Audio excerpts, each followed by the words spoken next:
Yeah. Thank you very much. I'm not prepared for this.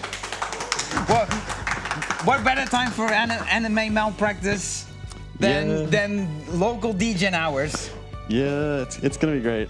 But yeah, a quick mention to tech. Yeah, this is a 16:9 game, so I don't know if you're able to fix that. But yeah, welcome to Trauma Team. It's basically the newest game in the series. It's also the last game in the Trauma Center series that has been made. There has been no new one since. Yeah, quote unquote newest. You can see it on the screen. Copyright 2009 Atlas.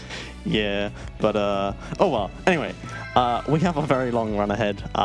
It basically doesn't stop. So I have some notes that I am going to have to read because there is a lot going on. But let me actually just make sure I've got everything all in order here. And cool. All right. So time starts when the disclaimer disappears. So I'll count it in as best as I can. But let's get started on a resident run.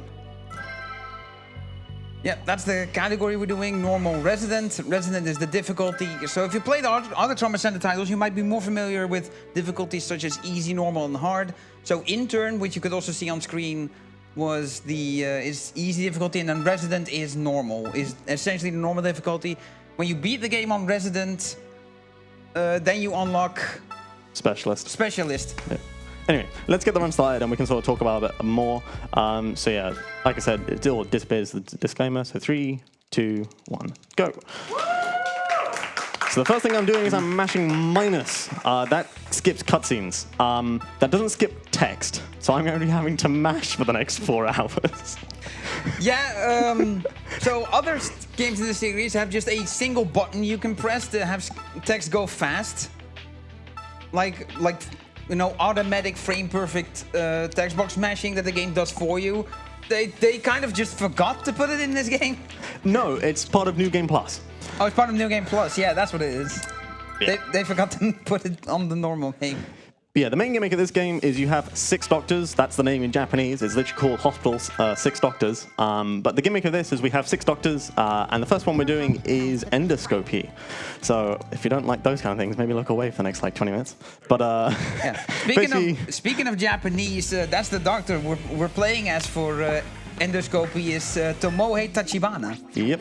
So the first thing I'm going to do is I need to change the sensitivity up to 6 because otherwise I'm going to be going very slow. And then you'll see I'm going to be pulling and pushing with the Wiimote in various manners to basically maneuver my way through the patient. And it's an experience. Yeah, you may be fooled by the camera. It's me seeing this next to me. It's very wild swinging going on. So it's worth noting, you know, if you come from any other Trauma Center game, endoscopy feels the most wrong because you're like manipulating how you're moving around by physically pushing and pulling. But once you actually done enough like practice with this, it becomes very satisfying with sort of the movement and how you all do it. So at the moment, we're just sort of treating stuff, and we have to get... Oh, right, I pushed the camera a little too far. I need to get to this aneurysm. It's an ulcer. Anyway. There we go. Yeah, so the sort of static that just happened, that's because Leo ran into a wall, and it also causes some vital damage to the patient. That's kind of important later on. Endoscopy 6... Well, we have to just kind of navigate through. So endoscopy is what happens when you try to turn surgery into a dungeon crawler. Anyway, let's back it up. So I'm not pushing or pulling for this. I'm just using the like auto retract feature because there is an ulcer here. And with that, that's the first bit of endoscopy. You can see all the text boxes you've been seeing. I've been mashing through these, by the way. I'm trying to do my best to do it pretty quick. A lot of A pressing in this one. Yeah, if my Wiimote dies, we're gonna have some problems. Yeah. It will come to that though. I've abused this Wiimote plenty. You can use these batteries. Fine. But yeah, I have actually had a Wiimote die during one of these runs and had to do a battery replacement mid-run. That's always exciting. Surgery on my Wiimote? Yeah. Apt, but not fast. No, quite a bit of time loss actually. Anyway. Another gastrointestinal surgery where we are just going to navigate our way through very carefully, and we need to get rid of these packets of drugs because this guy has just swallowed all of his narcotics. I think he wanted to hide it from the police. I was trying to get through that gap. Anyway, yeah, he swallowed all these narcotics, so we gotta clean up. It doesn't take too long, fortunately. Let's just grab this one. This bleeds. Still not enough. Keep looking. Yeah, so is there some more unique tools compared to the regular surgery from earlier games, such as the hemostatic forceps, which is, yeah, you're basically just burning something off by like cauterizing it. Yeah, so this game introduces new tools, different ways to play in terms of sort of how you're actually doing stuff. And you might be wondering, why is the estimate so high? Like, how is it that this game is 4 hours long? Because this is just, like I said, one of 6. So we have 5 other specialties to go through. And after we have dealt with each individual specialty. So then we're gonna go into the final chapter of the game called Patient Zero. Yeah, without going too much into plot, which I would highly recommend playing this game casually. It's a great experience. It's not overly difficult, unlike the other games. Whoops. And just in general, it's. Yeah, because generally, like the resident difficulty we're playing on here is a fair bit less difficult than normal in all the Trauma Center games, and similarly, Intern is also quite a bit easier than the easy difficulty in all the games. There are no more affected areas around here. Now there's a rating system in this game for certain actions you do, specifically when injecting medicine to get rid of a problem. We can get a good, a cool, or yeah, a bad, a good, or a cool. Generally, Leo's gonna actually aim for bads because, for the purpose of speed, he will want to essentially just stop as soon as the game will let him and still solve the problem. So yeah, for injections and stuff, he's gonna be aiming for bads and goods. Bads and goods. So a cool is gonna always be longer than necessary. It's not for these hemorrhages with the hemostatic forceps. They just automatically give a cool when you burn them off in one go. Yeah. But if you burn them for too long, that's when you get a bad, and that's the opposite of what we want. So it's kind of a little bit weird in terms of how we do it. Yeah. So once it actually burns off, you do need to let go of the forceps. Yeah. I didn't hit. And yeah, for routing purposes, because you can do. You have the first episode of each specialty available immediately, but just for routing purposes and menuing, it's for the first 6 specialties, it's just fastest to do an entire specialty in one go. Yeah, it makes no sense to go back and forth over and over and over. It also just means you're kind of locked in. If one segment goes particularly poorly, you know that that's probably the segment you need to work on next. Let's grab this. And then push our way over. Oops, I didn't drain it quite enough. So if you're wondering how I'm switching tools, I'm pressing C on the nunchuck, the tiny little button towards the top, and then I'm pushing the direction on the stick itself, and then I'm kind of going to do the action. So it can get a little bit kind of weird and confusing, like how I'm able to move, which also uses the nunchuck stick to like move me around. And whatever else, I'm going to do this. Yeah. So what? This is another new tool to this game, the snare. Actually, it's the way in which it is used is different. It appears in Under the Knife 2 as well. And New Blood. Yeah. But yeah, so yeah, you position it and you actually twist the Wiimote to change the orientation of the snare, and then you hover it over and you snap. This is when I tell you it's actually the nunchuck. Oh, the nunchuck. Yeah, which makes it even like worse because it's so finicky. Yeah. You'll see that bumping, and that drops the vitals. Bumping is bad because it gives that static, and then it drops the vitals as well. And this area in particular is because it's the small intestine. I have to be really careful not to. Yeah, there's an operation later, which is an operation on something other than a human. You'll see it in a bit where bumping can cause even more problems time-wise. But yeah, something that this operation also introduces is peristaltic movement, which means that there's essentially an outside force beyond the player's control that's moving your endoscope. And if you're wondering what that actually is, that's, you know, how your intestines work. They are constantly pulling, essentially. Yeah, you can see it in the text box right there. There was Tomoe talking about peristaltic movement. You know, if you keep drinking water, you're going to have to go to the bathroom. We're done treating this area. That's a worry for later. That is actually a genuine problem with this run. As with every long run of any game, you have to kind of be quite tactful as to when you hydrate and how much you hydrate. It's very annoying if you need to step away mid-run. It's like, oh yeah, I need to go to the bathroom. In this game, as you've been able to see so far, we haven't really stopped. Oops, I didn't want to spray. We haven't really stopped doing anything, so there's no real chance for that. Now, for our official rules, we do allow for breaks because we understand that this game is a behemoth. Trying to tackle it without any kind of breaks is just not feasible. Yeah, because the estimate's 420, but that's because this guy's a monster. Like, if you play this yourself and you're doing your first runs of this, if you even dare take on this behemoth of a game, as he said, you're likely to take around 6 or maybe even 7 hours. Yeah. Also, yeah, the vitals are getting very low here. So Thanks for the reminder. Yeah, you might want to boost them. I was wondering if it was too low or if that was calculating out. No, that was me just like kind of absent-mindedly doing what I was doing. Yeah, and enjoy this beeping klaxon, by the way, because we're going to keep the vitals nice and low. The more time we spend stabilizing and raising vitals when the patient would have survived without more time we're losing. Yep. I keep pulling back because I'm like expecting to do more, but I'm not. Yeah, there's a menu first, buddy.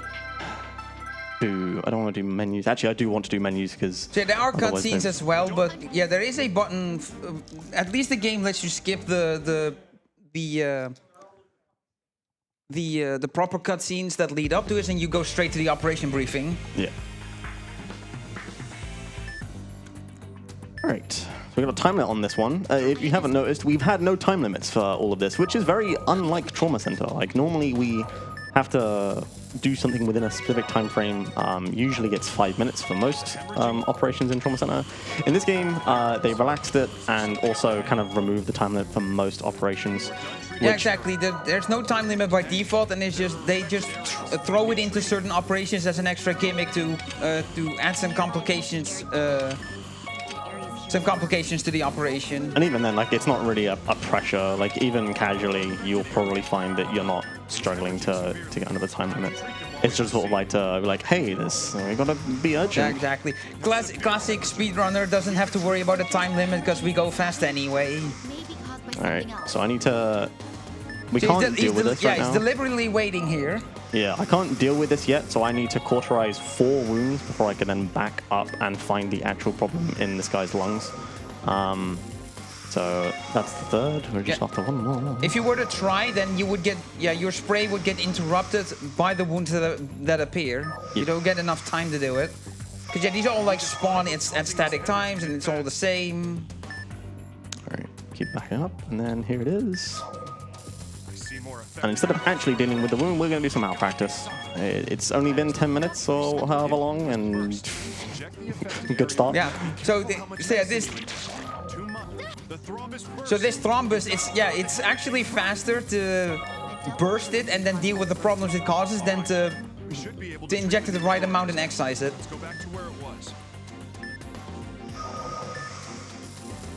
Right, so now all we got to do is deal with these problems here, and then we can start spraying. Yep. Because yeah, you saw when the problems started appearing here when we heard before, but yeah, look at how long this takes to spray. There we go. There it is. So something that Atlas also changed around for this game is how co-op works. You know, if you're playing Second Opinion, you could always do your own custom-made co-op by having one person hold the nunchuck and the other hold the Wiimote. As a sort of 2-player, 1-controller type deal. Then Trauma Center New Blood brought actual co-op to the table with letting 2 surgeons operate.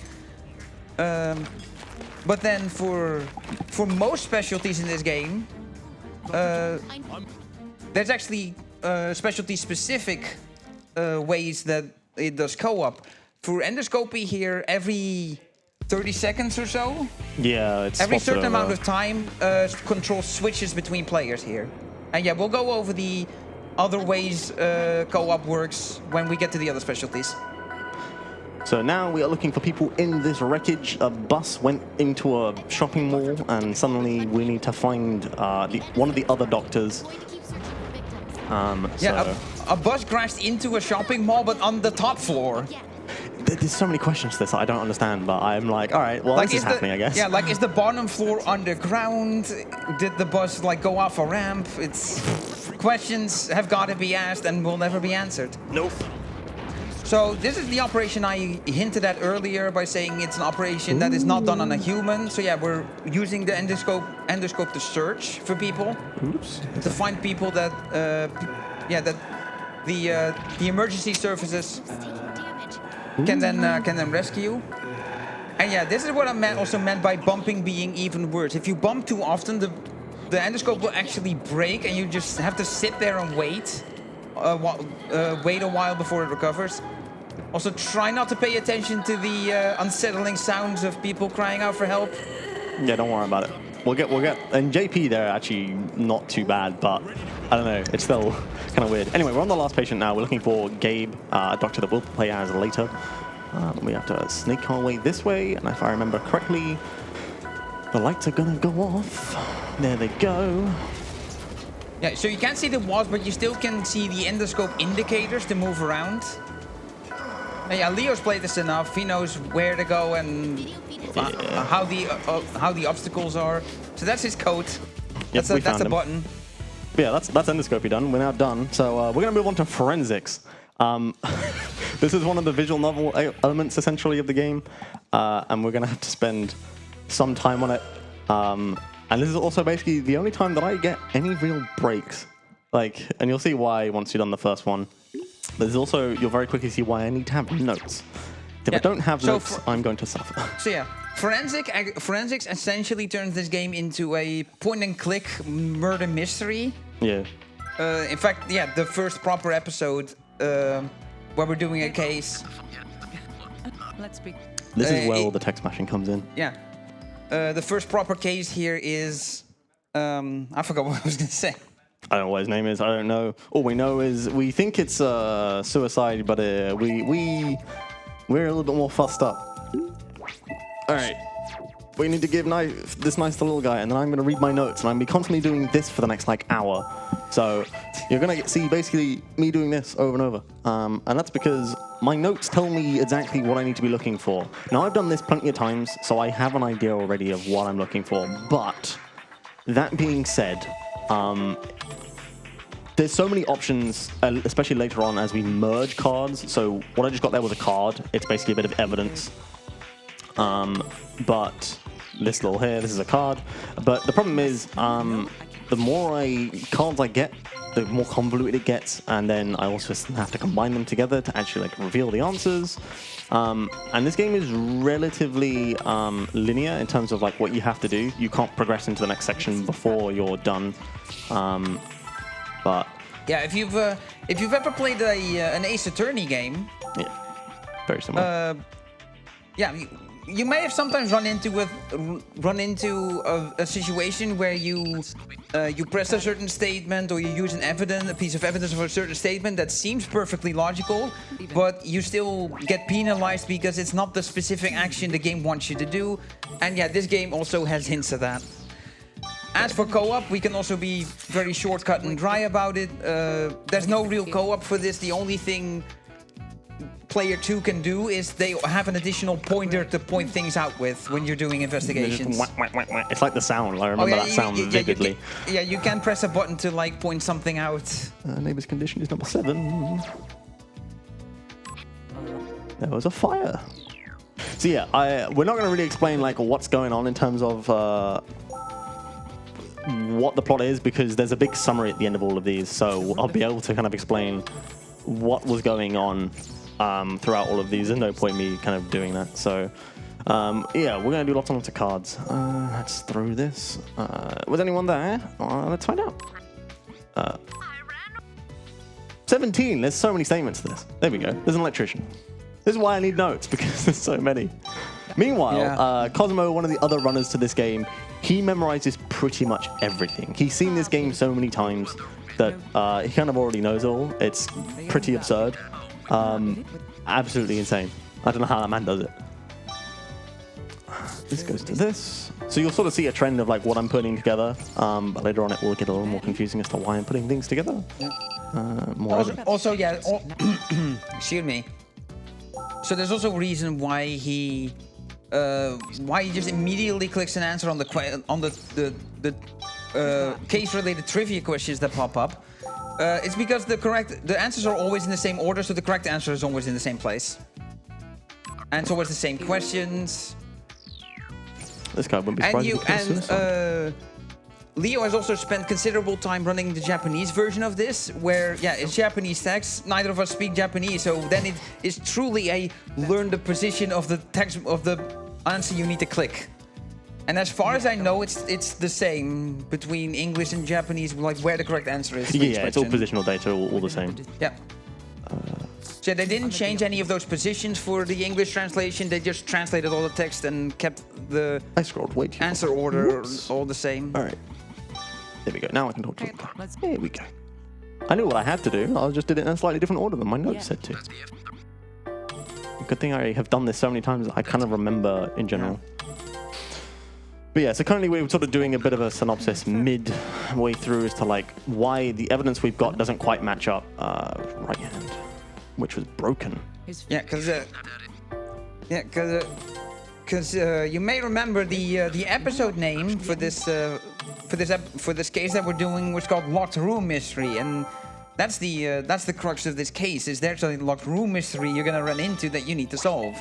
So now we're at the crime scene. Yep, and we're gonna basically see.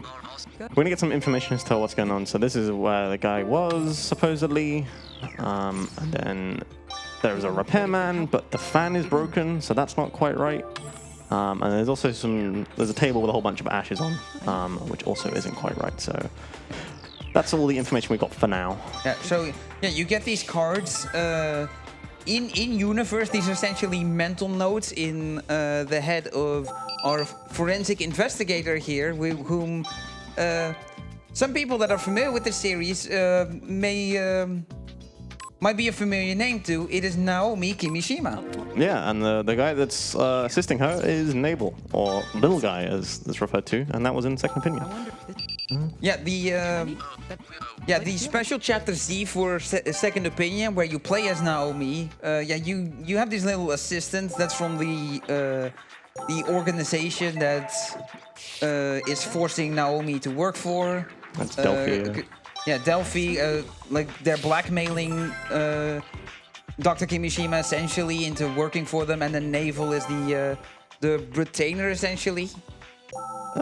So, and then yeah, at the beginning of the game, or at the beginning of this part of the story with Naomi, she gets assigned an FBI agent to work with her on a bunch of cases. She's being hired by the FBI as a forensic investigator, and yeah, to Naomi's dismay, she's been paired up with this person she has a somewhat troubled past with. Right.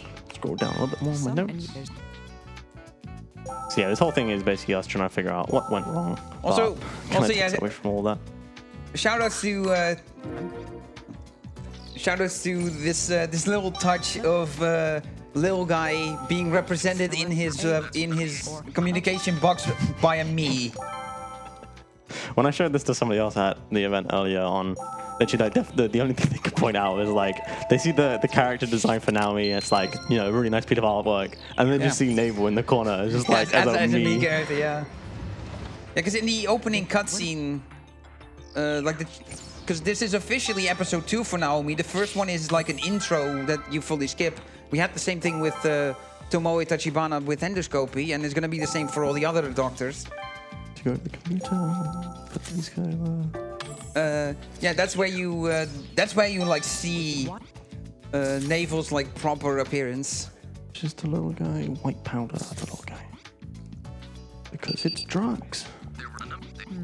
Yeah, in case you missed it earlier when Leo showed it off, yeah, he has a tablet next to him with the notes on that he's looking on for what the exact process of events is to progress this case to the end.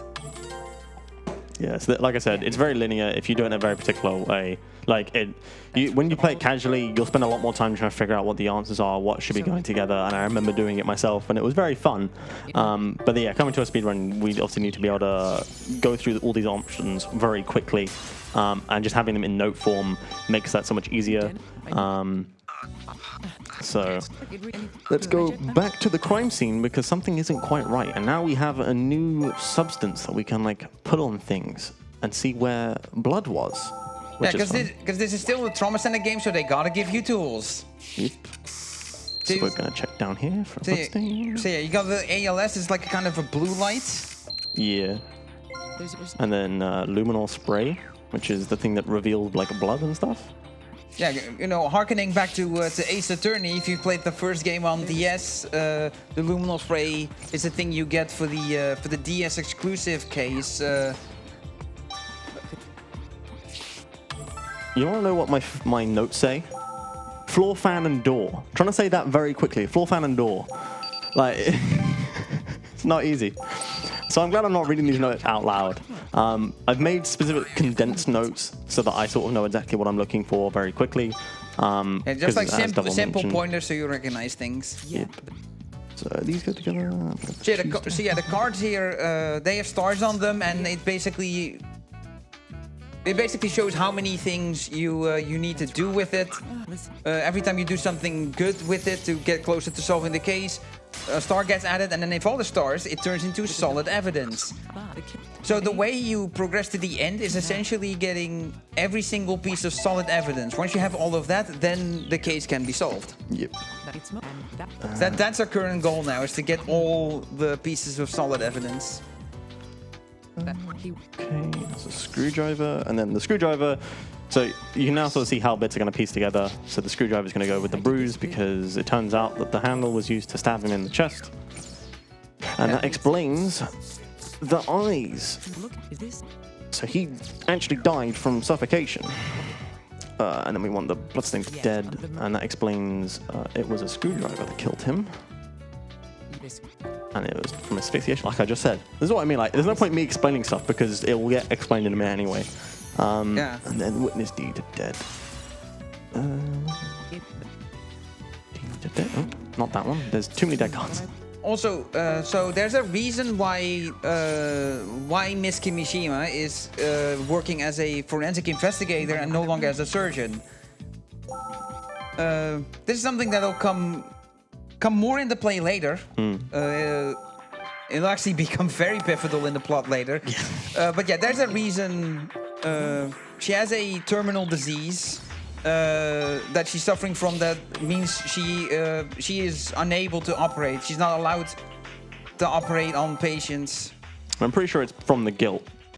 Yeah, that is what you learn throughout the story, is that the terminal disease that Naomi has is guilt because of all her experiences and experiences with and exposure to guilt during the events of Second Opinion. Yep.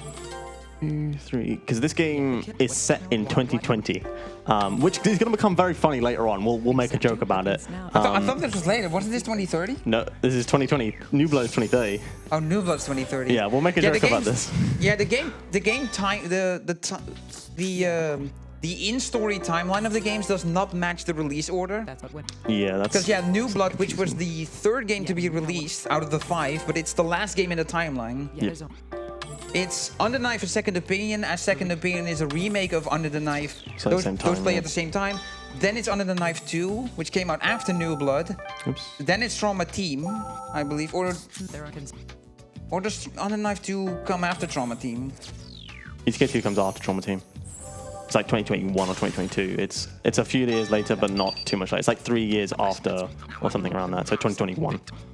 Yeah, this is where Atlas thought medicine would be at these times. Yep, we will have gel and things. Missed the ball up just a little bit with it. Just a little bit. Anyway, we're on the last little bit now. This is like an extra step that normally you don't have to do in any other one. but we need to get the button because it has a fingerprint on it. And we're going to go give that to Naval so we can round this off. Yeah, give me that. Thank you. All right, we're now finally on the last thing. And as Double mentioned, once we get all of the solid bits of evidence, you'll get an extra prompt here. So this card here is the piece of evidence, as the case will be summarized here. That's a piece of the card you always get first, which is Naomi, for some reason, having this special ability that she gets cell phone calls that repeat the last words of the victim. Yeah. The victim in this case is 30-year-old. So yeah, as I said, the entire thing gets summarized. There's no point in me like going over here. And this is unskippable. Yeah, I'm mashing minus. It's doing nothing. However, the victim had a. And yeah, the main reason this is unskippable is because this card is the one with the proof of that. So yeah, so the story gets summarized, and then at each point you need to pick the card that fits with the picture. Yeah. He also. So while we're doing that, if we have any messages at all, that would be excellent. To the victim's drug activities. The proof of that is on this card. I can add something here. We had an incentive in a few hours. You can force Recalled to play serious golf.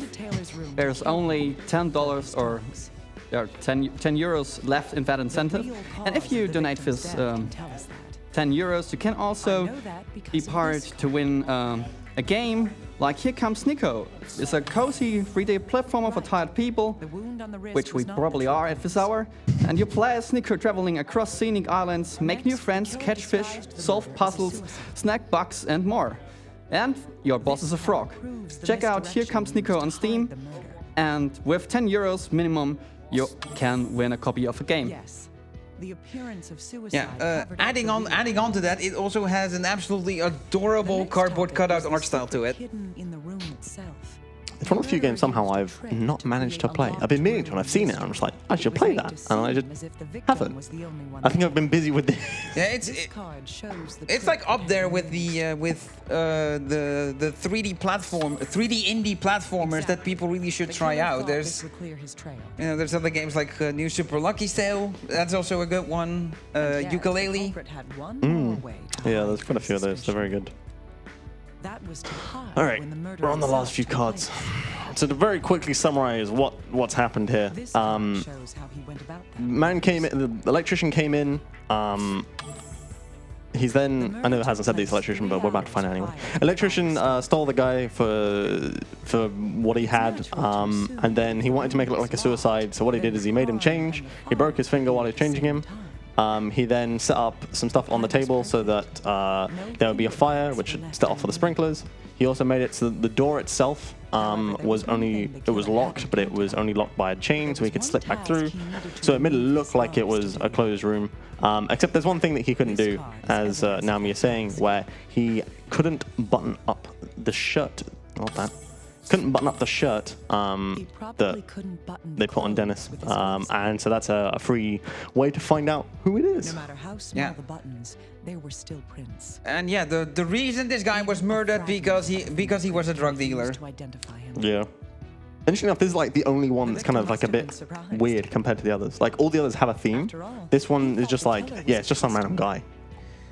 Yeah, so this is your intro. It's a bit of an unrelated case to the overarching story, just to introduce you to forensics. Yep.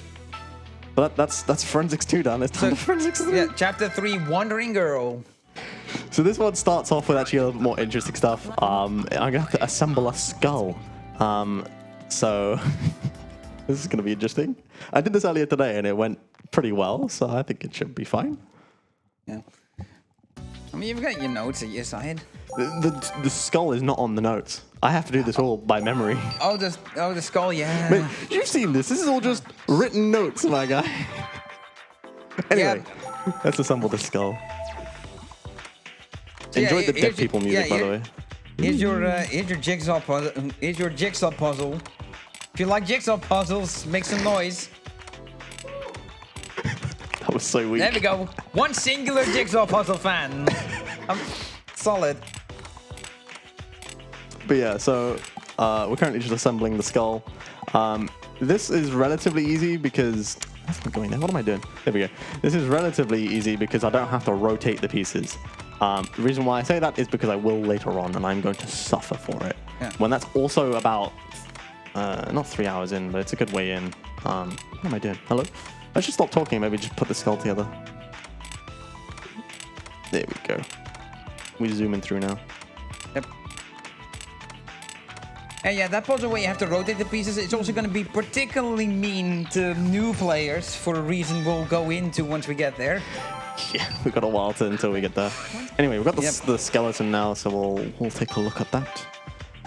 Do a little zoom. She's got a broken leg, and sorry, they got a broken leg. We don't know who they are yet. We'll find out in a minute, but they got a broken leg, broken finger, got some weird stuff going on in their ribs and arms. That's not normal. And that's it for the skeleton.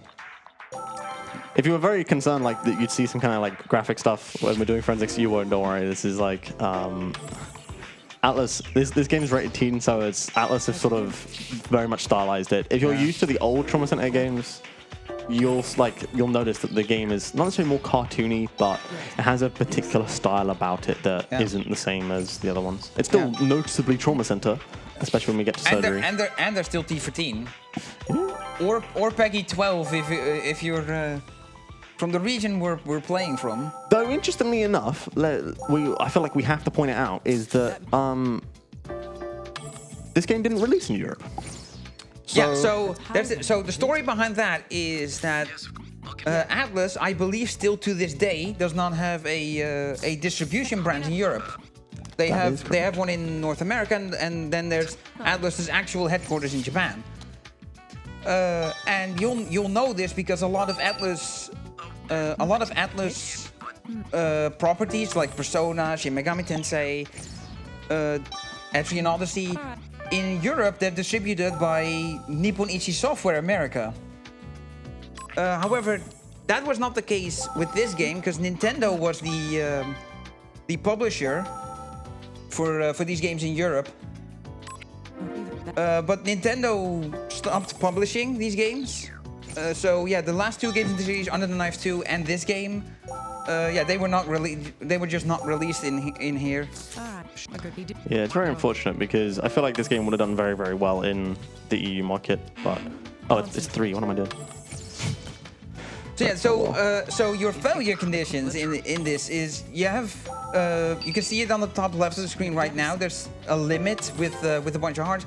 Every time you make a mistake, you lose half a heart. If you make one final mistake when you have half a heart left, you lose that final one. And Naomi concedes that she is unable to solve this case, and you fail the quote-unquote operation, and you have to do it from the start. Yeah, and unfortunately, you can save midway through forensics. You don't have to do it all in one go, which I'm kind of grateful for, but in this case, it's useless to us because we just want to get through it as quickly as possible. Yeah, it's a single segment run, so... Yep. Now, something I will kind of add is like, the reason why we're doing the operations in this order where I've done, we want this... We've done Endo first because it's sort of the most physically awkward, and then... Yeah, so if things go haywire or you get stuck on things, it's a good one for early resets. You can just reset and go again. Yeah, exactly. And then we do forensics next because it is one of the longer segments. So it's best just to get that all done. I don't want that. I want it. These two. No. So yeah, mixing cards incorrectly does not give you misses. Yeah. It's only when you answer questions incorrectly. There we go. Now we know who it is. It's Veronica Cage. Now, see, that's why I said it was. Yeah, that is the victim that we've now discovered. Veronica Cage. Yeah, we know who it is now, and we're gonna get some more information. So this man took the earring. It's this one. Yeah, because we went to a scene that was on like a bridge, and there was skid marks. Yeah. Well, we don't know what that means yet at this point. Well, we do. We know there was an accident there, but we don't know why it's there. So we know the reason why we I didn't mind to do that. The reason why we went to the bridge is because we figured that's the sort of the closest point along the river because she had her legs run over and she had her skull was shattered.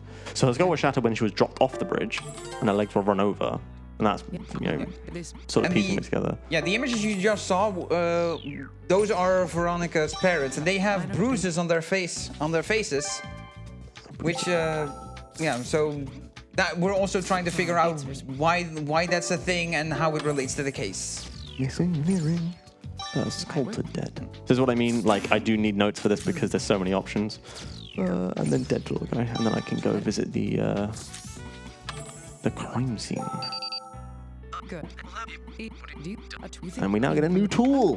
Wowee. Let's see what it does. Wait, no, we don't get a new tool. What am I on about? I didn't mean to do that. That's fine. There's I think it's new in the sense you don't really use it during case 1, I think. Yeah. The magnifying glass. We didn't use it specifically for blood. But yeah, swept with the glass.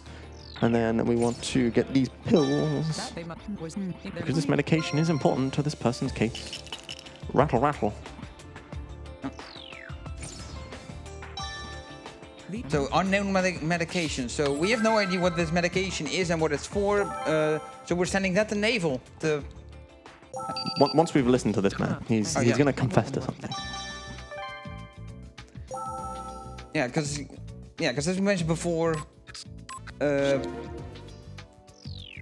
is the FBI agent that Naomi is working together with to solve these cases for the FBI. This man panicked. He threw her off the bridge. So Naval can use the FBI resources to figure out what the medication was and why it was prescribed. Except he's not going to do that for us right now. He's just going to be like, yeah, it's a medication that was prescribed, lol. That's what you get. Yeah, so this is the thing the game does as well, is if it wants to simulate that something takes time, it just means you have to do other things in between. Yeah. So in a speedrun, we just do all the in-between things, and then the analysis will come back super fast.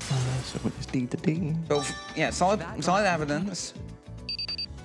See, he's coming back with some more information as to what happened to the legs. This to this. Yeah.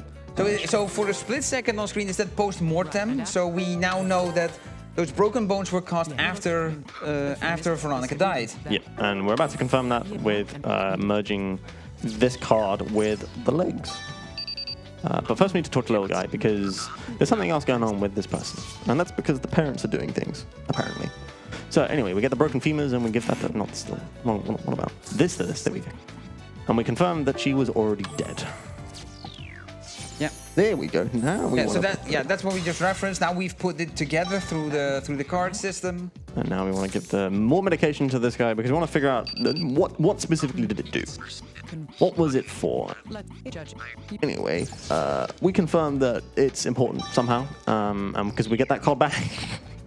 But we're gonna put that card now with the parents because it's 2 and then 2 again. Because she was going to hospital and something was wrong with her, which kind of makes sense. That's why she was going to the hospital. I want to inspect that first. That's important. So we figured that this bone was actually healing midway through. It wasn't post-mortem. And so now we have a reason as to why she's got that broken finger. It's because she was, well, you'll see in a very quick second, she was beating her parents. Yeah, It's pretty messed up. Yeah, she had considerable bouts of anger. For fairly good reason. We put these together. Yeah, the reason why is actually very closely related to the solution to this case. Yep. And we have a lot of solid pieces of evidence and not many cards left, so we're getting very close to the closer to the end of this investigation. And now it's time for us to check out the crime scene once more to figure out what went wrong, what happened. So we now got the powder. Here's the new tool. That's what I was thinking. Yeah, the powder. And we can see she was crawling on the floor. Peculiar. Yeah, crawling on the floor. The lit up blue areas. Those are traces of blood. And then that get picked up. Now there's some blood here. Interesting. Yeah, a considerable amount of blood, and yeah, we figured out that it's blood that she vomited. And the door was closed. That's why I didn't go anywhere. So what if we now close the door to make it the exact same? Oh, that doesn't look good. That's not good. There's proper. Oh, Yeah, that's there's considerable scratches on the door, and there's blood on around those scratches. The spooky music has kicked in. You know it's bad when the spooky music's around. And it's gone. It's fine. Don't worry about it. That music genuinely puts like it makes my hair stand on end. It's very like, oh, not good. It sets the mood quite well. Yeah, and we only get it for all of about 3 seconds. So, yeah, so the reason they were scratching on the door is because she was locked in. Yep, and that's why there was also blood at the door. And then the reason why she was crawling on the floor was because of her condition. And that's it. We've now done this one. Yeah, this is all the pieces of solid evidence, right? Yep, there's no more evidence. So we now get the confirmation that it's been solved. I'm now gonna drink some more water. Yeah, so the victim's final words that Naomi magically gets on her cell phone is Veronica crying out for help to her parents and screaming about hurting. That's the last card. We'll get there in a minute. Yeah, but that's the final card, so you skip it. Fine, don't worry about it. Anyway, yeah, we gotta, once again, this one's only 6 cards, but this one sucks because the 5th card takes forever to come through. So you can sort of see she was kind of goes over everything, and this is sort of a summary, I guess, for the case. Yeah, to further cement how you don't have control here. You can't skip the text boxes. You can't get through things. There's also no way to rotate the cards yourself. You have to wait for the auto rotation. Oh, you can rotate it. I was gonna say, what are you on about? I can move those. Okay, I didn't notice that. Frequently physically assaulted her parents. Listen, what I know of this game is from watching you.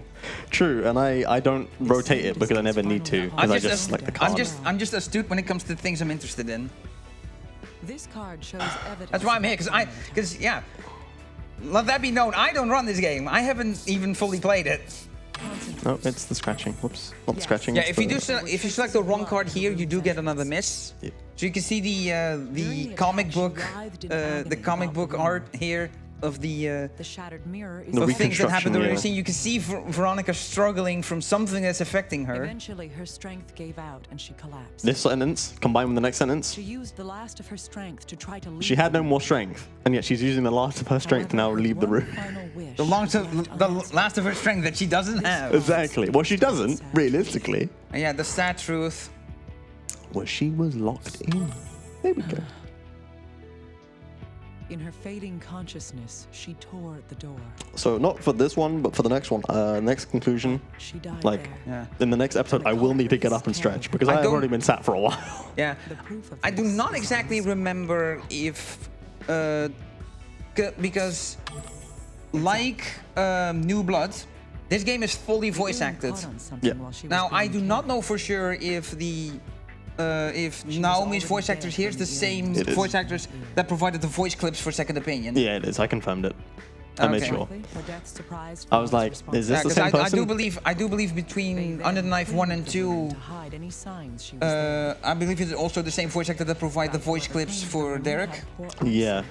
But it might be a different voice actor for Trauma Team, because spoilers, there is a very small cameo from Derek Stiles in this game, at the very end of the game. We're not even going to see it. That's the funny thing. Yeah, because it's in the cutscene we skip. Their plan was to throw the body off. But it's Derek consulting the surgeon that we're going to be playing, because let's be real, it's barely a spoiler. There is also a surgery specialty in the game, because it's still a traumast in the game. Yeah, they could. And yeah, that surgeon for the very final operation of the game. Derek will be giving instructions to this surgeon that we'll be seeing. Is surgery the last one you do? Nope, I'll do it next after this one. Oh, you did next. After we've done forensics. Yeah, we'll basically work left or right, and then we'll get to diagnostics last. But yeah, what I will say is, I know that we're going through a lot of this very quickly. You know, we've already gone through endoscopy very quick, and we're currently going through forensics very quickly. I really recommend playing this game casually, exploring like all these options, and actually trying to figure out yourself, because it's a very different experience from speedrunning it. It's very well laid out. Atlas did a very, very good job in plot, music, in terms of user-friendliness. Like, everything about it just sort of works. And it can be kind of frustrating when you're playing forensics and you're just like, what's the answer? And you're just trying to find it, but you do get there in the end. I reckon that most of you watching right now are from either the Americas or the Australias, and in the former case, yeah, you can pick this game up if it's released in your region. Yeah, you have to probably get it second hand now, unfortunately, but that's not really a big deal.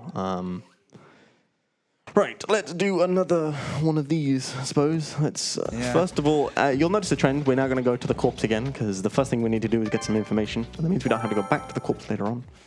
But we'll do that first. So let's go to this old lady, and she's got rotate this way. There is one more specialty that is similar to this, as in it's like a point and click, and you progress through it by what the game wants you to do. Unfortunately, that's a bit faster paced than this is. So it's by not a lot. as much so it's this is a bit of a slog. It's just a considerably slower section of the game we will have to get through. Naomi just refused to accept the fact that I could see that cut. We're going to have that problem later on, where I'm just like trying to accept, like, look, you could see it, Naomi. It's just like, no, I don't know what's there. Yeah, so there's some very odd-shaped wounds here. Yeah, this is very odd. What could that be? What kind of object can cause such wounds? Wow, we'll find out. Anyway, let's go to the effects first. A really large screwdriver. Throw back to the first... the first case, yeah. First case, all right. Anyway, we've got this information. I think I'm just going to make sure...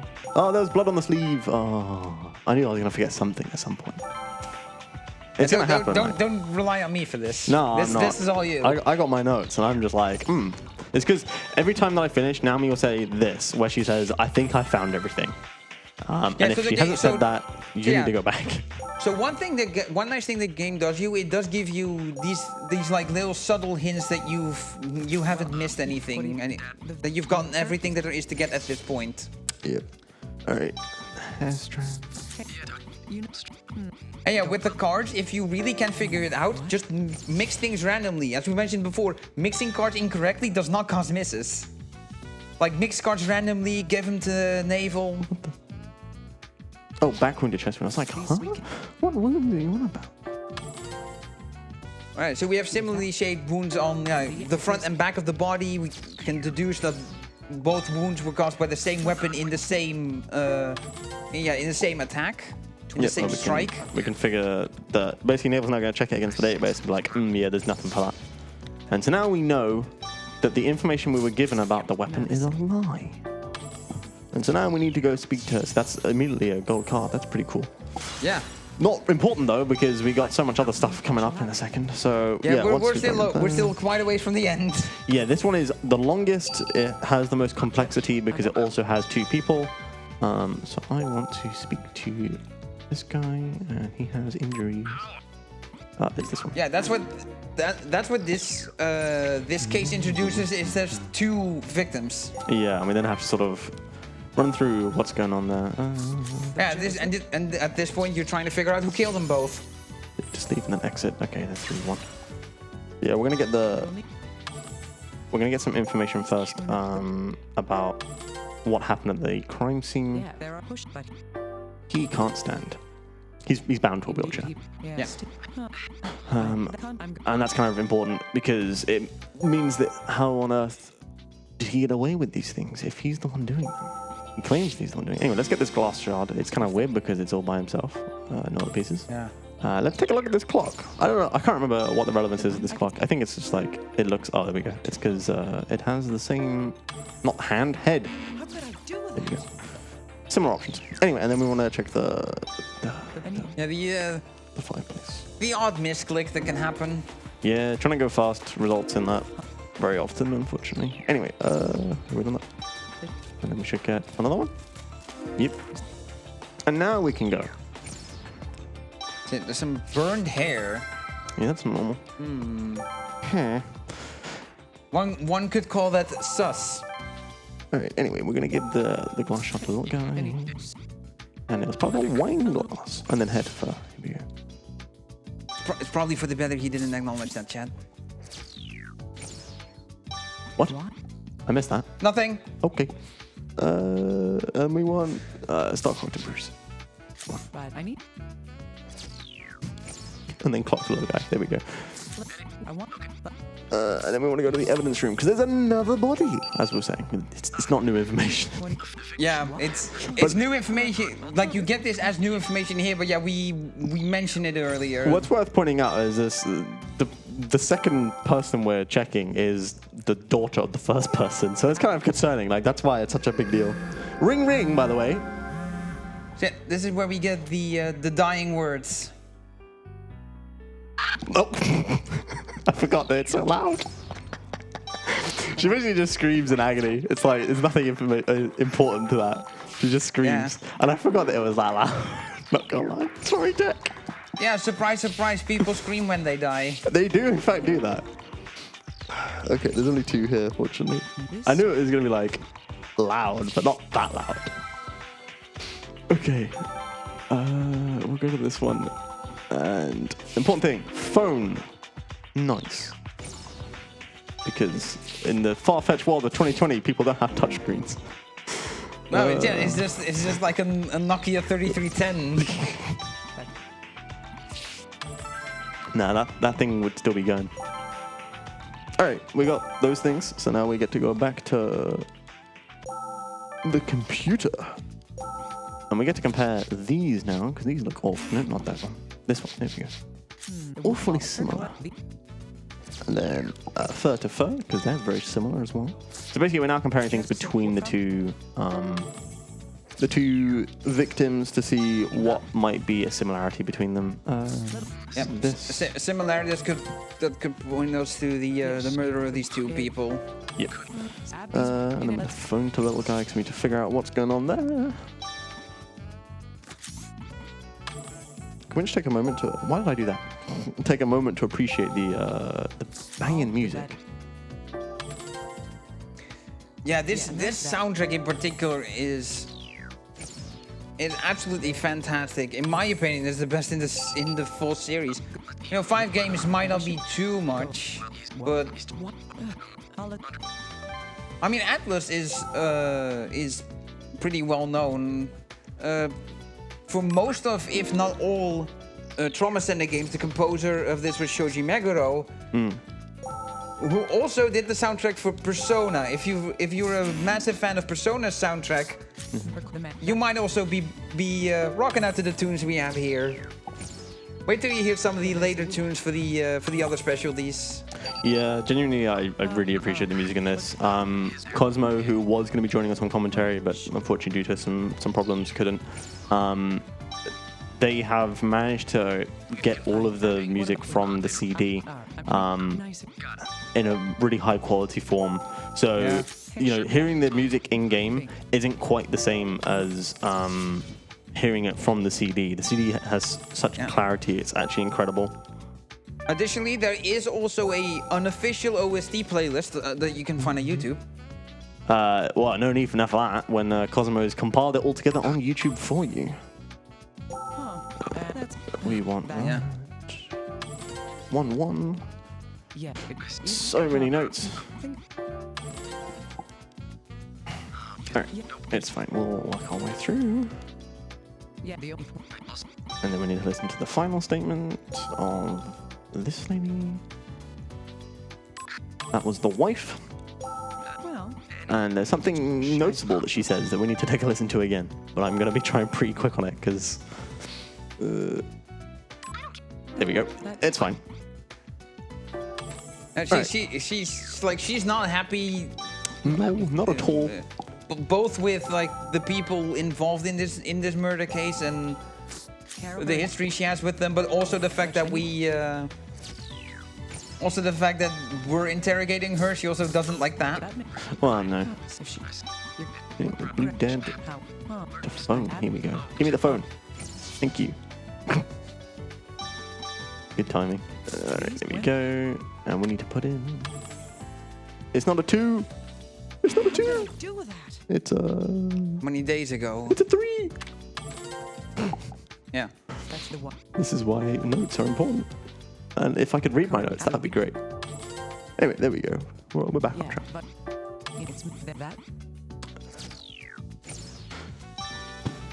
Alright, give this to this man again, and then back out. And we need to listen to the recorder again. Do they stop asking so many points to these people? It's not even important. Yeah, I'm just listening to these. I'm not even like using the information from them. You might be wondering why I'm ignoring witness A. It's because it's completely irrelevant now to like what goes on with the investigation.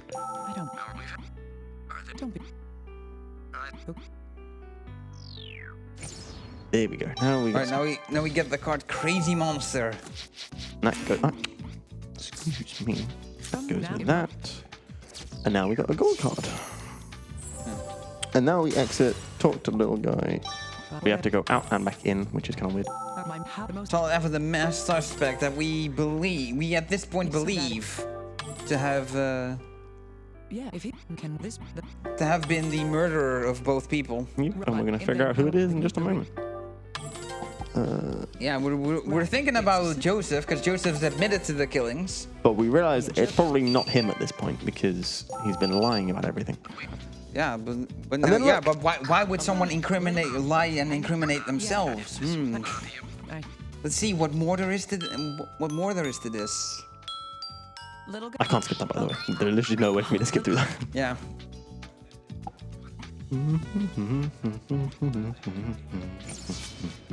I've heard this music so much that it's now ingrained into my head. I need to talk to him to split I mean, this up. you hear this tune probably the most during forensics. Throughout the entire run, I feel like. Yeah, but throughout forensics, which is the longest specialty. Yeah. I need to put these together because it means that Alma used the murder weapon. So Alma is the second dead person we found, but now we're just... Oh, it's the first? Yeah, Abigail was the second, sorry. Yeah. So yeah, we now found that the first person murdered was using the murder weapon. So it's now confirmed, and she didn't know it was Alma. Talk to the little guy again. And now we can leave and go to the crime scene one last time to get some information about Alma, to understand why she was doing what she was. Which is very convenient. Yeah, we're sort of putting together that it was Alma who was that masked fur person that killed Abigail. Yep. Alright, so we're gonna go to the... We're not quite sure. Yeah, we're not quite sure yet if Alma killed Abigail, then who killed Alma? Could there be two murderers in this case? There is, in fact, two murderers in the case. Yeah, as we will be finding out, there is. Yeah. But first we need to figure out why Alma might have been doing the murders, and why she did it on her own daughter. Yeah, because it's very strange with like the very specifically shaped wounds. Yeah, everything about it was very specific. Like we figured it means something, so now we're gonna try and figure out what it means. There's a sad music while we realize what was wrong with Alma. She had a tumor, which was basically causing her to believe that she was listening to God through hallucinations. And so she believed that she was being told that she had to essentially sacrifice her daughter. Yeah, guide her child's lost soul to the afterlife. And that explains why there was markings on her hand, and which matches the bruise. According to her visions, she had to apply a certain sigil, and that's the star-shaped wound on the hand. Which does have relevance later on. Once we get to sort of the final sections of the game, I mean, if you play this game casually, you'll be like, oh, that links to that, and that links to that, Joseph. No, she couldn't be behind her own murder. That makes a lot more sense. Yeah. Yeah, another. There we go. Okay. So this is now got all the stars. It's a piece of solid evidence. Same killer has become one killer. Yep. I will have to get up and stretch on this. I will. Conclusion reached. Because I have been sat now for an hour, and while that doesn't seem like a long time, when I've been hyper focused on just pressing buttons properly, buttons, moving the Wiimote around. And yeah, this ways. This is basically the last break I get before we come back to forensics way later on. Even in diagnostics, I don't have a chance to stand up. No, so. Diagnostics is in a lot of ways this, but without the extremely slow pace that is kind of gnawing at us as speedrunners. No, it's this one. Yes. Too many cards. I need the blue one next. It's fine. Starting with the world. I don't know why I'm mashing. I'm mashing A instinctively at this point at a set rate. Yeah, it's because you want it to work. So something we kind of haven't brought up. Even if you wanted like was like, oh, I just found a new glitch that does let you skip this. Like, let me try things. Yeah, something we haven't really mentioned is like mashing as fast as possible isn't optimal. It doesn't result in you getting through the text boxes as quickly as possible. It's actually better to either mash the moment press the button the moment the text box appears, or to mash at a sort of more consistent, slower speed so that the game is more likely to accept your input at the right time. So yeah, I'm mashing not as fast as I possibly can, but at a more consistent rate, especially because it's such a long run, and because I'm doing this for so long, I kind of need to be able to mash relatively consistently. So the audio balancing on those dying words is a lot better here. Yeah, it's just because it was through the Wiimote. That was more specifically why. The proof of that is on this card. Yeah, because that's the thing is because that's the thing the game does as well. Like I have a Wiimote here as well. Is that this game tries to immerse you into it a little bit by playing the final words that Naomi receives on her cell phone through the Wii speaker. So you're meant to like put the Wiimote to your ear as if you were holding a phone. Ring ring. The sigil needed to be applied before death. So there's like an interesting use of the speaker that the Wiimote does have. It's even though it's like right there, you can see it. You kind of forget it's there because it's so underused. Right, I'm getting up to stretch. Don't mind me. I'm just gonna stand here for a moment while I stretch. Yeah. See, I have the luxury of just sitting here and just relaxing. So for me, it's not as important to like stand. I'll readjust my sitting position every now and then. It's the blood sleeve. Yeah, it's the blood sleeve. Oh, that's the blood sleeve. As you can tell, me standing up trying to control it is not easy. Sitting for this long is not good for you. That's why we introduced the breaks to the rules, because it's very important. I'm doing this as a single sitting because I know I can. But yeah, if you do decide to even look into this game, first of all, we have individual levels for just the episodes themselves. So if you want to do something a bit shorter, do that. We introduced breaks as well to the full runs. So you can take upwards of 15 minutes within 3 breaks. So you can definitely stop for a bit, go stretch your legs, go get some water, go to the bathroom, whatever you need. And kind of the fun thing is we have some runners who are doing, let me just make sure I got this correct. We've got some runners who are doing sort of doctor-specific categories, which we're looking to then add to the boards in due course. Where it's essentially this game's equivalent of individual worlds. Yeah, essentially, yeah. So instead of each specialty. So like all of the endo that we started with, that will be like a proper category, and all of forensics. I'm not sure why you would want to subject yourself to that.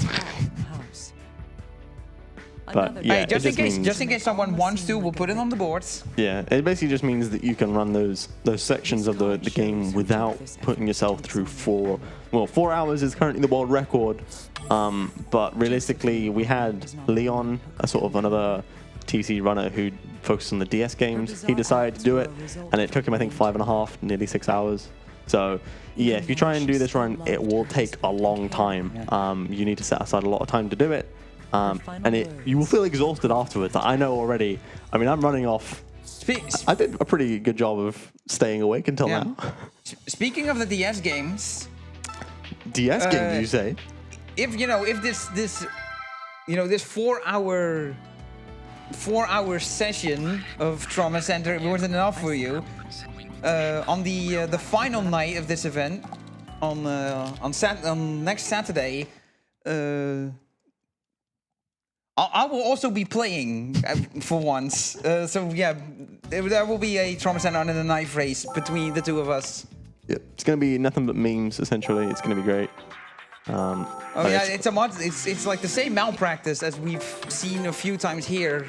But yeah, a lot faster paced. Oh, it won't even be close to this kind of malpractice that you and I are going to be doing. Well, I'm going to be doing actually later on. I just remembered first response. The first response. So actual malpractice. We now that we've name dropped it, that is also one of the specialties in the game, which is essentially it's surgery light in the sense of there's less tools and the complications are less complicated than the surgery you're used to from Trauma Center. But there's the switch up of that you're managing multiple patients at the same time. Yeah.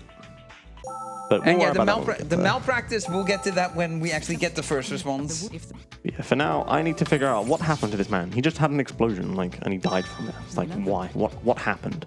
Yeah. So One of my favorite pieces of dialogue is in this operation, where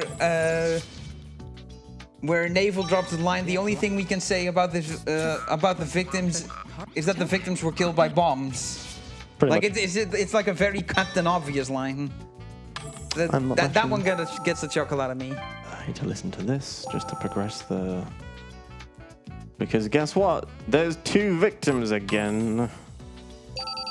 And there they are. How do you Oh, one movie actually. When she stops talking. Yeah. And I need to listen to the recording. What am I on about? I'm getting ahead of myself. It's fine. I just want to be done with forensics. There we go. Now I listen to this, and then Yeah, exactly. The sooner we're done with forensics, the better. It's perfectly fine for casual run through. It's a really nice alternative interpretation for Trauma Center gameplay. Yeah. But yeah, it's just it's very not speedrun friendly.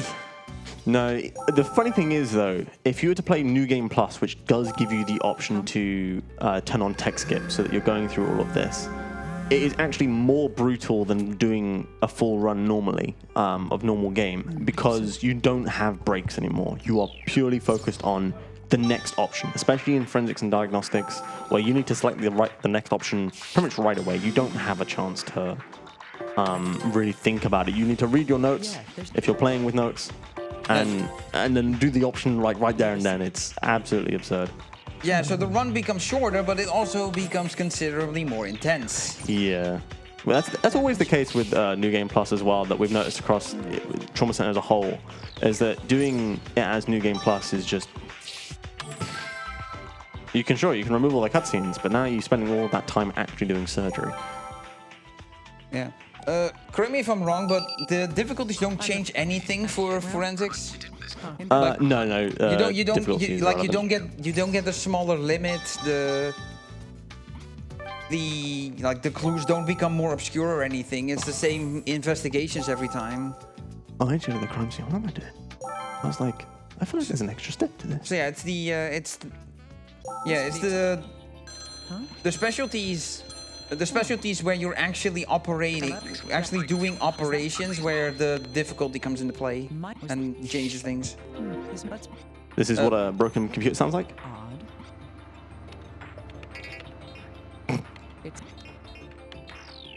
That's what a broken computer sounds like, apparently. Anyway, sorry, I just had to focus on that for a moment because it was so weird. Oh yeah. Yeah, we've got the 3-bit Also, server. you get a broken guitar. Yeah, and that's actually significant. And little guy is going to get upset about it. Yeah, little guy is going to prove how much of a nerd he is. What a nerd. Because he's gonna drop that this is a guitar belonging to like a super famous guitarist, and the value of this guitar is like 6 figures. Yeah, it's owned by Ben Franklin, not to be confused with Benjamin Franklin, but Ben Franklin, who also performs the credits sequence, which is great. I selected the wrong thing. That's fine. I know what all these answers are. So you can sort of see I can do things out of order from what I've written down, and that's fine. And as long as I still do all the things that I've got written down, it's fine. But the reason why I've written that order is because I know that's sort of the same consistency. The game is like you don't have to do everything in a specific order, but there's just like, okay, there's this section, these are the things that need to be done to progress to the next section, and you can do those things by any order. So like combining cards, sending cards to naval, things like that. So we've identified that the guy who got bombed was left-handed. Have I done that already? Yes, I have. Good. Yeah, 2 stars. We need to get this. Good. Okay. Now we can combine the things together. So the explosion to the explosion, because they were the same. And then we need to do the bomb shards together. Yeah. So now we're putting together that we're starting to put together that these people were that hit they by the were same likely person, they were likely killed with the same method. We're not quite sure yet at this point in the investigation how the bombs got to them. Yeah, we don't have that at the moment, We but don't have that info yet. We'll find that later. okay, because now we're basically getting similarities between the two, and we want this one and this, nope, this one and this one. And it was on the dominant hand that they had that carbon dust, which is interesting. And they have this consistency between that. And then we want these two. There we go. And there's some similarities between the explosions. So they're the same power. They also were very close to them. And then finally, they suggest that they're made by the same person since they have the exact same behavior.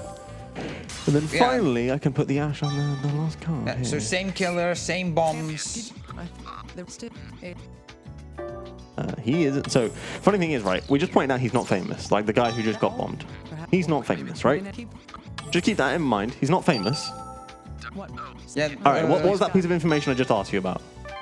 Because after this, once we've Stephen, listened, right? Is Stephen that's not famous? Yeah, Stephen's not famous. I'm gonna point that out on my last time. But the other person is. Aiden Posner is his name. And yeah, he's not famous. Yeah, he's not famous. He wanted to buy a guitar. That's all he wanted to do with his life. We found out that Stephen had a periodic income of some sorts. And for this case, we will need to figure out what that periodic income was. And why. So we already figured out that it's because he wanted to get the guitar, and he got a loan so he could buy the guitar. But specifically now we need to figure out how he was getting that. Yeah, because if you get a loan, you're gonna have to pay it back. So how do you get the money to pay a loan back? Yep. So... oh, no, this. I was like, that comes later. We'll do that in a minute. Now we can figure out how this guy... See, there's the Ace Attorney again. You merge those cards at some point, but because the game doesn't want you to do it now, it won't let you. Anyway, we figured out that the reason why he didn't finish that line was because the phone went off, and it's now time to combine these two together, as I was going to do. The game was just... I was a little eager. Anyway, we know the revolutionary, the guy who was like telling all the bombings was going to happen, was in fact Stephen Eldred. Yeah, that's something we haven't gone over, but that's what is happening with all these bombings of famous people. Is there's the revolutionary that's voicing all these bomb threats, and we figure out that's Stephen Eldred. Now, you might be wondering... now there's the problem. Go on. Yeah, now there's the problem that now we figured out that Stephen Eldred, who was voicing these bomb threats, has now become a victim of a bomb himself. So. Well, you might have noticed we didn't get a conclusion for that one, and that's because we realized something and left. And then in the cutscene, we were actually targeted by one of the bombs, and we're now trying to figure out what happened, who did it, who done it. So a delivery woman delivered a package to Naomi directly. To Naomi directly. Then Alyssa, which is a little girl that got admitted to the hospital after losing her parents in an accident, I believe. So she lives next door. She lives next door to Naomi, and the bomb itself was wrapped inside a teddy bear. And of course. So innocent little Alyssa sees a teddy bear, runs off with it, and the bomb explodes. Yep. Do not ask questions as to why that didn't kill her, and that the wounds that she's shown with in the game are more in line with her being slammed into a hard surface rather than being right next to a bomb that goes off. Just Atlas things. But yeah. Alright, I need to look for a very specific footprint. Probably didn't want to have a little girl getting blown up in the game, which I can understand. Yeah. It's this one, I think. Yeah. Alright, now we need to go to the computer and speak with little guy. And this is the shortest one. Like, this one literally only takes about 5 minutes to do. So because of this, this is also where the case becomes personal for Naomi, because Alyssa got hurt. Yep. By a bomb that was meant for her. She's constantly losing hair. Some of these cards are great. Alright, anyway, we now got this. Now we can combine these two together.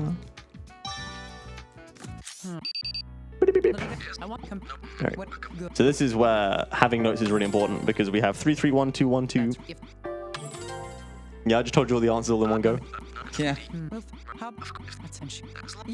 I would just say that you speedrun things fast enough that people can't actually read the text. So it's, you know, they can play it themselves still. No, we're actually explaining the case as we go on. Yeah, you won't really get many spoilers from me actually like explaining it really. Like obviously you get the spoilers of what happened, but you won't know how I solved it other than if unless you like pick the options that I exactly picked. Which they will be consistent. Like grab the VOD of this later and just hold it side by side. You know, if anyone does that, I'll be very impressed. Genuinely. Yeah, this is not meant to be used as a walkthrough. No, really isn't. Raging Bomber. I had to think about that for a moment. So yeah, the actual Raging Bomber was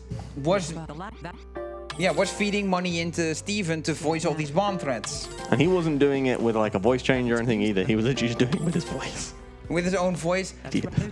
Then he got money hungry and started blackmailing the Raging Bomber. Yep. And yeah, we saw what happened. Yeah. Alright. We've got 2 more things to go, and then we finally go to the crime scene again. For reasons. Do you remember what happens? Not this one. No, what am I doing? This? There we go. What was I called on? I haven't done... I should have done that right at the start. I'm like... Why can't I combine these? Because you're supposed to combine the bag and the thing. No. Those. That's because the stores have to be checked to figure out who this lady is. And I'm gonna then help with narrowing it down because I've seen her. Yeah, so we found footprints. We've now been able to discern what kind of shoe these footprints come from. We've figured out that it's women's shoes. We don't know the origin of the shoes. We know how tall she is. We don't know the length based on the shoe size. Alright, now it's time for us to go to the crime scene because we now know where they are. We figured it out, so it's time for us to go there, and I'm gonna read off a whole bunch of numbers very quickly, mostly for my own sake, so I know exactly what I'm hearing. Because I have to enter a set of... How many digits are these? Like 8 digits? Anyway, there's some bombs. So yeah, we've been locked in this room by the Raging Bomber. Who do we know the name at this point? Sandra Lieberman. Sandra Lieberman is the Raging Bomber. We've been locked in. That's four bombs here with bombs. 4 bombs here with phones strapped to them.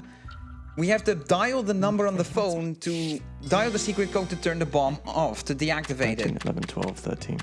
11, 12, 13. There we go. No, 13, 11, 12, 13.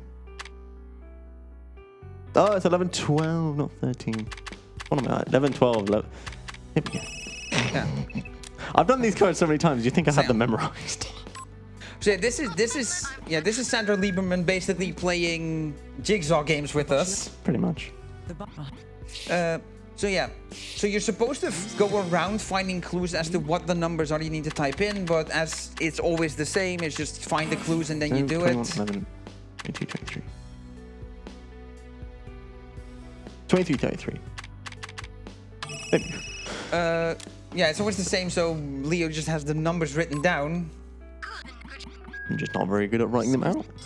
3, 4, 1, 5. 13, 44, 13, 15, 86, 93. I know that one off the top of my head. Yeah. That one of all ones. They're just a random string of numbers. I'm just gonna stop yelling at you while I'm inputting these. Nah, it's fine. And then the last one is basically you have to do a calculation on the previous one. And that's 23, 41, 68, 97. Yeah, so Lieberman herself gives you the clue for the final bomb, and there's a calculator that you can actually use to figure it out. Yeah, and she's calling Naomi the corpse whisperer, which kind of makes sense because, you know. Anyway, I need to make sure to cut the right wire here. Do you know which wire it is? No, actually no. If you gave me the wrong wire, I was not going to cut it anyway. Anyway, we're done with this one. We can now finally move on. Would have been a 1 and 3 of me getting it right and pretending I know things. Anyway, it's time for the last bit of forensics. We're all done. Let's get out of here. I'm done. Right, we can now finally move on to surgery. Yes, the actual content of the game. Yeah, so this is the final episode. It's only a cutscene, so we can skip it instantly. And that wraps up forensics. Yeah, we're finally on to surgery. So this is proper normal 1. surgery. So yeah, stage 1, just an intro cutscene, so we can skip it. All right. So dilated cardiomyopathy. So the patient, so the cases actually do intertwine with each other. So spoilers for diagnostics. The operation you do here, you do diagnosis on this patient. Yeah. And you've seen the timeline go with like the white cubes. This kind of hints at where in the overall game timeline this happens. So this surgery happens after the diagnostics chapter, where this guy gets diagnosed with dilated cardiomyopathy, which is a very difficult word to say at 4:15 in the morning. Don't worry, we'll find all right. That's right. It'll get worse when we actually get to So forensics. yeah, this is the this is the more cartoony looking surgery here, where you have these red blobs that represent blood. We get a special tool here to palpate the organ, to just kind of press down on the organ to feel where the things are, because the ultrasound can't find things for some reason. Sutures, please. I know exactly. Someone's going to say angle your sutures, and I know exactly who it is. Don't say it. Don't put it in a donation message. Actually, do it. So yeah, so as usual, it's a tutorial operation, so it makes you do things like disinfect the incision at the end. That's a trauma center staple. Yeah, except for UTK2. That's the only game that doesn't do it. Oh, even in the tutorial op, you can Yeah, skip in it? 1-1, you don't have to. Oh, nice. You have to gel. It's so funny. So weird. Anyway, we're going to move on to more surgery, and this one's tumors now. Again, Shelley Brooks, another one where we do diagnostics on, but you'll sort of see a similarity. We're like, oh, wasn't that from earlier? So we got beach balls for some reason. Those are mini tumors. Yeah. And then here's the big gem, the big ruby. Yeah, there's like just a ruby crystal in there. So yeah, the small ones you laser off and then patch up the hole with biogel. The bigger ones, the ruby crystals, you excise them. These are inflammations that you inject the blue solution on. That's literally what they call it. They don't even like call it the anti-inflammatory. They're just like, it's the blue solution. It's like the medicine, the blue vial. It's like, Yeah, I'm a doctor. they really, I don't want to say dumb down, but they simplify the terms in this. So yeah, they just put the blue stuff in. Like in all the games, they would say inflammatory and then explain that it's in the blue vial. I'm dealing with these tumors first because they have an animation with a membrane. It's a very minor thing, but it saves a little bit of time. Because then we can move on to the next section. And this bit's RNG. I'm hoping that I don't get messed over. Also, excellent music. Again, I will always mention it. Yeah, so there's 8 tools here to use. There's the biogel, the syringe, the suture, the drain, the laser, the ultrasound, which is also used as a camera tool to move the camera around, the scalpel, the forceps in clockwise order. Now, in certain trauma center games, if you do that in operations where you wildly swing the scalpel all over the organ, you're gonna cause lacerations. But you know, Trauma Team is a little more kid-friendly in that sense, and yeah, just lets you wildly swing and it will never make cuts. The main reason for this is because there's so much stuff that you could cut here. So the game just goes, well, you're looking for it, you know? Yep. Anyway, I'm looking. There's for also, the yeah, last you're intended to use the ultrasound, but yeah, you can also wildly cut across the organ. If you hit it, it shows up. Hello. The operation isn't ending yet because there's still a thing to find. There's one last tumor. There it is. Also, take note of these black bruises that are appearing. They'll become important later. Yep. You might have noticed it when we did forensics, that they're kind of on patients. And yeah, they'll become more relevant later on. Yeah, this black bruises, it is related to some of the craziness that happens during forensics, such as why Sandra Lieberman is bombing people, why Veronica Cage had these bouts of anger, was assaulting her parents. Yeah, it's all linked together, which is, like I said, another like excellent thing with this game. Like plot-wise, it is such a good kind of complete package. Yeah, it really focuses on intertwining. Yeah. On intertwining storylines. And it doesn't feel forced either. Like a lot of it is sort of all connected, which is great. Yep. So this is an operation that plot-wise follows after a. So this is a patient you rescue during first response and then operate on here in surgery. So yeah, this person just has a steel beam inside them. You know, as you do. Which is, yeah, this is absolutely totally how you remove a steel beam from a person. You just cut it every now and then. How would you know? You a doctor? Have you got a degree that I'm not aware of? I'm watching you. I'm watching you. Like, you're showing it here. So yeah, this is obviously how it works. And then we just There's pull no this reason massive... to doubt this at all. Yeah, this is accurate surgery. What do you mean?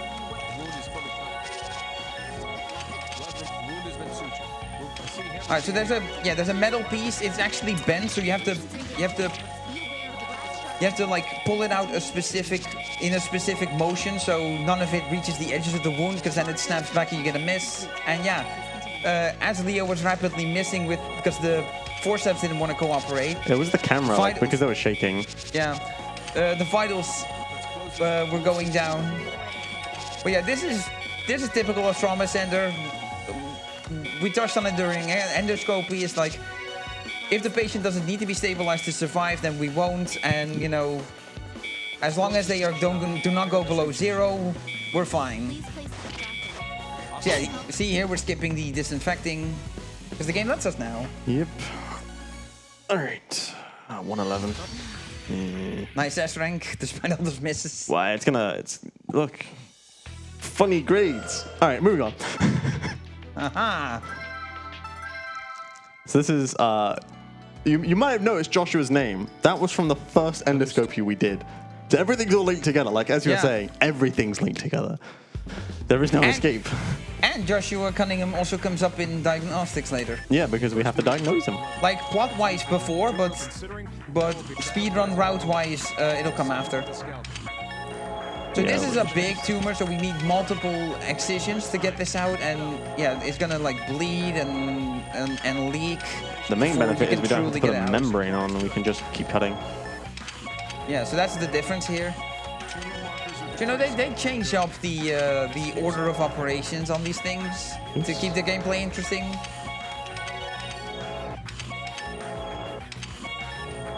Nice double blood pool. Okay, that wasn't ideal, but whatever. Okay, we're operating on the brain, by the way. Yeah, that was on the hypothalamus. Brain operation. Understood. Beginning pancreas. So yeah, bloody spots. That's the technical term. And this is from the GI perforation. There it is. Gabe said it. Yeah, now we need to we have to specifically patching up in a way, and then we need to inject. So yeah, it was like in a weird figure 8 shape. So yeah, for that one you actually need to excise it so you can close it with the forceps and then suture it. Yeah, because it's like stuck. So you can't close it with the forceps yet. The main concern is they want it to actually stay shut. And yeah, this is so the doctor that we're playing as to operate here is at this point in the game only known by his code name CRS01. Yep. Or CRS01, whichever you prefer. And that's because that's his prison name.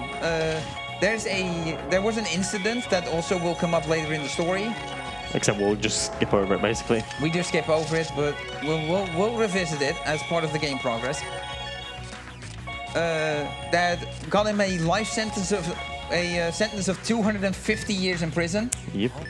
Because it was that severe an incident, and spoilers, he didn't do it, but he took the blame for it.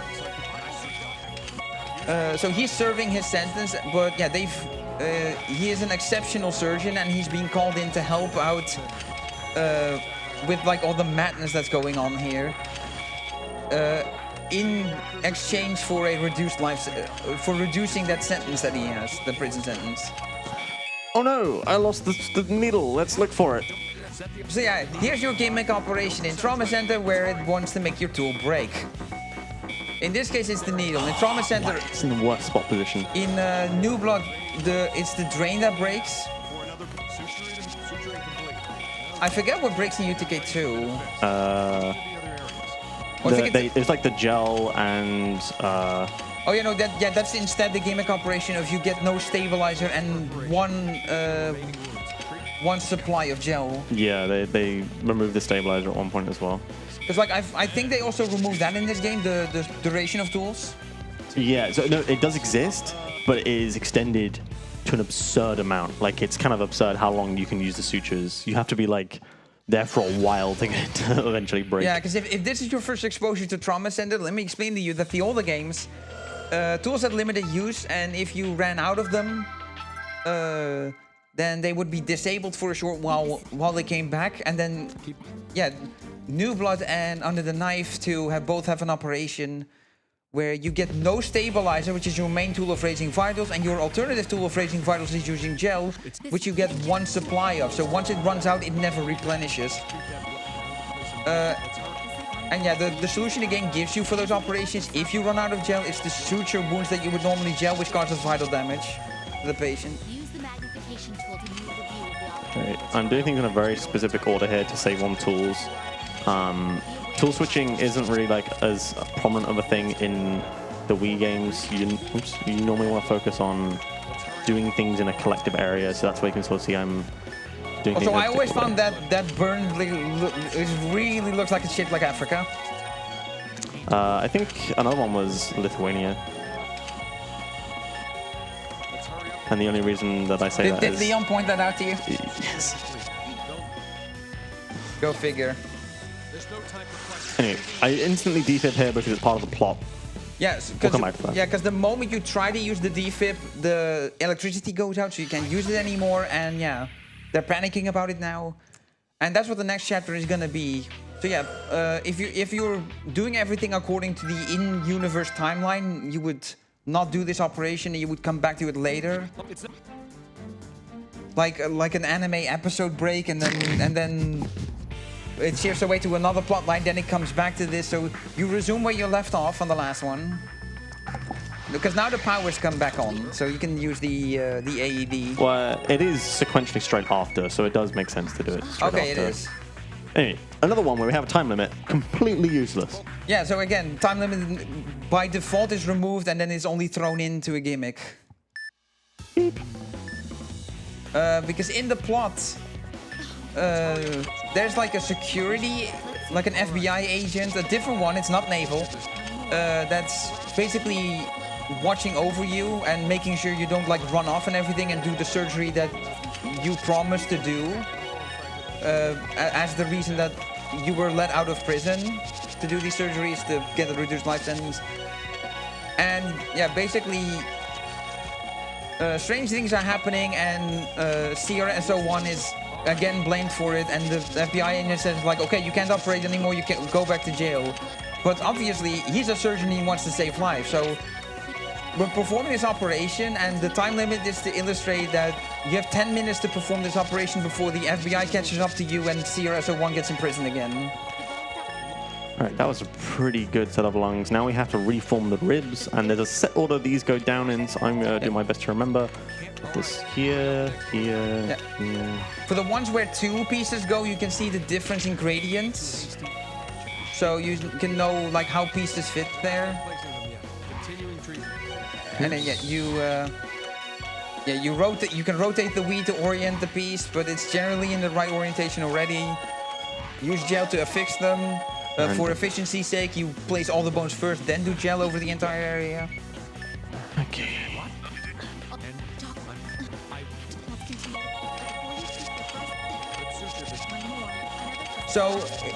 So Gabriel Cunningham, which is one of the doctors you play as here. One of the doctors you play as.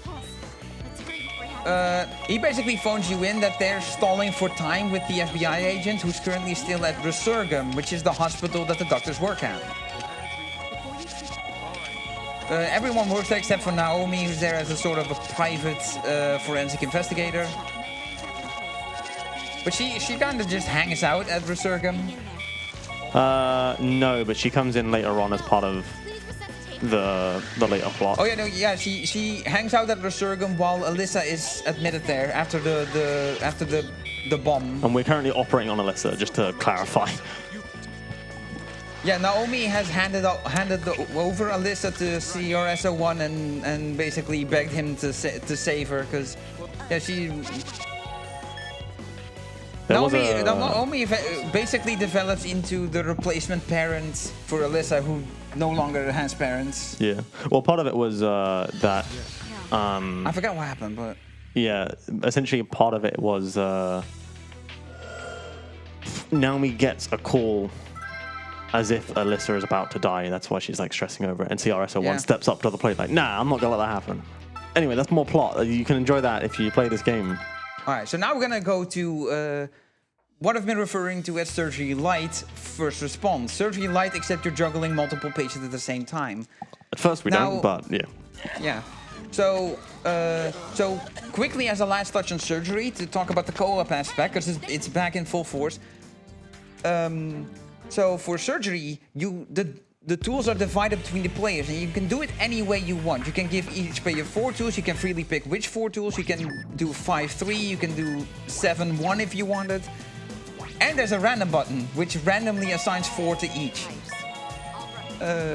And you know, chaining that into first response here, the co-op here is you can see the number above each patient, the 1. That is the refers to the player number for who the patient is assigned to. So alternatively, patients will be assigned to every other player.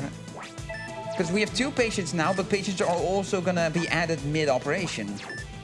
And yeah, it's simplified. You've got just the antibiotic gel, the bandage, the forceps, and the syringe, which gives you the stabilizer. So you get some special tools here. Yeah, you tape it. I have to manually actually do that action, by the way. Yeah, just shake the Wiimote about a bit to simulate that you're wrapping it around. Also, notice the black bruise on the chest there on the top left. Yeah. Just above the shirt. And yeah, and then random convulsions happen. So now you do chest compressions, chest compressions, chest compressions. Yeah, I missed that last one. Alright, we're gonna intubate. Yeah. Nice, and they're stabilized, and that's done. Yeah, so the tube is just, you essentially hammer it down. You just move your Wiimote down and you push it through. And it takes a bunch of pushes. Oop. I need to hydrate. Okay, so you can see the art. It was a burning building that we had to save victims from. That's why the victims had burns. So this is a Ferris wheel collapse. So this is where one of the victims will come with a beam in their abdomen that we did surgery on before this. Yep. So this is going to deal with broken limbs. You have to push them in. Every push is going to reduce vitals if you do it like in a slow way. If you do it fast enough, you can prevent the vital damage. There's also, if you do it in the wrong direction, it basically will kill the patient. Yeah. I've done that once already. And then you secure the splint with 2 bandages. Yep. So there's also a talk button, but we're going to skip over it as much as we can, because most of the talks are going to add extra patients that we want to avoid. Because underneath the vitals, there's a limit that you also saw during diagnostics. That is the amount of patients you're allowed to lose. If that runs out, you fail the operation. It's limited here is 1, so we cannot afford to lose anyone. But we will be abusing that in the next few. Yeah, because later on we'll get more patients to deal with, but also the limit will be increased. So the limit will be 2, which means we can't afford to lose 1 patient. All right, I'm gonna try and make sure I don't get soft locked here, because there's a way to get soft locked where if I get rid of the 2 blood pools here, right as that I-beam is gonna be cut, what can happen is I get soft locked. Now, fortunately, I was way ahead of that, so it was fine. But yeah, if you time it just right, it ends up, I don't know if it's frame perfect, but it ends up being basically you can't do anything here. You just get stuck. You have to redo the op. Yeah. So yeah, once you have no more patients to do, so every patient is either stabilized or dead, then the operation passes. Unless you lose too many patients, then you fail. And this is the first one where I get to kill some people. Yeah, things you don't want your doctor to say. Yeah, mournful hero.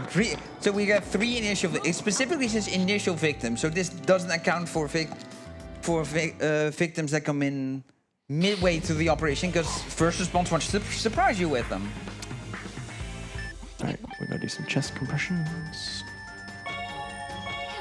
So yeah, so since we can afford to lose 1 patient, and losing a patient is faster than than saving them, since you have to do all the complications, yeah, we're gonna be taking advantage of that.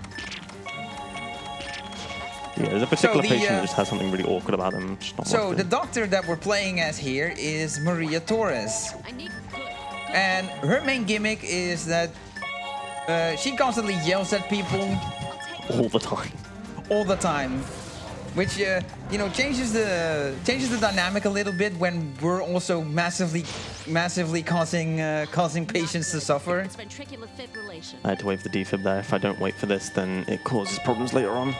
So I'm glad I waited. I was like, oh, I change patient, but no, Yeah. I don't. If you'll have dead All right, now I kill this patient once I've patched that up. And Yeah, now I do this. because the way we're gonna kill this patient is by constantly missing with the scissors. Don't think about how questionable that actually is in real life. I mean, in other games you can kill, and including Trauma Team as well during surgery, you can kill patients with a bandage. Well, yeah, everything's a bit... Because just like other tools, you can miss with the bandage, and misses do vital damage. So yeah. How's that? Damn it. Vitals don't So this is a more severe flatline. So yeah, the compressions need to be a bit more rough to save not it. good. It's ventricular fibrillation. So did you do that miss to trigger the No. fibrillation? I earlier? was just Okay, waiting. you have to wait for it. She's And We're going to get a whole bunch more patients, but that's the end of the op, fortunately. yeah, because this is another one of those ops that ends and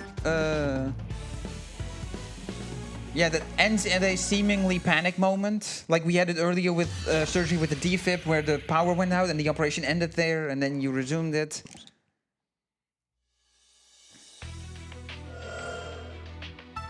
All right, so we didn't see, but at the end of Forensics, there was a thing where once that Naomi had gotten out of the room, she comes to Portland Airport because there's also an explosion here that happens in the cutscene that we completely skip over. So now we're dealing with the bomb explosion that went off. Yeah, so there's burns and pieces and shards of glass that got embedded in the victim. And yeah, in the cutscene that we skipped after the operation that just ended, where a bunch of emergency patients at super low vitals came in the cutscene, emergency services arrived to help out, to save Maria's butt. Yeah. So there is like two ways of doing this essentially. One is that I go to the final patient and I set the I-beam to cut. The problem with that is it's kind of risky. So I'm going to do the safer strat, which is basically we just let that guy die. It's about the same time anyway, so there's no real like downside to doing it. But it's real malpractice. Yeah. So yeah, Leo does it so fast you may not have noticed it, but when you need to do the tube down the throat, there's like two dotted red lines, and yeah, you need to push it down and then keep it in between those. And yeah, here's you just strap a band around it to basically seal it off, so blood doesn't continue to spill out when you're trying to deal with the wound. Yeah. If you know what a tourniquet is, then you know what that does. I believe the term for it is hemostasis. That's a tourniquet, but yeah, the process of removing blood and cutting it off is hemostasis, yeah. hang in there. We're going to So yeah, you can see on the limit, you can see one red flash because the patient is super low vitals. You can see the small indicators with the Roman numerals, and that is an indicator of what the vitals are roughly at for the patient. We're gonna wait for this guy to die. There we go. Yeah. So you can see this patient is fine. It has 58 vitals. There's a green 3, and once it's lowered, that green 3 was gonna like hang diagonal, then fall off, then the yellow like hang down, fall off, and you can see it on the last patient. The red one was hanging down, so it was like super low vitals. All right, I'm hoping for some good RNG because this one has a Desperate rescue. smidge. So yeah, this is the accident with endoscopy where we had to look for people when the bus crashed into the mall. Oh, yeah. So the people that Tomoe found with the endoscope, Maria is now gonna perform first response on them. Except not quite, because Not you'll quite, very 'cause- quickly see I'm gonna... You can see limit 3, so 2 patients are not gonna make it. I've had Starting enough with of this this one. Scissors are the fastest way to kill a patient, so other than you can sort of manipulate bones, but they're just as awkward. So it's faster just to mash A and B together on this. Yeah, and each individual miss doesn't do too much damage, so it's really a process of mashing, as opposed to older games where a miss would cost 5 vitals, a loss of 5 vitals. I forget if higher difficulties raise the miss damage. Yeah, it will do. Your arm shouldn't look like this, by the way. Yeah. Yeah, backup arrives, and now suddenly the Backup vitals are going to arrives get and maxed up. look at the 3 patients at the top. Look at the indicators. Once I get through all this text. So yeah, it just all went up. So yeah, emergency, yeah, like assistants arrived to all boost the patient's vitals. More patients, though. Never Yeah. ends. Wait, that's on a different operation, actually. Did you see that? I got a call and then a miss. Yeah. So while the operation continues, something I want to touch on is the vitals, which is important for the actual operation specialties. So anything other than diagnostics and forensics. The vitals, internally, it's a floating value. It's like just like there's a maximum number and a minimum number. The maximum number gets translated in game as 99 vitals. The minimum number, like the minimum float value, gets shown in game as 0 vitals. Once it drops below the minimum floating value, that's when in-game vitals go below 0, and that's fine. The best way to look at it from a not too technical perspective is that the vitals have decimals, have hidden internal decimals. So if you're seeing vitals 0, but the patient isn't dead yet, you're at like 0.4, 0.7. Yeah. We utilize that a lot in the other games. This one, not quite so much, just because everything doesn't quite do the same amount of damage. But we're also not kind of dancing with Yeah, so death even with no stabilizing at all, we don't get close to 0. Yes, good RNG. Sorry, that getting good RNG on this is always just complete chance, and it sucks. Yeah, RNG for how long it takes for the D-Fib to come in, yeah. Yeah, for the fibrillation to occur. Stabilized at the final patients. So the game says operation successful, but can you really say it? So because we constantly let patients die in this, we do constantly get C ranks for this, and so there is some dialogue. And to embrace the co-op aspect during every operation, there is one of the other main doctors you play as there is a quote-unquote assistant. And basically there's some dialogue between those 2 doctors, and the dialogue changes depending on what rank you get. Yeah. A rank C, which is the minimum rank, then the doctor you played as will complain that they did a bad job. The other doctor will say like, oh, you need to improve, otherwise people are gonna die. And yeah, and then if you get S ranks, then you will be heavily complimented on your surgical skills. Okay, so now we get to the final operation specialty, orthopedics. In bones, except this isn't the bones, but we'll come back to that. It's in general terms, it's bone surgery. So this is a specialty that really plays with the music, and every you have a chain, and as long as you keep your actions going, the chain will continue to rise. So if Leo were to let go, the chain will break. Won't cause a miss, because missing only happens if he goes outside the red lines. But if he lets go, the chain resets back to 0. And every 400 increment of the chain, yeah, the music gets a bit more epic. A bit more epic is one way to put it. Yeah, basically it just feels a bit fuller every time. Yeah, so there's dynamic music for this. So you get like. So you can even hear from the music that you're doing a good job.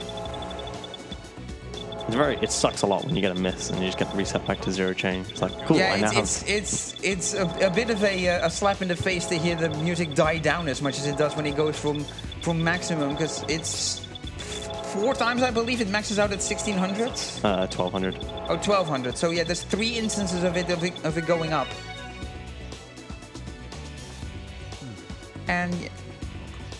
And yeah, for the initial incision at the start of the operation, it's just yeet across the screen, because because Leo is a beast, he can do it in a straight line and not miss. And then yeah, here it's somewhat of an auto-scroller. You basically, how far you go up the screen generally controls how the camera moves. This is to be, you know, player friendly. So if you're struggling getting close to the edge, you want to stop and recover, so the camera will stop scrolling. But yeah, as speedrunners, we're gonna go fast, so we're moving fast enough to continuously keep the screen moving at max scrolling speed. Yep. Which way was this incision? This way. Because I have to rotate my hand. And yeah, there it is, a miss, and then the music goes back to the starting point.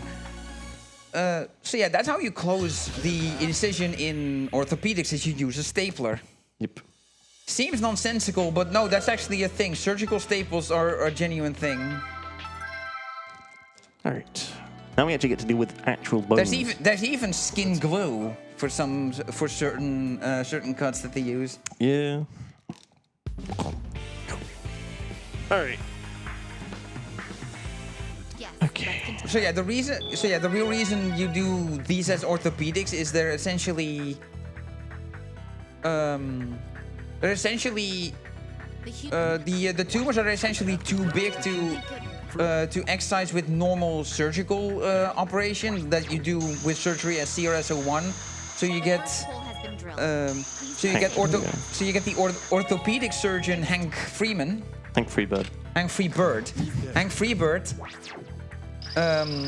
To do this very methodical, slow excision all around. Yeah. And later we're gonna deal with even more massive tumors that we're gonna cut out in parts like that. Now we've got bone reconstruction, which is pretty straightforward. By the way, you shouldn't do this with actual bones. You shouldn't remove them from the body. I'm gonna just put it out there. Yeah. Exactly. So yeah, what we see, there's a piece missing, so we're going to be making a synthetic bone, which introduces laser cutting. Yeah, this is the exact same process as what we did in the first op, where we just basically have to follow this guideline. The circle kind of signifies how far out I can go. So you can see I'm basically hugging that right side, and where my cursor is in that circle determines which way the camera will move. So basically, I'm going to try and basically keep it as smooth as possible. As you can see, there was very little movement in the camera. Yeah. There's a little mechanic with the chain here, and you can hear it in the sound effects with the chain increasing. When Leo is closer to the edge, the chain will actually increase less. I think it's if you're on the outside, its chain goes up 1 per tick, and if you're in the middle and you get these bleeps, it goes up by 3 per increment, I believe. Yeah, I don't know. I've never really paid attention to the chain. Yeah, that's all there is to explain for orthopedics for now. So now's a good time to throw it over to our host to read some messages. Rock solid. Rock solid. Rock solid indeed. Okay, so we have 2 donations. One is 10 euros from Frosty with a text: "These operations are insane. Leo can definitely beef a doctor to patch me up. Well, as long as I won't be one of the patients to be sacrificed for the sake of a speedrun." And don't worry, Frosty, I won't. The second... Even if you're the slowest, we'll save you. And the second donation is from Leo Marcar with 20 euros. "It's going to tear. Timing voice lines is hard on a marathon. Keep on waggling, Leo. Thanks for all the donations." Thanks, Leon. Yeah, Leon. I'm surprised that Leon's awake. He's an hour ahead of us, so that means it's 5 a.m. right now for him. Yeah, exactly. He has work today. Yeah, shout outs to Leon. Like, you were a real one. Please continue on. I will give you a thumbs up, but actually I can do it with this hand. Yeah. I don't need the nunchuck. Yeah, so yeah, this is true. So we're deliberately avoiding the marker there, because yeah, this is similar to what I touched on endoscopy.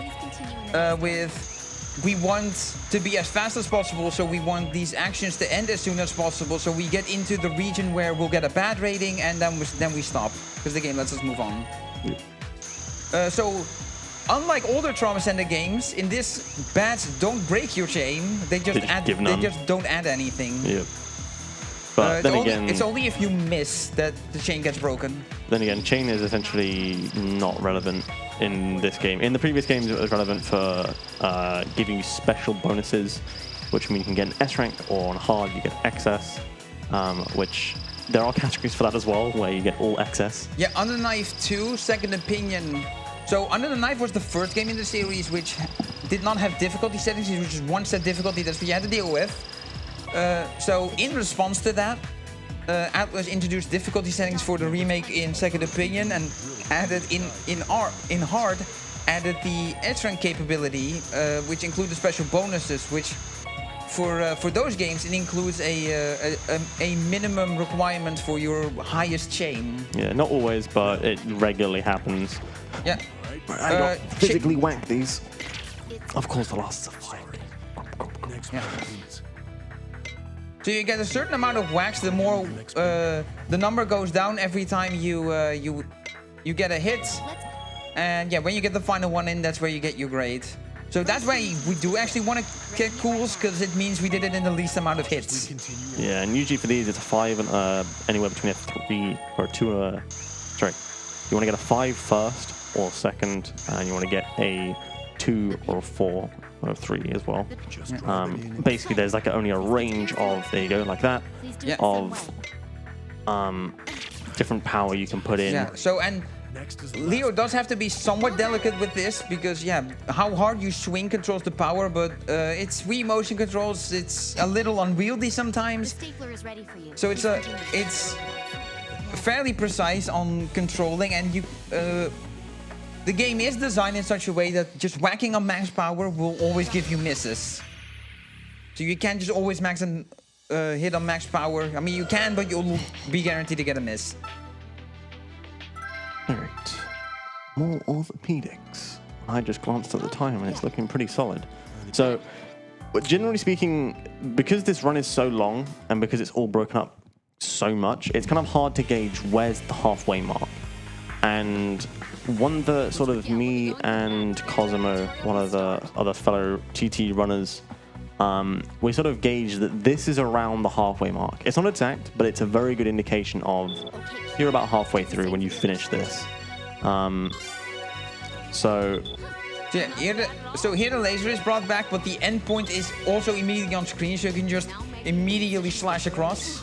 Oops! Oh, there goes my chain. Yeah.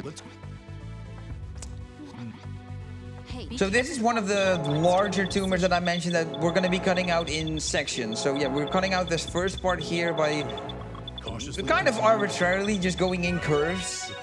It sucks because later on we have to do a very similar op to this one, which will cut much bigger segments out. And I sort of always ask the question, why didn't we cut bigger segments in this one?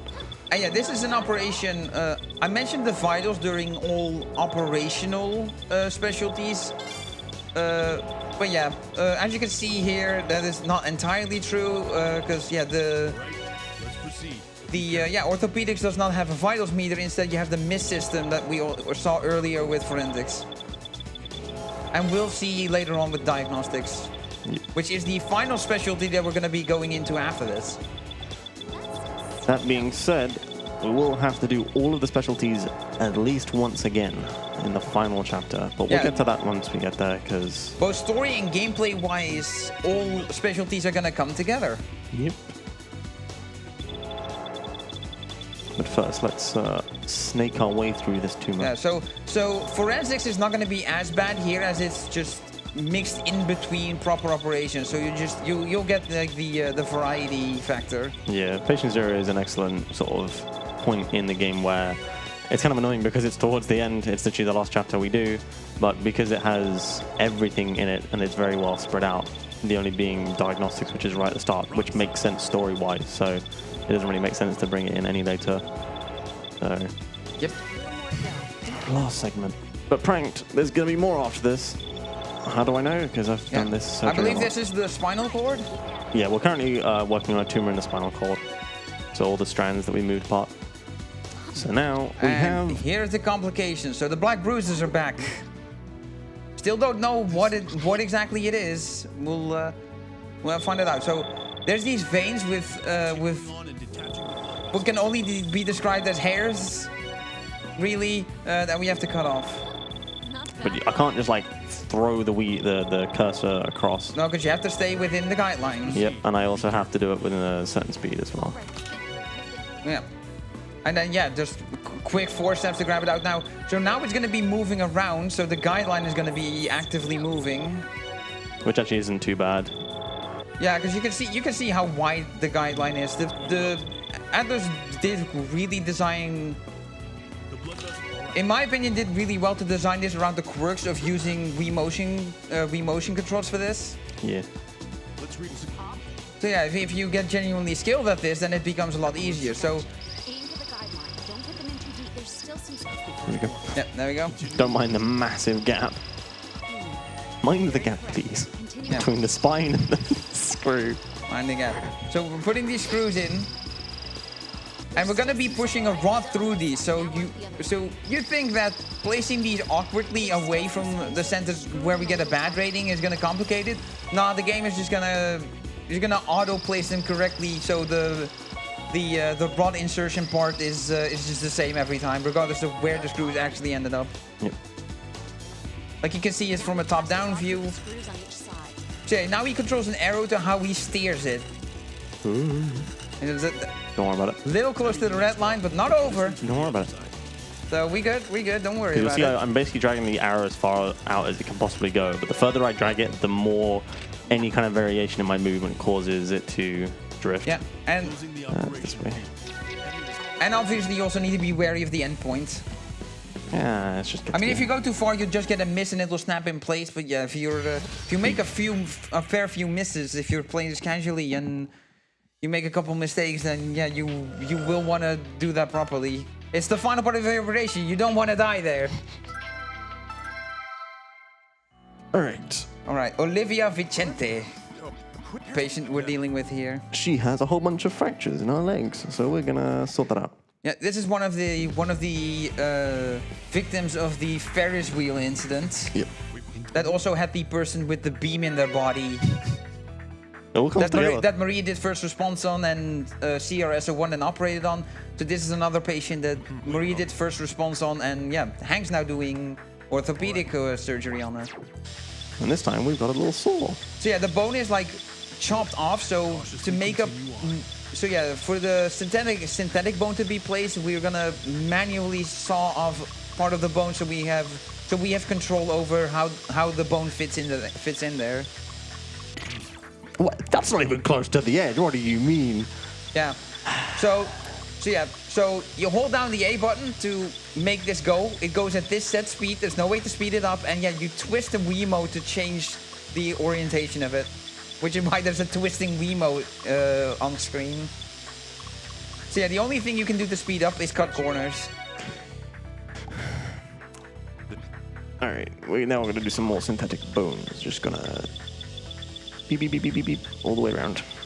And you can see again, I'm hugging the edge of this circle as much as possible, just slowly making my way around. Yeah. I forget what happens if you go outside. Is it a miss or It just drop? It just resets. It drops your chain, but it resets you back to the center. It doesn't give you a miss, fortunately. Okay, so yeah, it's as if you had let go of it normally. So now we get this to deal with, static. So this is just, we have to wait. So for that, they lost exactly 5 seconds. I've counted the timing for it in emulation. It is exactly 300 frames. Hey, and this game runs at 60 frames per second. Yeah, 300. I had to check my maths then.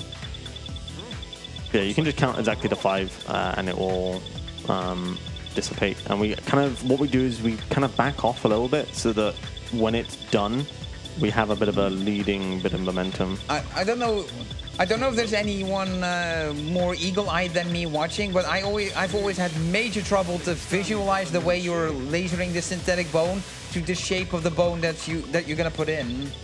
Yeah, it is kind of weird, but because it's so zoomed in. Yeah. But you need to be, because it's like precise. But this is orthopedic the edge surgery. where we cut. If you now think about it, this is like where I was cutting along with the saw. Yeah. So then when we, especially because it rotates, that's what's confusing. Like this shape doesn't match up. The moment we put it in and be like, oh yeah, it's so dumb. Oh yeah, the piece kind of rotates, but in a way that you don't notice it when you're watching. Yeah. Oops. Good. It was a Why? I bit didn't far draw away. far enough. Some drills you can do really shallow. Yeah. The idea is that you let go where the gradient starts. Pretty much, yeah. So you see like the light blue gradient and how it fades more when it's further away from the cool point. Yeah, so yeah, that's essentially where you want to stop. All right, we're not actually reusing those burn fragments, so it's fine to remove them. Yeah, we're gonna be sawing this again. So yeah, same procedure as before. Like I said, I'm cutting a straight line here. This Yeah, genuinely does exactly. not match the shape. Oh yeah, constant chain increases of 1, but it's the fastest way to get through it. Make sure it's secure, but don't hit. Good. It's been driven into the right point. And a little tap. There you go. And now I got to tap on To the. the guideline, okay? Yeah. All right, that's it. Continue on. So we're gonna put this bubble on. Yep. And now we're gonna have to. Yeah, now we're gonna remake have to the socket. saw. Yeah, just drill this out, drill the shape. Nice bad. Yeah, get the bats. And then we just want a little tap. Yeah. Fit that in and then Chunk. fit it all together. And just like that, they have a fixed leg. Yeah. Surgery. Innit? Here's the staple. Match the guide. So just because I'm using the stapler now doesn't mean we're done yet. I still got another part, unfortunately. Yeah, part 2 to this one. Ugh.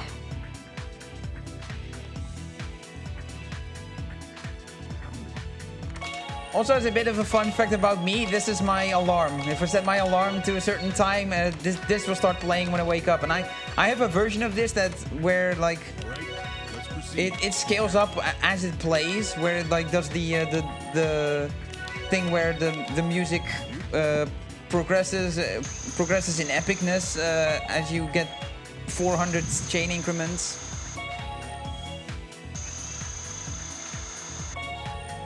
My left hand rather doing nothing. I could just chill with this. Why am I holding the nunchuck? All right. There.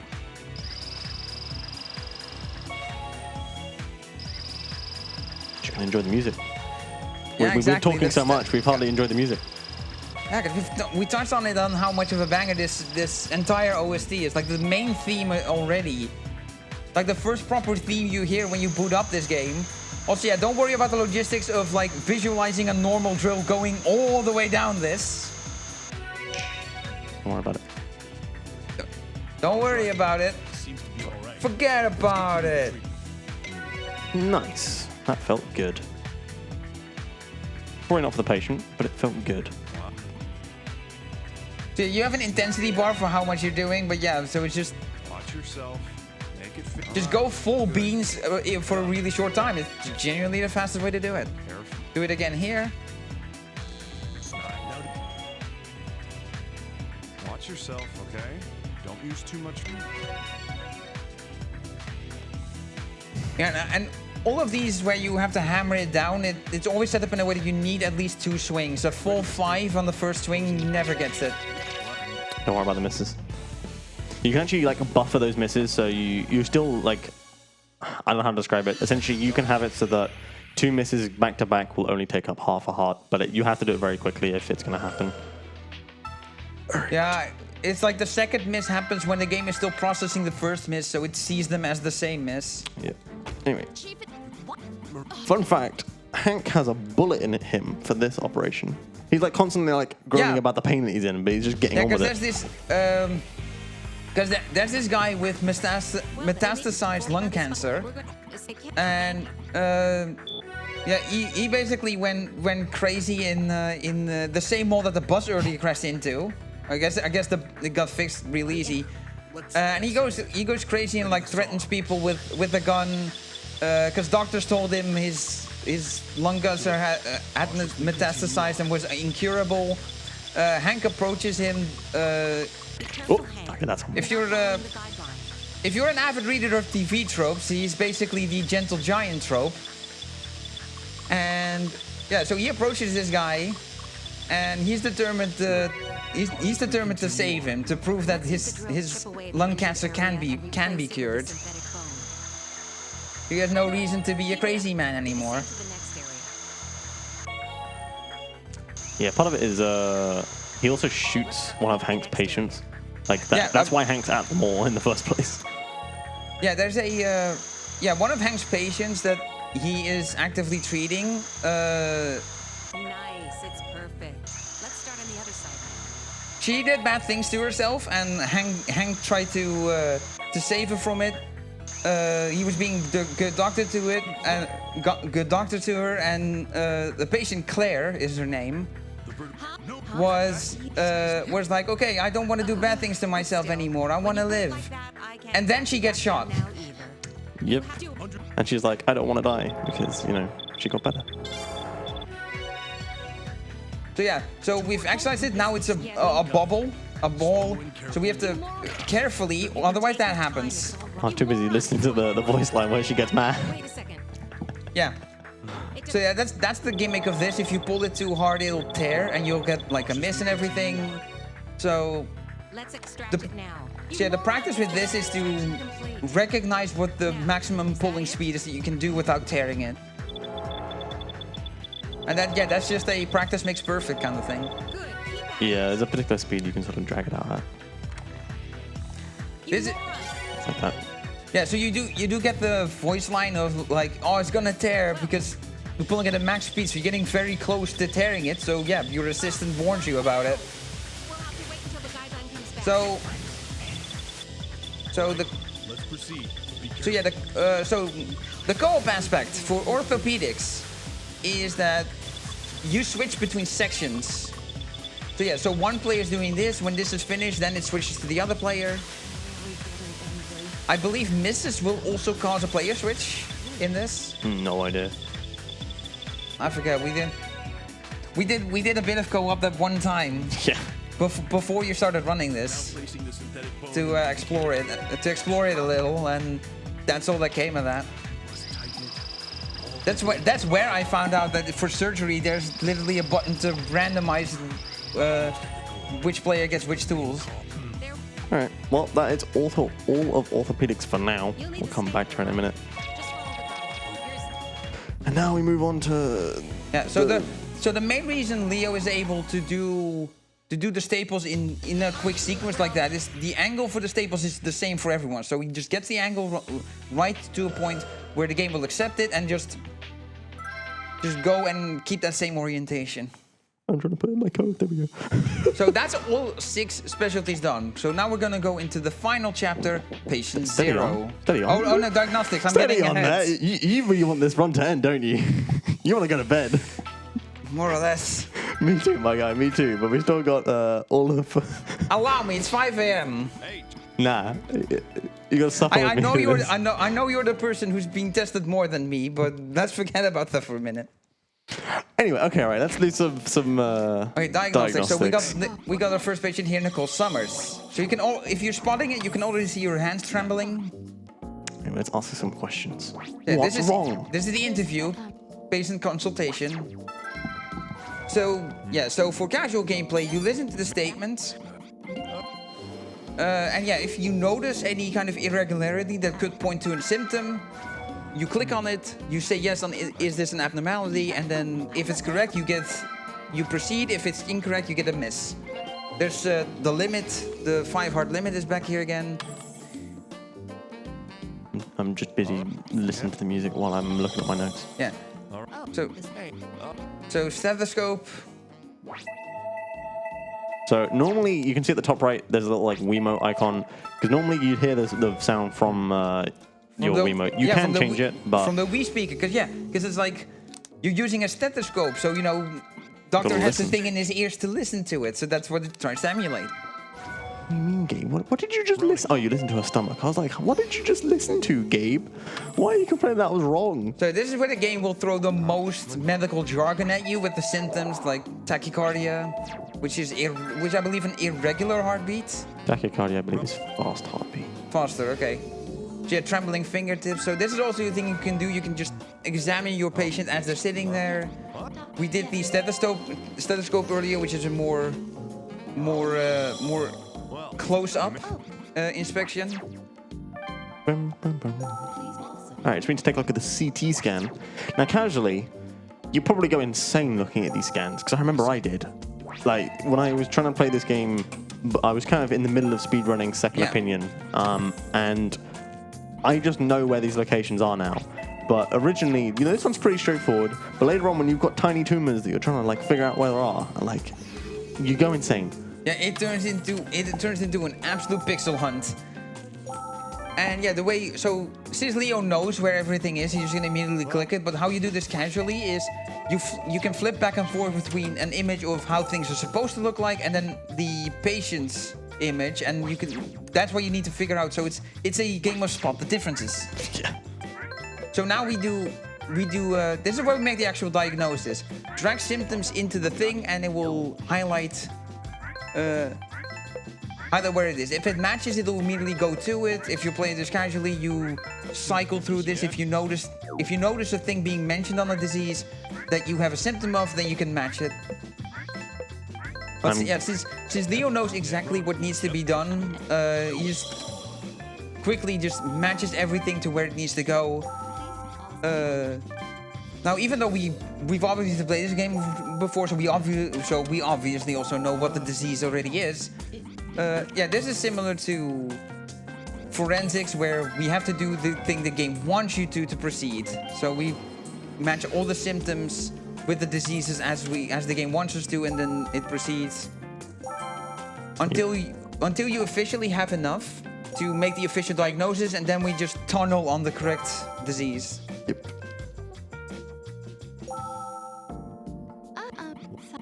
All right, let's do some blood work, and this is pain.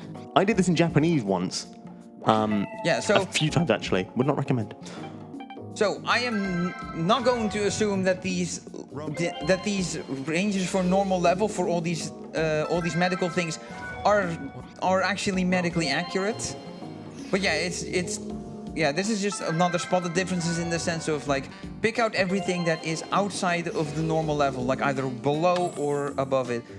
And some of them are gonna be like miles above, like the maximum is 50 and then the measured value is like 355. And like it makes visualization really difficult. Like is this something that can happen to a person that has this disease, or is it like if this would happen to a person in real life, they'd be dead? Don't know. The thing is, like, the actual things they are measuring against are correct, and that is like a representation of what might be wrong with them. So they do actually have some kind of connection. Atlas did put that F in at least. Yeah, as you can see, yeah, diagnostics quite a bit faster than forensics. Yeah. So this is what we want a point and click section to be. Now, let's.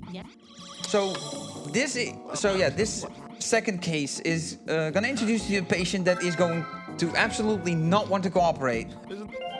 So the symptoms in the statements are gonna be more hidden beneath him just insulting you the whole time. And this tests your ability to look past that and find and pick out the symptoms in there. Like there's gonna be a line later of like looking at you makes me feel even more nauseous, and then it is. Yeah. So yeah, and then you have to pick out that means he was already nauseous when he came in here. Yep. So it's like in that sense. Right, let's take a look at this blood work. So yeah, this is gonna come into play with later patient. This is by making it so obvious that this guy is like hates you and really does not want to cooperate. They make it. This is how they teach the player that patients can keep things hidden, whether intentionally or not. So this is the patient that's going to end up with dilated cardiomyopathy that we had back in surgery. Yeah. Right, and then cholesterol is the last one. So when I ran this in Japanese, because yes, I have the game in Japanese as well, I'm running it in English because it actually there's literally no difference. We've compared, like, we've done some rough comparisons and found there was just no actual difference between. Since we're at an English language event, we figured we use English for people. So even though we're clicking text away fast, you can at least read it. Anyway, we had to point out his stomach's bloated just so we can point out his eyes have got jaundice, and then we get to stare. So we just subtly call him fat, and that makes him angry, and because he's angry, he opens his eyes, and that allows us to notice the jaundice. Yep. Which suggests that he has liver failure, which is what we're about to diagnose him with. Yeah, congestive liver failure. Now, we're gonna be accurately diagnosing the full disease here, like matching all the symptoms to it. Bar 2, because we have bar to 2. always do an extra step. We can't always just go straight to it with like 1 or 2 exceptions. But there's a little roadblock we're gonna stumble into first. Yep, so we need to go to the exam room to tell him, yo, you've got congestive liver failure. But he does not give consent to it. So we say to him, you need a CT, and so unless we have the evidence for it, he won't listen. So we're like, okay, Yeah. we'll do the CT then, Yeah. just to prove you. So we want this one. This one, here we go. Yeah, there's this dark color, and yeah, it is ascites accumulation. And then he's also got... And the liver is also absolutely massive. Yep. So now we need to go back to him to be like, yeah, lol, look at these CT scans. No, we don't. That's a lie. That was a lie. Ignore me. That's for the next one. Yeah. Like, the problem is we have 2 parts to this one. Yeah, we need to. So yeah, we use this CT scan to prove the diagnosis of congestive liver failure, which will have him consent to things. Well, he accepts that there actually is something wrong with him, Yeah. but we realize there's still something wrong. His Yeah, symptoms because don't quite match. Yeah, possible link to primary affliction. So yeah, this is diagnosis phase 2. Now we have to figure out why he has congestive liver failure. Yep. So yeah, this diagnosis does not end here. So we've got to ask him some more questions, which he doesn't want, but oh well. Yeah, heart failure. He finds it ridiculous. He's gonna quack. That was too fast on the thing to actually appreciate, Yeah, but he calls us a quack. right. Chest pain, That's all we needed. which now we need chest to... pain frequently something to do with the heart. Yeah. All right, now we need to take a listen to his heart. That's his breathing first, I think. Yes. Discontinuous sounds. And there's problems with his heart. Yeah, so S3 and S4 are not what they should be. So let's take a look at his bloods again, because we've got more information, which you can see his blood pressure is low. And his BNP is way up. Yeah, so this is all, yeah, this is obviously static, so it's always the same. And yeah, things like this change. So, you know, BNP was fine before, but now it is different, and we can point it out as an abnormality. And then finally, we're going to have a look at his EKG. And there's a very particular point that I'm looking for. So I want this downward bump here, and then I want this little dip. That's a Q wave, and then this is, oh, what is it, a T wave? Yeah, T wave. So yeah, negative T wave. And again, this is another example of where you flip back and forth between the normal one and the patient's one to find out what the abnormality is. So we're going to quickly see that his heart is absolutely swollen. It's been going gym, Yeah. but not in the good way. To look at, well, Yeah, your body should be swollen, not your heart. Yeah. So now we need to go 'Cause point yeah, out to him that his heart's swollen. Yeah. Like, I know very little about medicine, but I'm pretty sure a heart is not meant to be this size that it covers, that is, that you can see it behind both sets of ribs on left and right. The main problem there... I think it's mainly meant to be behind one side of ribs. Yeah, so your left side. Yeah, the left. Cardiology. Yeah, so there's the diagnosis that I mentioned earlier because we operated on this patient in surgery earlier.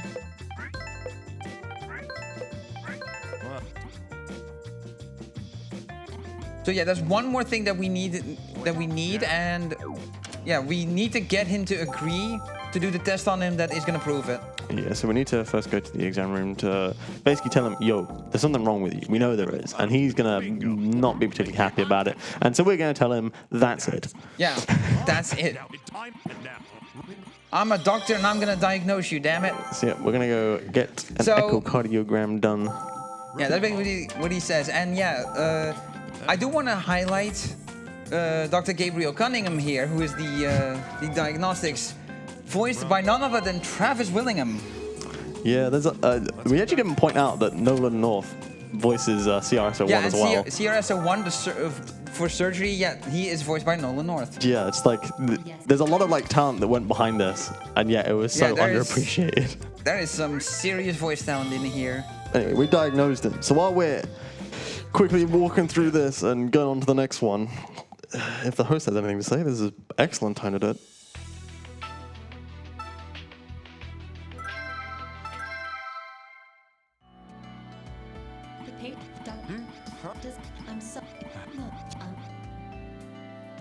This is also Shelley Brooks. It's the same one that we just heard John earlier. Yeah. Alright, let's smash through this. Alright, we need to listen to some questions. Alright. Nope. So something that always kind of threw me, and that threw Cosmo as well, is her hairstyle. She's got it like kind of in a ponytail, like that's then spread out. Yeah. It's just kind of hard to notice, like the way it's designed. Yeah, exactly, because you don't really see the hair behind the neck. Exactly, yeah. Then 12. So yeah, so this patient is going to be more... So yeah, with this patient, the hidden signs are going to be a bit more subtle. Like she appears willing to cooperate, but she is still hiding things about herself that she doesn't want to admit to. Nah, she's very straightforward because she wants to get back to work. It's just that there's constantly something wrong with her. That's part of the problem.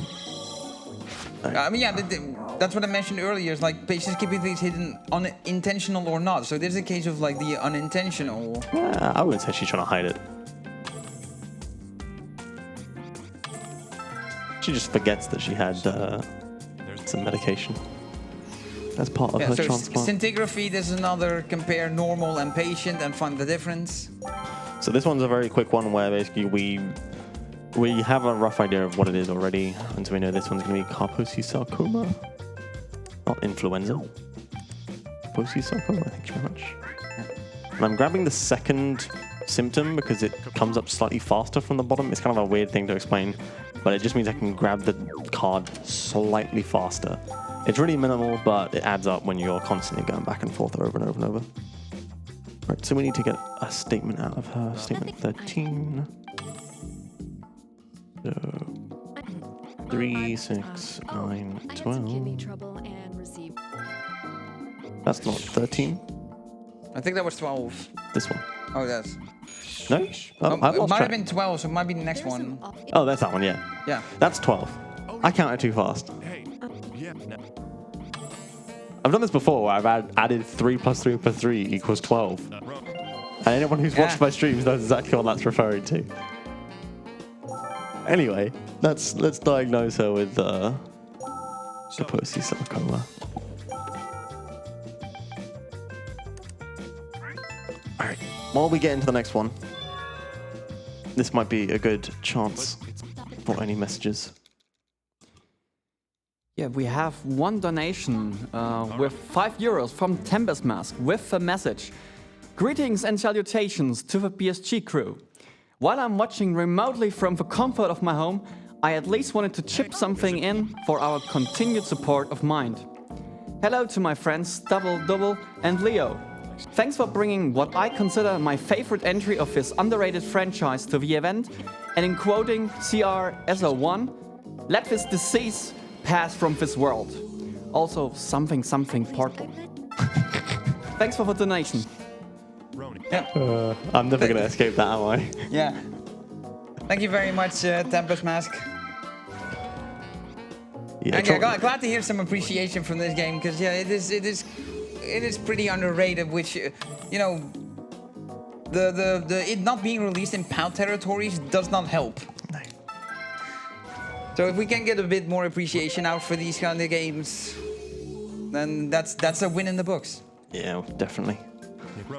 Alright, so we need to get some CT scans because something's not quite right in her stomach. But yeah, there is. Yeah, each of the doctors have their like little taglines that they say, like we lampshaded one of Hank's before, where he says "rock solid" or "cautiously continue on." And then yeah, the one pointed out by Tempest Mask in the donation that CRSO1 says. There's also a tagline for each of the specialties, such as for first response saying the first moments are the most critical. Diagnostics having your mind is the ultimate tool. Alright, I'm not this- sure. I think Orthopedics is work your marvel with strength and skill. Yep. And I forget what the other ones are. Endo is find the mystery within. Oh, you already said that one. No, I didn't say endo. You didn't say Endo. No, because that's one of the ones I didn't remember. And Yeah. I forget what forensics. The truth. The truth will be revealed. Yeah. All right, we're on part 3 now of Shelly Brooks. She's still got then stuff one wrong of, with her. yeah, one of Naomi's quotes that she says when you're about to solve the case is the dead shall speak. Yep. She is the corpse whisperer after all. Yeah. So this is one of the few cases where we need to do something in particular to get the episode to progress further. And that's basically covering all bases here. So what we need to do is we need to get these 2 questions first, and she's coughing. Then what we need to do is we need to take a look at the stethoscope, and we'll find there's nothing. So we're not actually going to bother to listen. We're just going to select the tool, back out, because there's nothing there. And then we're also then going to check her EKG as well. And there's going to be nothing abnormal. But then she's going to have a coughing fit, which resets everything, and I need to do some more checks. Because she's getting worse. And this This is more. This is showing it more of how a patient's condition can change in the middle of a diagnosis. Like we saw it earlier with the previous patient, Jacob Tillman. Where the analytics changed later on, and there was different abnormalities to point out. I'm too low throwing me off down. my pace. If you go too low, you get the stomach, which is not useful. And this one, it's her lungs that's playing up. Which, if you might remember, when we did surgery on it, it was her lungs. All right, we're gonna go get an X-ray.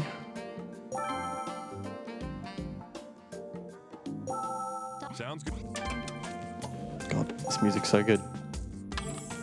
I know I've said it multiple times at this point, but it truly is just every single piece of music just hits right. It really nails the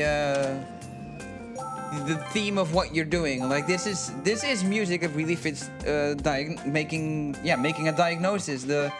During forensics, like it was all music that really fits doing an investigation. The first response has very tense, high paced, very tense music.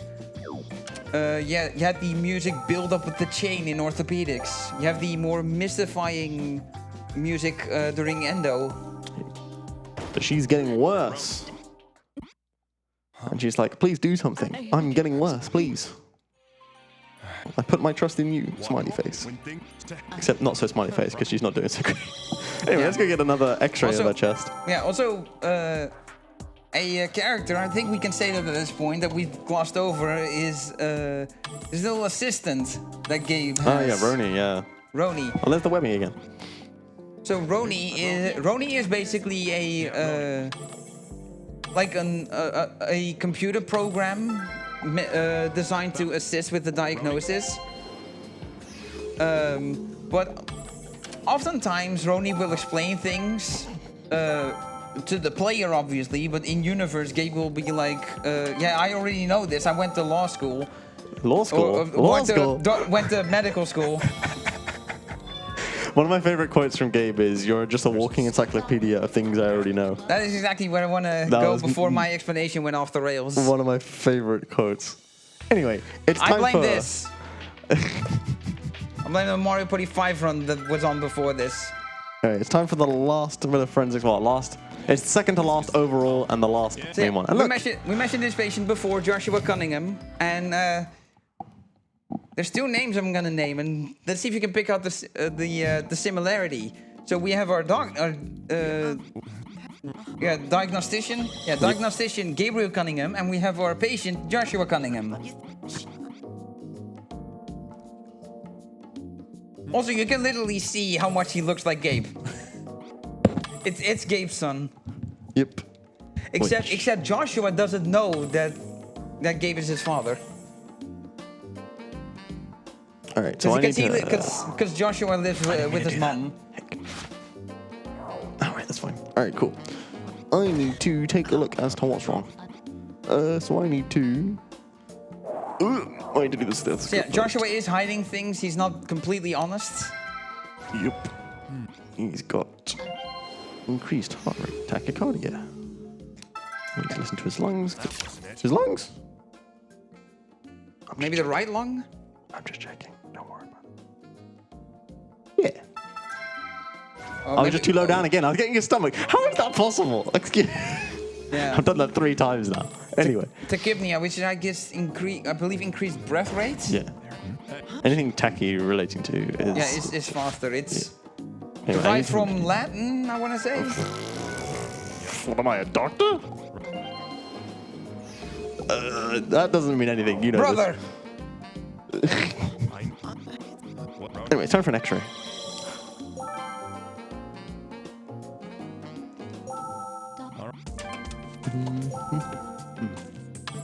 We want this one because we want this little circle because that right there is a GI perforation. Yeah, not that massive circle in the top right. That's normal. Nope. Like if you compare it, you'll see it's normal. But yeah, that's tiny. So the spots you need to check are already pretty tiny. Oh, I need to ask him some questions. It gets worse, and it gets worse. It gets even smaller.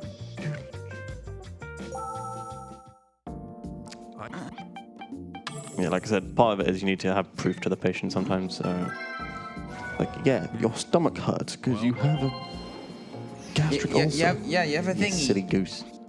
You have a thingy doing the thingy. You don't. Ronnie? All right. The bad thingy. Yeah, very bad.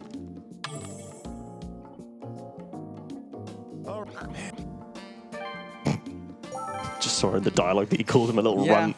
I was like, hold on a second. Yeah.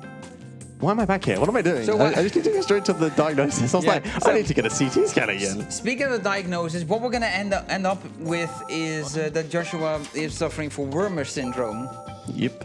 and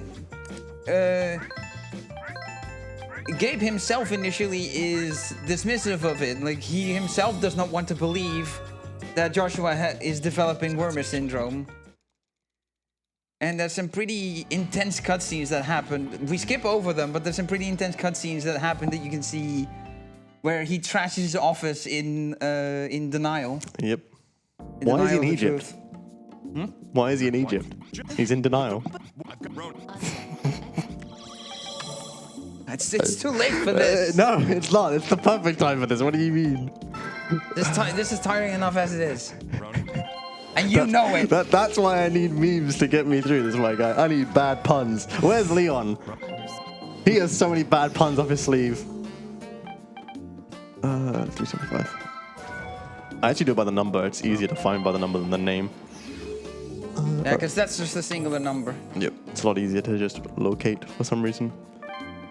Right, we are after the X-ray. Whatever works, really. Yeah, I mean, I still ran in Japanese. That's why I blame that. Yeah, exactly. And, you know, numbers are the same. Yep. How you say the numbers is different, but the numbers themselves are the same. Not to be confusing at all. Yeah, okay. Pronunciation. Well, it's more of a language difference, like how you say numbers differently in Dutch. Ronnie. It's I the mean, same thing. fair. Yeah, I can't do numbers in Japanese. Unfortunately. San, ni, ich. That's as far as you can get. That's yeah, 1, 2, 3. I was gonna say. Or 3, 2, 1. I forget. Yeah, of course. All right. Like, Quick, somebody else get in here and help yeah. us. You have a phone, don't you? Don't look it up, don't look it up. We're busy doing No, surgery. exactly. We're? What? What? We're busy doing surgery. You're busy doing I surgery. guess. You're assisting. I'm the nurse. Well, you are. You're dressed as one. I mean, fair. That is true. Ronnie. Oh, God. I need to get up so bad. Yeah, a little bit of a background, explanation for people that have not yet seen an on-site trauma center run before. This is just a tradition we have. We dress for the occasion.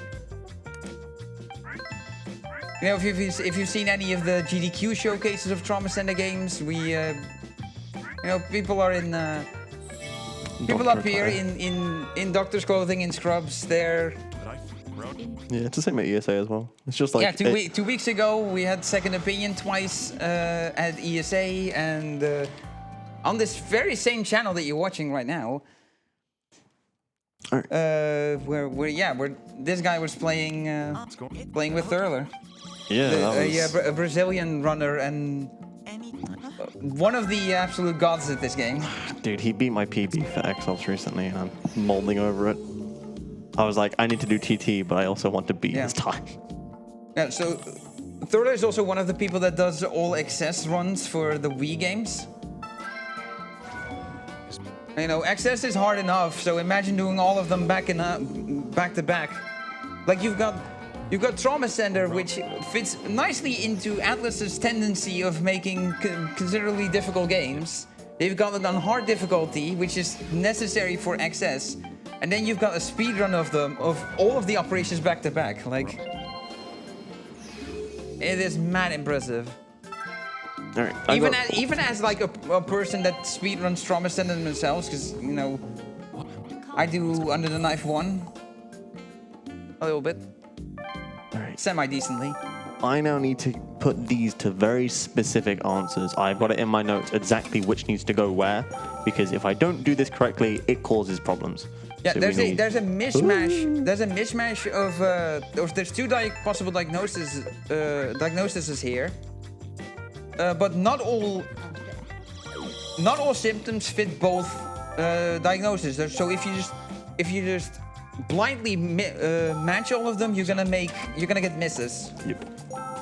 Very frustrating, because I've done that before. And when I was running in Japanese, it was agony trying to figure out which one goes where, which is why I've now managed to map it out nicely. Yeah. Shout out to the one time where I was in your chat and I had to go find your notes and relay in chat like it was like text box 3 on the text box 3 on diagnosis 1. But the problem is, right, it depends on when you select the symptom.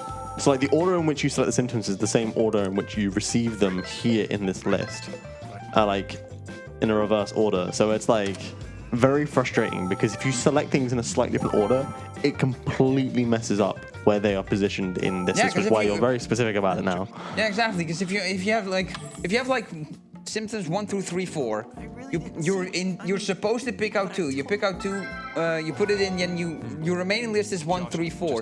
If you then accidentally do it wrong and pick out 3, then your remaining one is 1, 2, 4. Yep. And you might pick the next one. You might pick the wrong one by accident. Yep, it's very frustrating. And when you're in Japanese, you can't differentiate them easily. No, exactly. Only if you can read the text. I need an MRI. Not me personally, Josh needs an MRI, which he's already had. I'm just examining. Yeah. That's because he's got a tumor in his hypothalamus. If you Pituitary if you gland. remember Joshua during surgery, Joshua was the patient where we did brain surgery. Brain surgery on. All right. Time for me to determine what's wrong with him. It's a pituitary endometrioma. And then we realize, wait, that's not that one. So this is what I mean. It's so easy to just be like, it's all of these, right? We want 1, 2, 3, 4. There we go. I had to be very specific with that one. Got it. And now we identify that he has Wormer syndrome. And Gabe is not happy. Nope. Roni realizes that it's a very slim chance. It's like a 1% chance of it happening.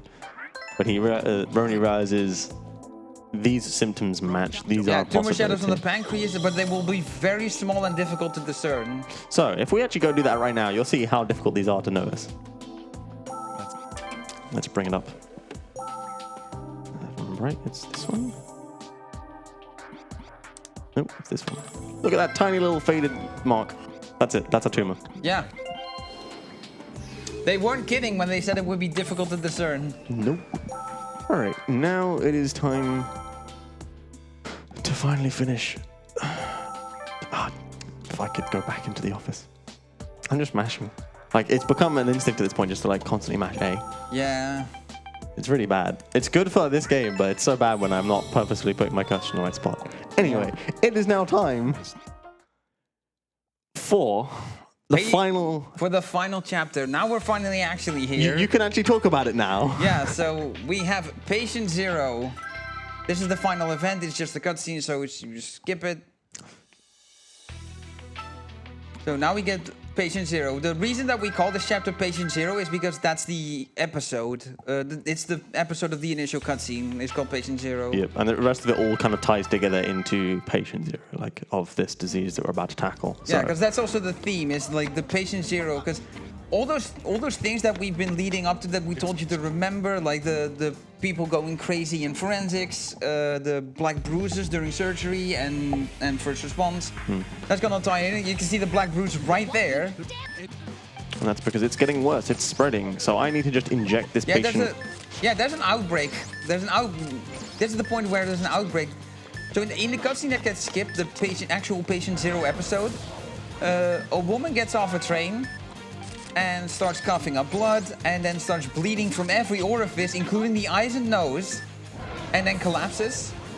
And you get this visual of like of this bruise, like this faded visual of bruise going around, like seemingly emerging from the blood, and then you see this this visual overlaying on the people that are around that, you know, go up to this woman. It's like, what's happened to this woman that she's collapsed?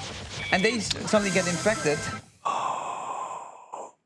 Move the bone back slightly. I did this in practice as well. It's very frustrating if you move the bone back. You can see how quickly the patient's vitals just plummeted. There was no way to recover from that. Yeah. Anyway, sorry. And then, yeah. So, yeah, people start collapsing en masse. And Hank and Maria happen to be on the scene. So that's why this is the first office, first response to all these patients. So all we have to do is, we can't actually cure these black bruises right now. So all we need to do is keep the patient stable and prevent them from dying. And the game stresses the importance of this by putting down limit 1. Alright, make sure not to mess up this guy's bones again this time. Yeah. I should also point out, like, these membranes, like these things I'm putting on, are very annoying. Like, if I'm missing them a lot, it's because they are so small and finicky. One more spot to secure. Oh look, we now got the frame perfect bug. Somebody go to the bingo, because I know that was a thing. The what? You'll notice it's a circle, Yeah. and that's because I've done it frame perfectly. Oh, frame perfect bug, yeah. Yep. Anyway, right, let me open this patient up. Well, their shirt, not them. Yeah.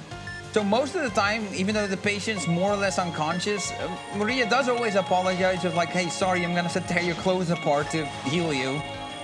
You gotta hope they're not wearing the best drip possible. You can also see the blood spot on the clothing. So yeah, oh, by the way, just remember what it is. That's a tourniquet. Yeah, I did say that. I must have missed I'll that. forgive you. It is silly hours of the morning. Yeah, exactly. We've pointed out multiple times how late it is here. At this point, we're gonna see the sun come up. More or less, yeah. All right, let's get the IV line in. Catching some Z's after this might be harder than I thought. Just pull the curtains across. That's fine. Oh, that was it. That was the last patient. I was like, oh, that was weird. All right. Okay. So while we load in, paramedics have arrived to assist Maria. yeah. While we load into the final diagnostics, if there's any messages, this is probably the best time to get those all in. Yeah, we have one donation. 5 euros from Leon Makar. With a message, you keep mentioning these bruises, but I don't see a single bruise. You did ask for bad puns. Thanks for the donation. Oh, I just clocked it. So yeah, so his right arm is, this is also, this is everyone's favorite patient in this entire game. Our boy Sam. Our boy Sam. He didn't deserve this. He did not deserve this. Also, that's another frame perfect glitch right there, where I've selected the thing, but it doesn't look like I have. That's twice now. Yeah, I'm doing quite well, I think. Yes. Anyway, let's ask him some questions. So the army is just basically push this. Only the army has kind of coerced. You know, they'll say politely asked. We'll say forcefully been brought here to diagnose this guy who's suffering from some kind of disease. If only we know what it was. I think We need an X-ray done. Old chap. The British is coming out in me. Excellent. All right, so he's got a Pankos tumor. Those are nasty. Don't look those up. Just don't look up Pankos tumors. They're bad. We don't need that. All right, now we go back to the exam room. No, we don't go back to the exam room. Why not? You have to go back and forth so much. Yeah. It's in my notes, so you have to go back. But it's after you make the diagnosis. It's a pretty messy. This one It's a is pretty the worst. messy diagnosis. You thought that Joshua's one was bad. This one is way worse. It's also a 3-phase diagnosis. Yep. It's 3-phase like Joshua, but it's even worse in the sense of I have to go back and forth a lot more. And that's because I also have to be specific on which symptoms go to what in the 3rd phase. There is some funny thing. There is some funny things going on here, though. Because later on, the army's gonna decide that we're not allowed to diagnose him anymore, and they install a virus in Roni's software. Well, that's not a virus. They just like put monitoring on it. Yeah, just done sort of a monitoring thing that the army's gonna interfere as soon as that program detects any diagnosis. So so Gabe and Roni decide to nicely abuse vulnerabilities in the program, kind of like how we do with speedrunners, and change the diagnosis to things like meaningless observation. Yep. And Gabe asked Roni, like, hey, can you write it down? I want to put it on a postcard. Anyway, right.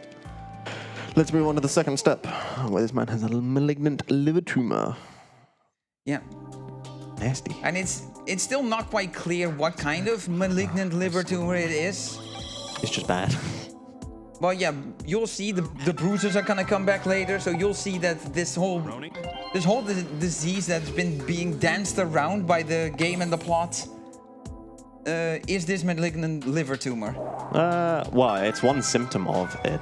That's like part of it. And the thing is, like, it's not consistent across all patients. That's what the real is. It's a type of malignant liver tumor. All right, diagnostics. We want bilirubin 2.3. There it is. AST, ALT, gamma GTP. All right, wait, scroll down. Is it? So a lot of these like details here, AST, ALT, and bilirubin, they all relate to the liver function, which is why it does actually match. Like all these details, whether the actual values, as Double said, are correct, we don't know, but they do very much actually match to symptoms. Yeah, so all the medical terms you see for things they measure in your body, those are real. Like BIFCA 2 is a thing. Yep. You know, AFB, FT3. Right. What it all means we don't know, because... Well, if I click on it, it'll tell you, but I have no time for that. I'm sorry. Oh, yeah. So yeah, you can if you're playing casually, you can click on it and you get a description of it. Yeah, it's pretty And that's the thing Trauma Center has been doing. There is a fair amount of the game relaying medical jargon to you. Like in Trauma Center Under the Knife, and I believe also Second Opinion, a couple of medical terms that are frequently used throughout the game are actually explained in the manual. Yeah, TT also has a manual as well, which I have somewhere. It's in my bag. Oh yeah, you don't have the box here. Yeah. I have the box, like I said, just in my bag. But yeah, they have like I mean an entire here thing. in the room. Oh yeah. All right, we need to get a CT scan. This man's not doing too hot, and Sam doesn't deserve it. And you'll see why Sam doesn't deserve it in a minute. We want this little sucker. And then we want the... Again, the difference in color, it's so minor. Yep. Like the area is a bit larger, but the color difference is still.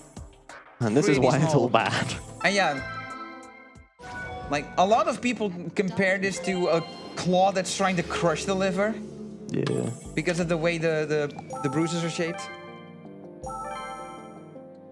Right.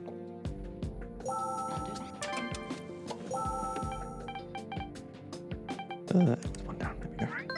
Okay.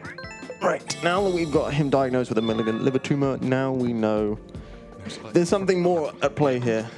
Because he's getting worse. Much, much worse, in fact. Also, yeah, notice the frame around the actual game screen is like all red and it has butterflies. That's totally not.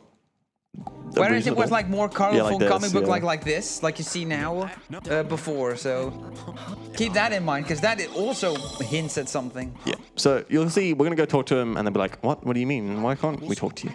It's because he's been denied. So yeah, what we do is we have a casual conversation with him. I say, "Old chappie, all right." Yeah, so this is what I hinted at earlier, where like the monitoring thing is installed in the Roni, and then they abuse the vulnerabilities. So this man's got some muscle pains. Yeah. Jot it down as a memo, not a symptom. I just want to add that to the postcard. Included in a Christmas card.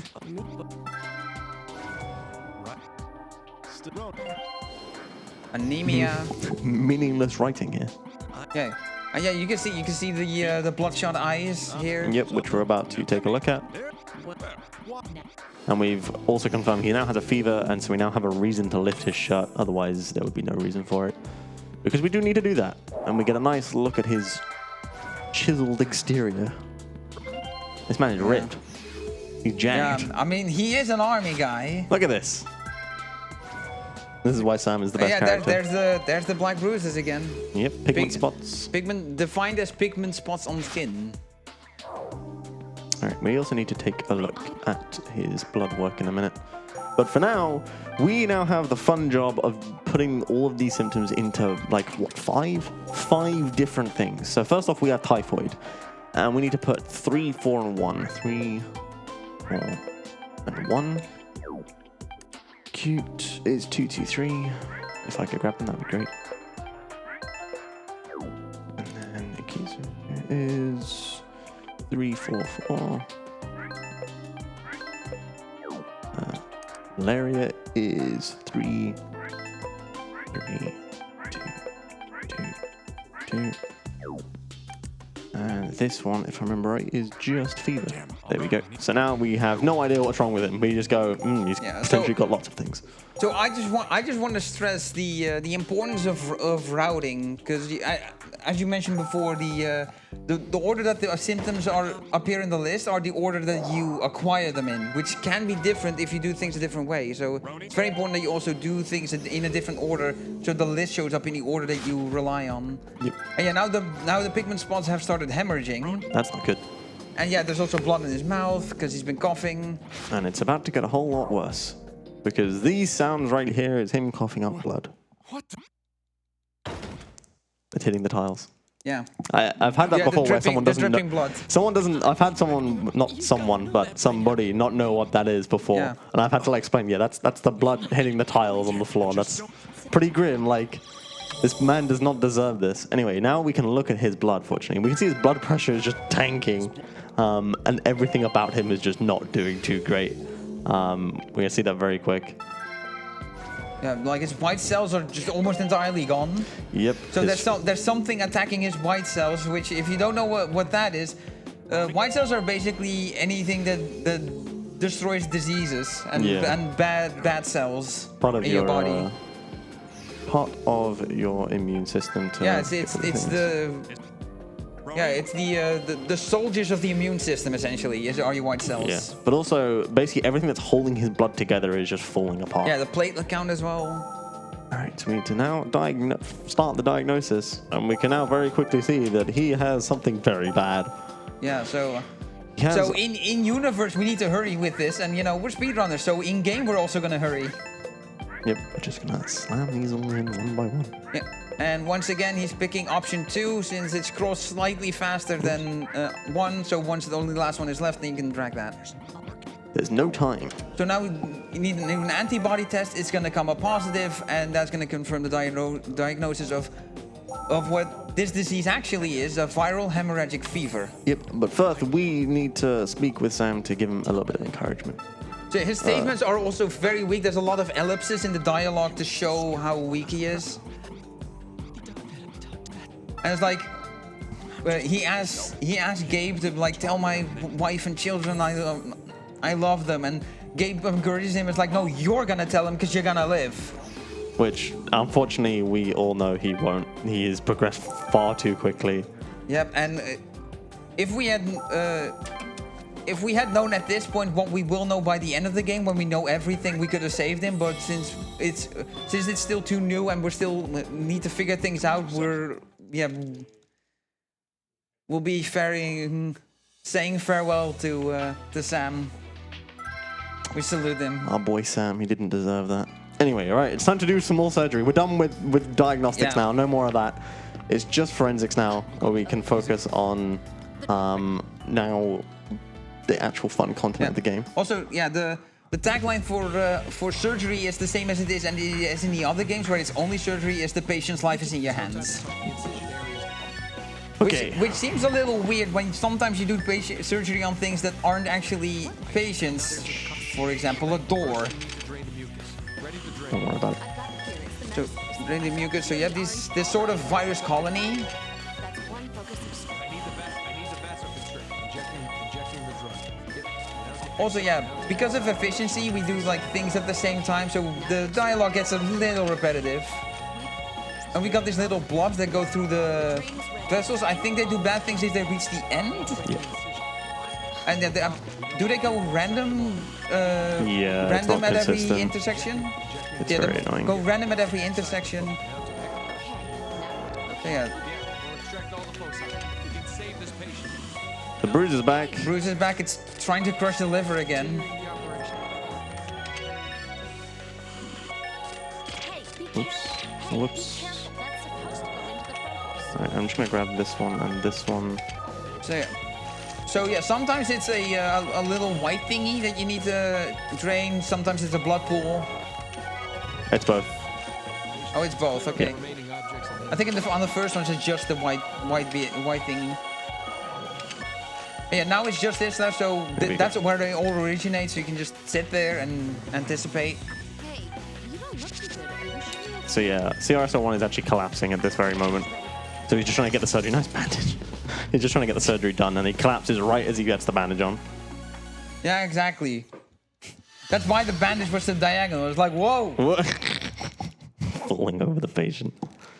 Okay, right. Let's move on. We now have the longest orthopedics operation ever, and it is, of course, filled with motion control jank. So what we're gonna do? We've seen a few moments of scuff here and there, particularly with the saw that you steer with twisting the Wiimote. It gets worse. But the controls for this are quite a bit more jank than Leo is making it look. It's just, this man is a wizard. I'm gonna now use the nunchuck to rotate the chisel so that I can hit it, and I have to hold it perfectly still, like this. Yeah. Again, the tumor has been So the Well, that's not good. I'm now gonna have to be careful across the entire operation. So the position of this. So the position of the thing around is done with the nunchuck, which is why you see a twisting nunchuck on screen. And yeah, the hammering is with the Wiimote. You have to be careful throughout the entire operation now, because I've only got 3.5 hearts. If you're missing or if you hold it too diagonal, it's gonna cause a miss. You can't hit it too much, fortunately, on those. It's not like the rods where you have to hit it in with precise power, so it's just hammering. Unfortunately, this first synthetic bone creation is just straightforward. There's no gimmicks to it, luckily. No, but every single one we make. Yeah, there will be one later on where the static that we have to wait for will come back. Every time that we do one, something else gets in the way, and it gets worse and worse every time. Oh yeah. Yeah, so we're in the final chapter, but there's gonna be new things still. It's minor, but it is still new complications. Yep.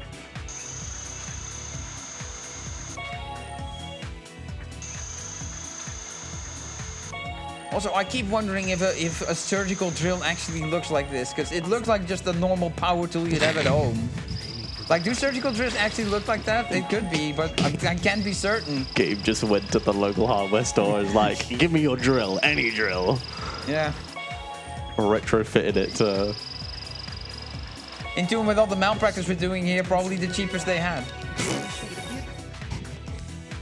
Right, so yeah, we're... Don't drill too far. These can be really shallow, as you can see. Also, we're listening carefully to Naomi. So Hank's the orthopedic surgeon here, and then Naomi is the quote-unquote assistant here. And yeah, Naomi likes to stress the importance of not going in too far. So we're adhering to that quite well by going not far enough. Get me the book. All right. I couldn't see there, so I was guessing whether I had the right angle, and Yeah, that was because the text dangerous. box is in the way. Yeah, that happened later on as well. I guess you can get around it by starting and then working clockwise. But yeah, you're gonna keep getting text boxes during this. Yep. Alright, that one went really smooth. Yeah, you don't get text boxes for the little quips. You Excellent. That was amazing. Thanks, Naomi. That was excellent. like rock solid and cautiously continue on. So this is So where I this, get... this is the new gimmick. There's shards, and they will actually. They probably cause a miss knowing Atlas. Yeah, they cause a miss. They're really bad. I want to avoid that at all possible. Yeah, because it will like reset your. Because you're not lasering the actual synthetic bone anymore. Because your laser gets intercepted by the shard when you laser over it. Yep. And then in the next one we're gonna. So yeah, there's gonna be one more synthetic bone after this. Oh, two more. Ha, two more. And are both of them gonna have both Two more? gimmicks? Yeah. So yeah, both of those are gonna have the gimmick of the static plus the shards. Did you just ignore that pun? That was epic. Two more. Oh yeah, so sometimes they slip by me.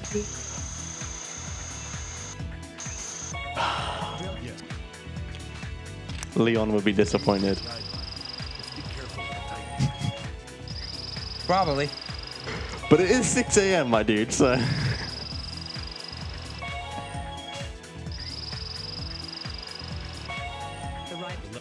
I mean, we still got an hour to go with this. Oh, don't remind me, please.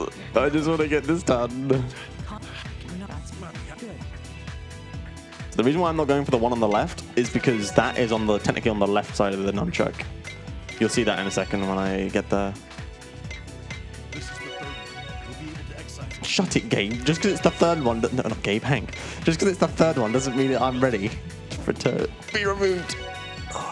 So you can see, as I get to this one, this last one, you should hit from this side. Otherwise it snaps around, it does some weird jank.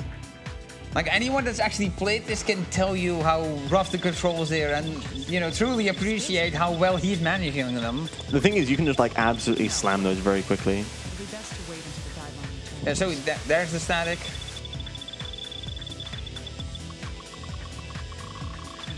Rock solid. Just stay calm.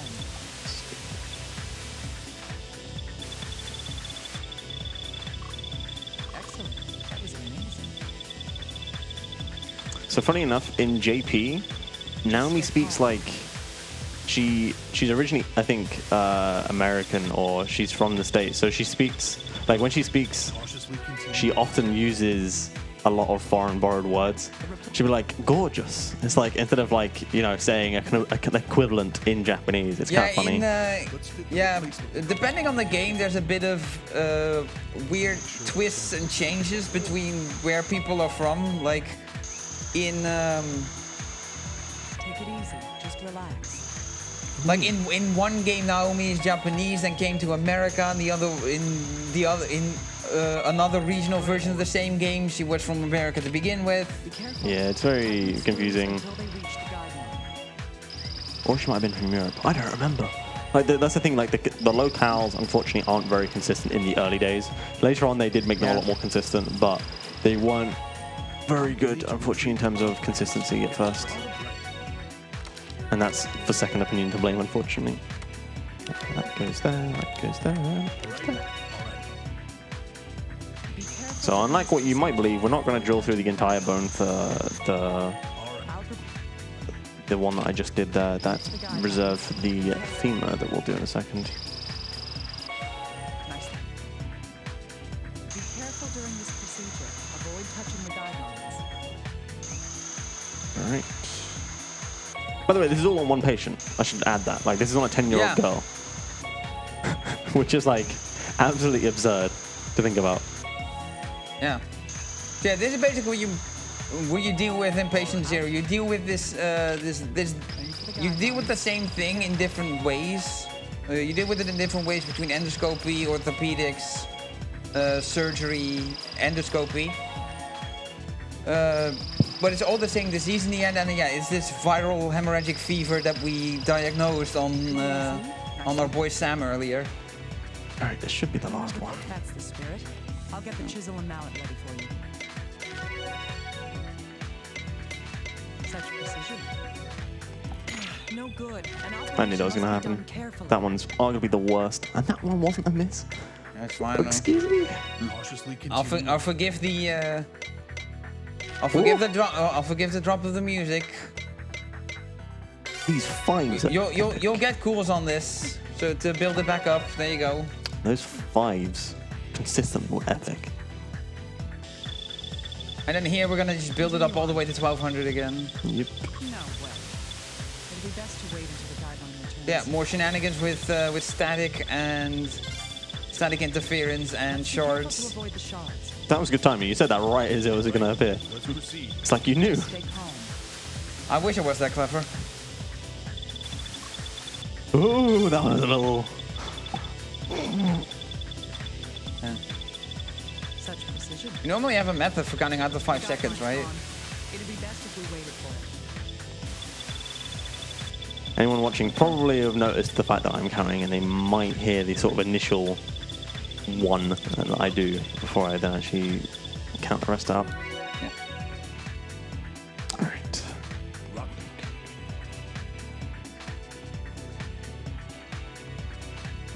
And let's place that in there. Now use the drill. Make sure you don't touch the guidelines.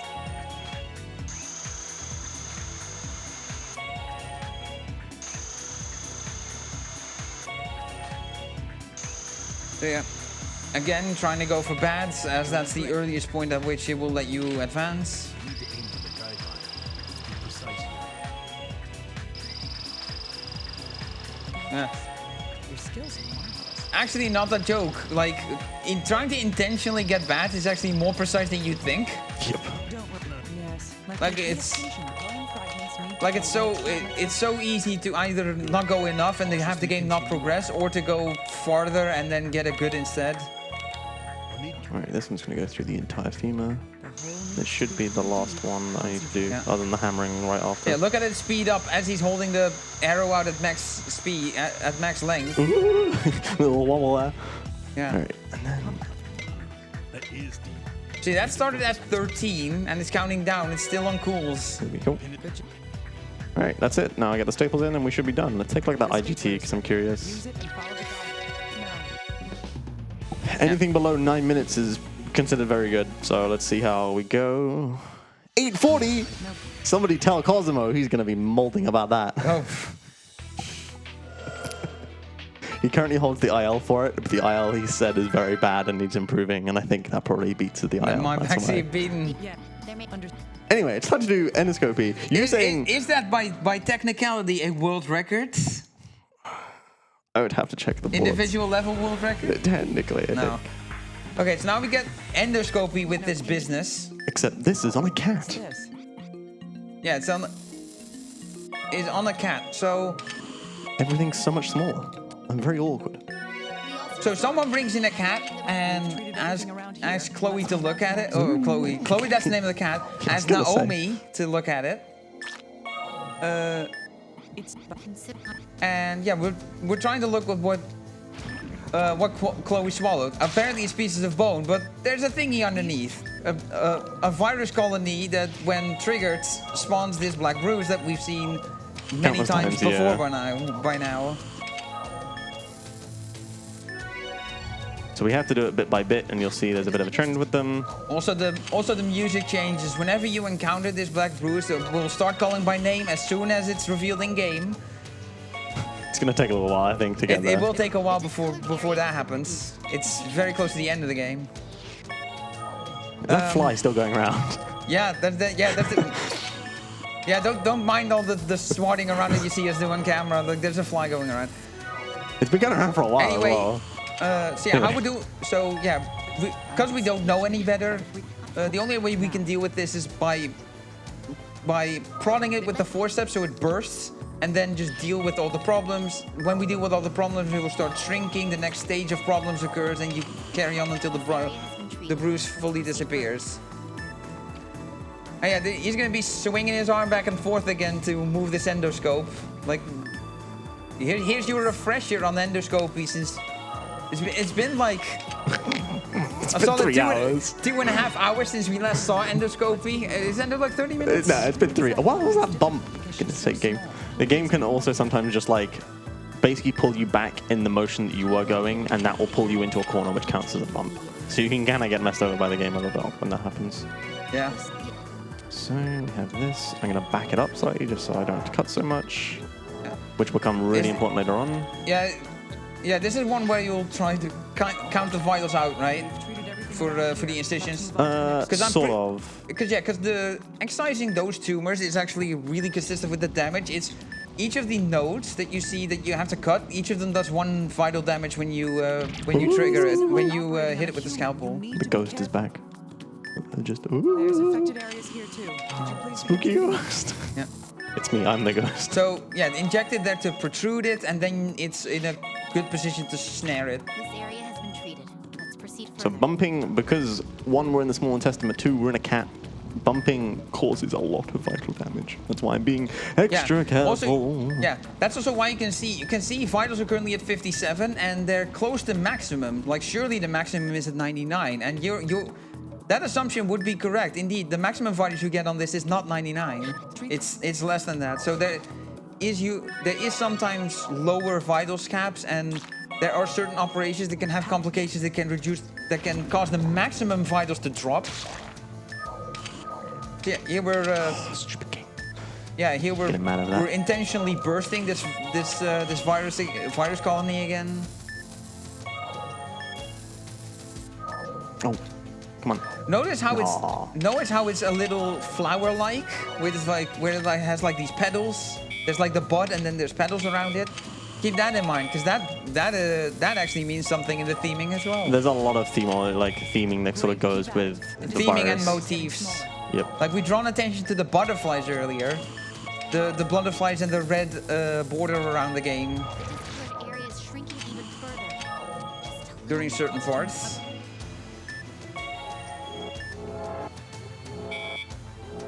Yeah, this is the part where the calculation comes into play, where every node does 1 damage when hit with the scalpel. Oh, nice good cauterization there, very early. All right, grab that, and we're done. That's close change done, So we've retrieved 2 pieces of bone. which will be important in the next episode. Oh, forensics! Yep, we're back to deal with forensics again. I need to unlock my iPad. My iPad? It's my tablet. Whatever. No match. No match. It's fine. I'll just do this. It's fine. See, it's fine. Well, I can just I'm match. sure. Fine. Yeah. All right. Guess what? It's more forensics. Yeah. Just because you So we thought we were done with it? So yeah, all we have now is we've just got some human bones that were brought back. And some clothes. And some clothes. Yeah, the clothes are important. But the human bones are the focal point here. Well, yeah. First, I need to look at the clothes. We get Yeah, dead the people fir- music. So yeah, exactly. So yeah, the first thing that stands out is that the clothing is perfectly intact. There's no clothing damage anywhere. There's keys, there's a syringe and drugs that look very unfamiliar. But yeah, again, like send them to the FBI, they'll figure it out. Or send them to Naval, and then the FBI will figure it All right, out. I'm gonna suffer through this. So I have to rotate these pieces now, and I also have to get them in the exact right spot. If it's not exact, it doesn't match, and it won't work. Yeah, it's more precise than we would like for like where you let go when it'll snap to the correct place. Yep, it does it in 45-degree turns, but it's very awkward. Not there. It was there. What am I on about? Grab it. Here we go. This does bring back the forceps control, and yeah, the awkwardness with this is that you have to pinch your like thumb and index finger together to press A and B, and you need to hold them. It's not a press and then press again. It's hold and let go to drop it. So when you're pressing down on your Wiimote, it's gonna make your movement a little more awkward to do. Yeah, because you're applying pressure to the... Yeah, it's the like Wiimote. not nice and loose in your hand like you would normally move a pointer around. Yeah, you're putting pressure on it. Flat side goes that side. I remembered this time. Let's go. Yeah.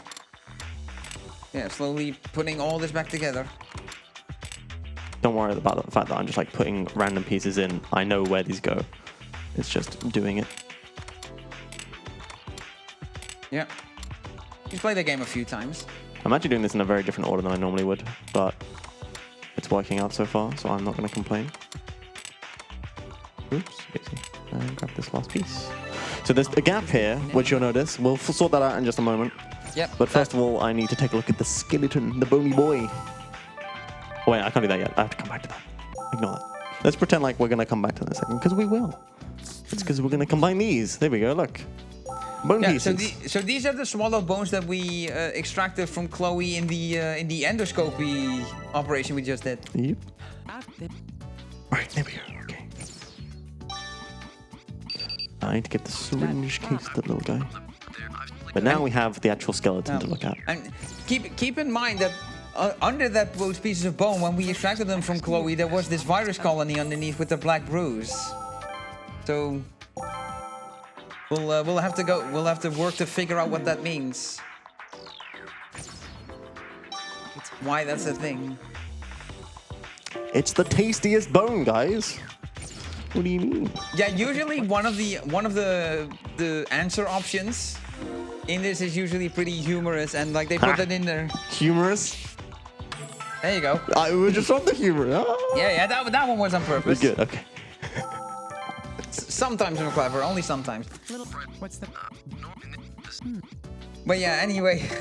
Sorry, I completely derailed that, didn't I? Give me a second.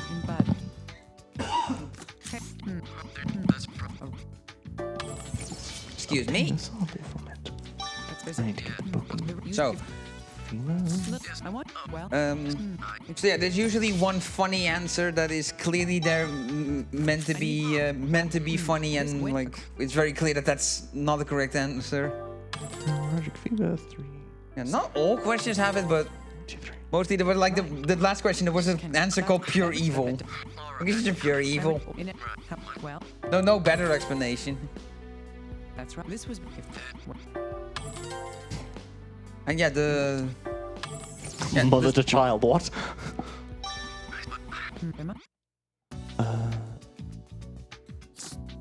Knee joint to this. Normal brain activity. I always like that by accident. It's quite funny. If they would be... The mark goes to this. Where's mucous membranes? Yeah, but how you know? Yeah, so mucous membranes. And the bone was shaved. And you can inhale the bone part. That's how Sam got sick. Yeah, it's the that. We need to inspect that.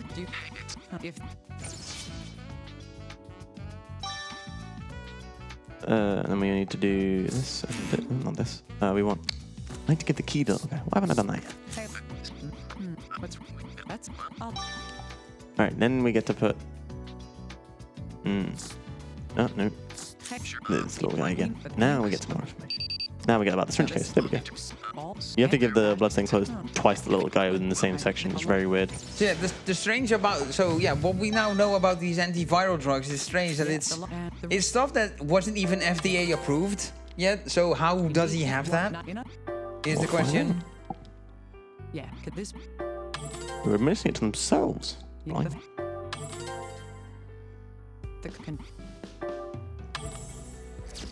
Alright. Yeah, that was... Okay, so that's a card with 4 out of 5 stars. Terrible doctor. So yeah, the person who this call belonged to, yeah, it turns out that he had hemorrhagic fever. The blood was vomited. Yeah, this Serious music. That's my Alright. We're about to find something good. We've uncovered a piece of solid evidence. you think that we might be done since we got the solid evidence, but the problem is we need to actually give a bit more, we need to identify a bit more about this particular individual. So what we're going to do is we're going to go back to the evidence room, go to the skeleton, and grab some details about him from the way he is as a person. Yep. So you get assuming age, assuming race, estimating time of death is... Those are the questions at hand. Indeed. So first and foremost, we need to take a look at them hips, because they don't lie. Indeed. I can't So help pelvic it. shape, which is how you can tell that. Orbital bone shape, and then the cranial sutures. Great. And now we can merge those, and we're finally done. And I will have to get up and stretch again. This is like the last big gap I get. Yeah. So first and foremost, let's combine these. He is Caucasian. Solid evidence. Yeah, Caucasian male. Now we know he's male. Yeah. So yeah, as we've now put together. And he was in his 50s. And then we can combine the last few details, the fact that it was 2 years ago that this all happened. And that's the final card. We can finally do the conclusion. And we move on to the actual pandemic itself. This is why I was joking about 2020, by the way. Okay. Because, you know, the whole pandemic that's about to happen. I had a feeling. I had a feeling there was something. It didn't work. Got like marks on my hand from where I've been holding onto the Wiimote. Anyway, I'm gonna get up and stretch. First, let's sort out what we do now. We'll Goodness me. I've been sat for far too long. Yeah. First, is Same. the time since death. The card with that is... What? Yeah. Time since death. It's them Time since riddies. death. 2 years. Yes. The nitrogen You know, and I'm gonna amino hydrate acids in actually. the That's bones. why I need to do Oxygen more. and amino acids in the bones. Remember, the body's soft tissue was gone before it was found. This suggests that the body wasn't underwater or buried. Next, I have the card stating the gender of the body. Right. Need them hips. Correct. Yep. The shape Sorry, of the pelvis, The face and the bones. prove that. However, he had a thin build. He could hardly be muscular. Like me. Stick thin Next, boy. The age. This card tells our findings. No comment. Alright. Hello. At the age. Yes, the cranial sutures have fused with age. This proves that this person was at least in his 50s. Be sure to hydrate and stretch. It's If you're still possible to watching this, determine his I'll be race very as well. impressed if you've been watching this from the start. 'Cause this is quite the card run. is my conclusion based Shout on out if you evidence. are. Racial differences are mainly exhibited in skull shape. Okay. Last few The eye cards. sockets, cheekbones, nose ridge. It's clear. 2 more cards and then the voice, and then we're done. Our next clue is his occupation. Now, this is only speculation, Yeah, speculation at this point. but I believe this card shows what he did for a living. He was in healthcare. If the items belong to him, he was Well, not a necessarily medicine. healthcare. Yeah, he was in the field of In medicine. addition, That it's likely that he worked in pathology. yeah, that explains why he has Ashvin, yeah. why he got his hands on What was the non-FDA approved cause of medicine. his untimely demise? This card shows that reason.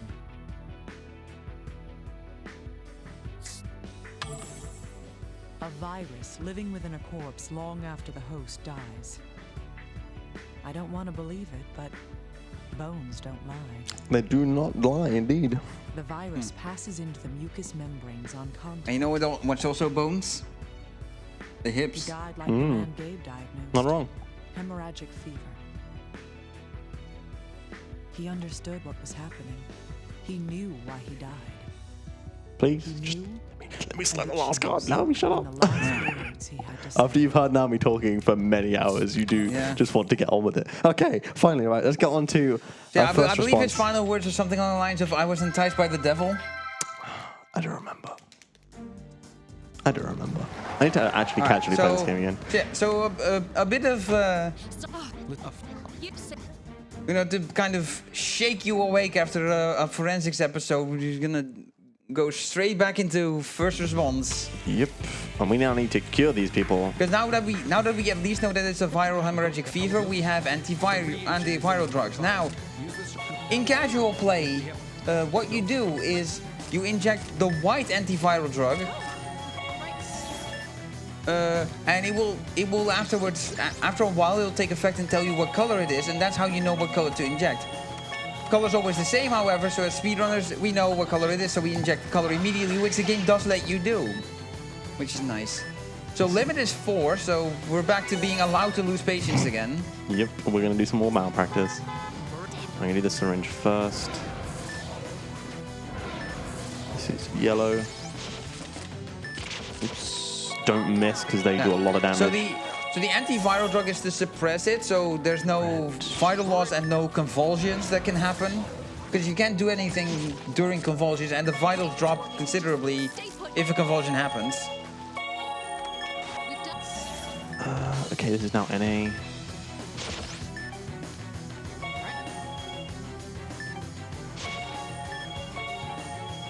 Alright, one more area to go. Ooh, there we go. This now is blue. Cardiac arrest, so yeah, AED. Nice. This is also blue, and don't talk to them. More patience. This feels like it doesn't end, and when you're doing this casually, it doesn't. It genuinely feels like it doesn't stop. Yeah, this is first response, turning it up to 11. Blue, this is yellow. Once I get inside. The game really wants you to know that we're dealing with an outbreak. So if you look on the blood pool, the dotted lines to place the membranes was like grayed out. And yeah, that's because it was under a blood pool, so you can't put a membrane down. This is now NA again. Just burns. Must have been a secondary victim. Come on, hang in. And now I need to get to one more NA. So Leo gets bad ratings on bandaging the membranes because you're intended to gel them first, but that's a step we can skip. Yep. It's a step we can skip and just get a bad rating instead. And yeah, you need to bandage each set of membranes individually. Right now we go to town with this. I killed 3 in a row. But yeah, when you put the bandage on, if you have multiple singular membranes that you need to bandage individually, if you just drag the bandage across all of them, you bandage all 3 in a single hit. So I purposefully injected so you used the blue antiviral drug there, which was the wrong color, and that causes misses. Yep. I did it specifically into it so that it would cause. So yeah, this is the rough resuscitation. There you go. Nice. Tube in And there. that's faster than the way we used to do it before, where we kill this last patient.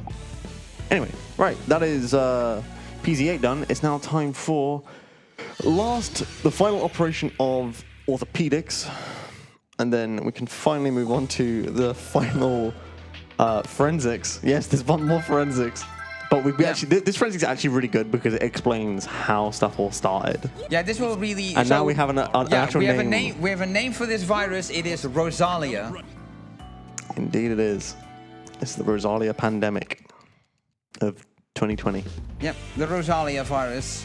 And why it's called Rosalia will be revealed in the next forensics episode. We have plenty of time. In the next episode. Next exciting episode. of Trauma Center Z? I don't know, man. I don't know. It's tired, I'm late. I know what I said. I shouldn't, but I do.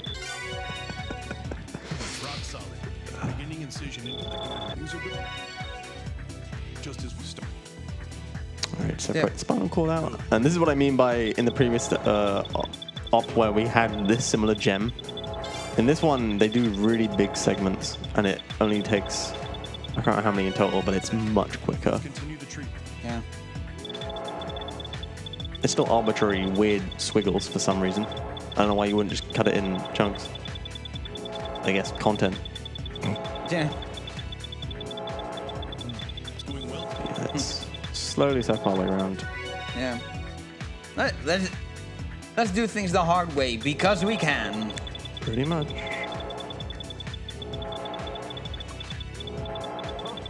You're good. Thank Gabe. I know I'm good.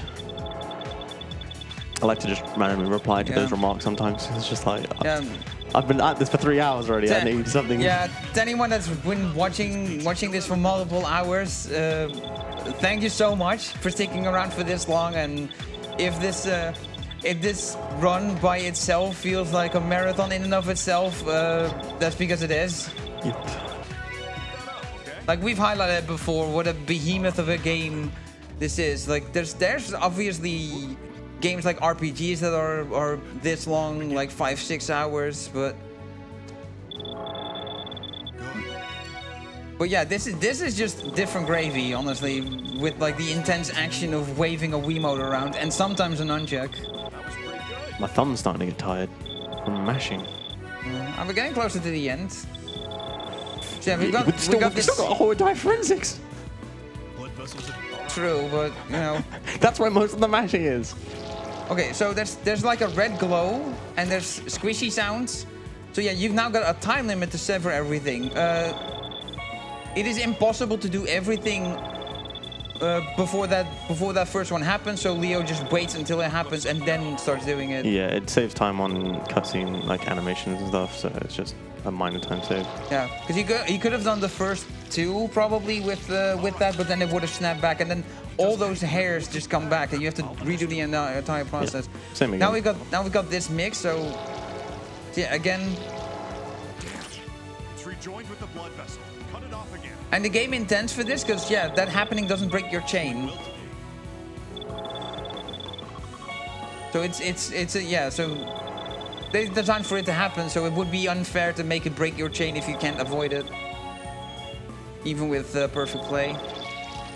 And now this one, it's mushy, so we're gonna be careful. The cycle is shorter for it, but you can do it in time. And then yeah, this is one of those where you need to need to be careful. Careful, colony's gonna tear. So find the max speed you can pull and do it. All right, now we put in some more screws, put in some rods, and you may have noticed the music changing anytime we're dealing with Rosalia. And yeah, each of the 6 specialties has their own Rosalia music, and there's a common motif that plays amongst them. Yes. We'll see it with surgery later, as well as endo, because there's also another endo op. 2 more endo ops. The endo ops do link together, though. So they're you know, you do one straight after the other because they are designed that way. It's just they wanted cutscenes between them. Yeah, exactly. Because things go wrong because it's trauma center, so we back out and then go back in. As you do. Rock solid. Now the other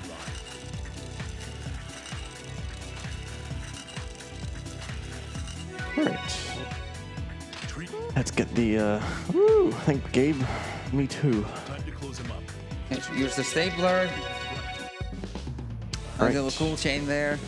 Okay, it's time for the final forensics. I'm serious about that one. It's the final forensic now. Well, we can just. Yeah, this is genuinely the last one. And it's a doozy, unfortunately. We wouldn't dare joke about that. We know the pain of forensics. Yep. I know the pain. There's certain lines we don't cross, right? Yeah. And forensics is one of them. So we have Rosalia Rossellini. You might have figured out by now why it's called the Rosalia virus, because we have as a summary the natural host of this virus. Yep. That's causing this outbreak. So something interesting, and it's a specific reference they're making, is to a girl called Rosalia, which was preserved in a very specific and special way, that she looks very much still alive. And as in the same case here, she looks like she's still alive. She's been essentially preserved. Yeah, so she has an injured foot with also dirt underneath it, so she walked on it. Then here we find the exit GSW. If you're not sure what that means gunshot wounds. We use the abbreviation. Yep. Too much. Oh, no, acronym. I keep getting those mixed up. That's for a gun. What about that? Yeah. Yeah, but These are Hey, you got a bullets. fast card. That's a frame perfect trick. That one's actually a frame perfect trick. I know that one for a fact. Yay. Had to mention it. We can deduce that that is the exit. Yep, because it's bigger. And so finally we have the entrance here. So we know that she was shot and she got a cut foot and she put her hand up. Anyway, right. Gonna go into her effects now because her blood is splattered around in her dress.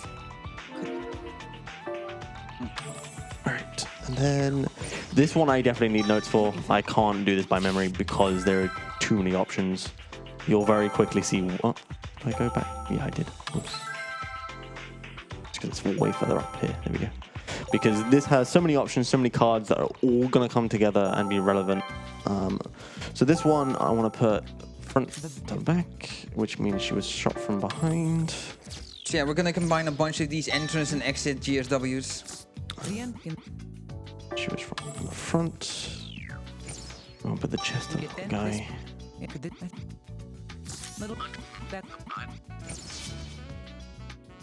And then the leg to the little guy as well, so we can investigate that.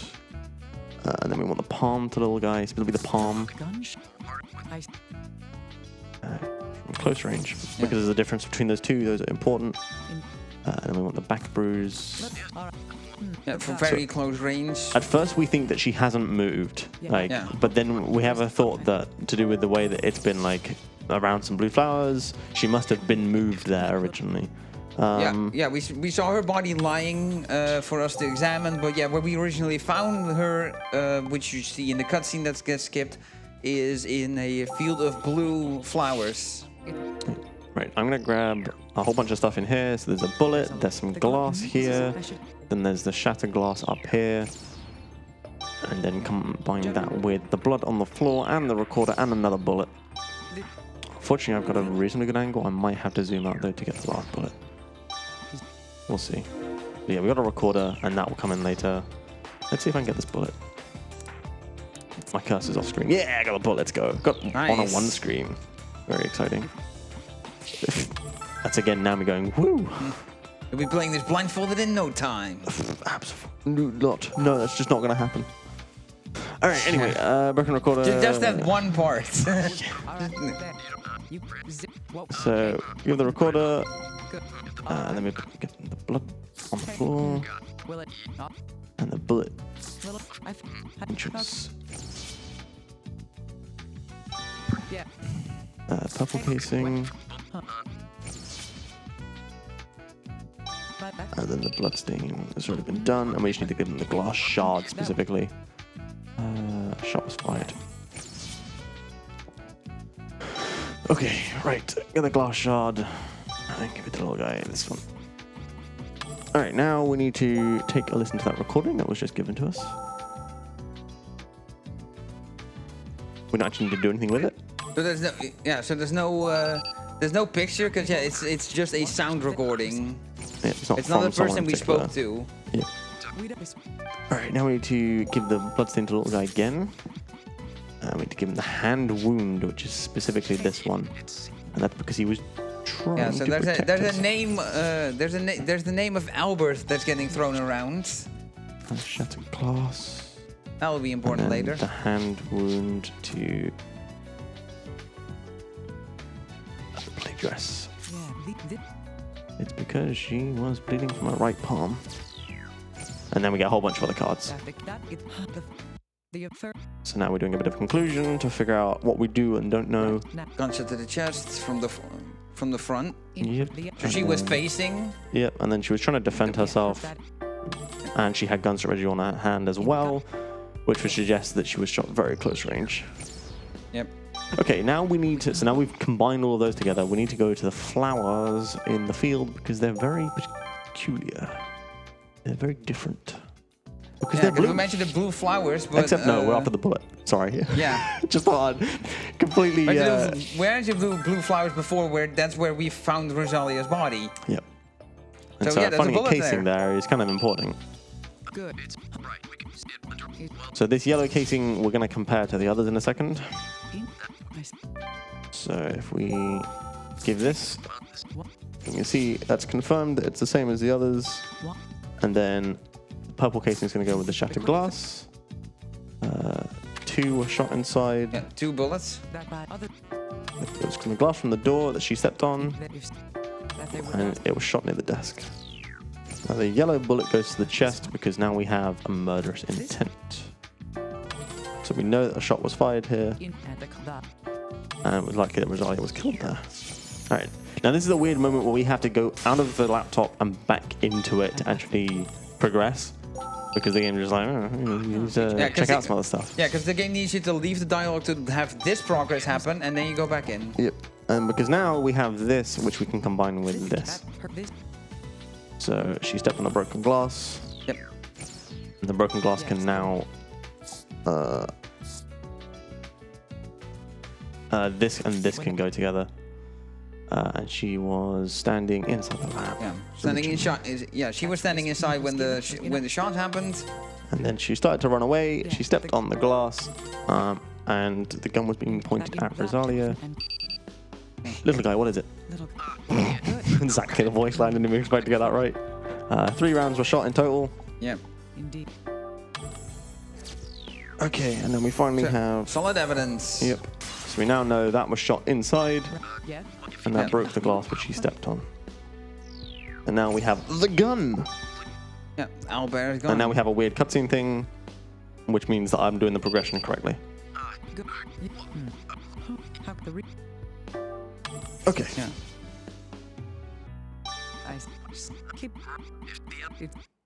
Yeah, Okay. we're now realizing that the gunshots did not all come from the same distance. She was standing in the flower field. That's right. So bad. And Albert was standing at the door. Cool. Now I need to exit this. And we need to go to the flower field again. But first, some questions. Just to recap, you know, if you're making sure that you're paying attention. In a blue flower field. She collapsed onto the ground. Indeed. Wait. So that. Alright, so we now need to go to the flower field because if she died there, then we'll be able to confirm that with the fact there is a bullet in the dirt, even if it's 2 years later. Yeah. And in fact, there Still is. there. Yep. She was perfectly preserved. Also, even Naomi notes the weirdness about the flowers being blue. Yep. So first off, we need to get that bullet analyzed.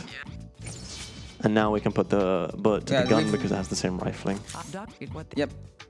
So yeah, when you send the bullet to the little guy, he basically confirms from yes, it's from that gun, and then it's up to Naomi to actually put those 2 cars together. And now we get to listen to the Solidify it. recordings. What is good? What's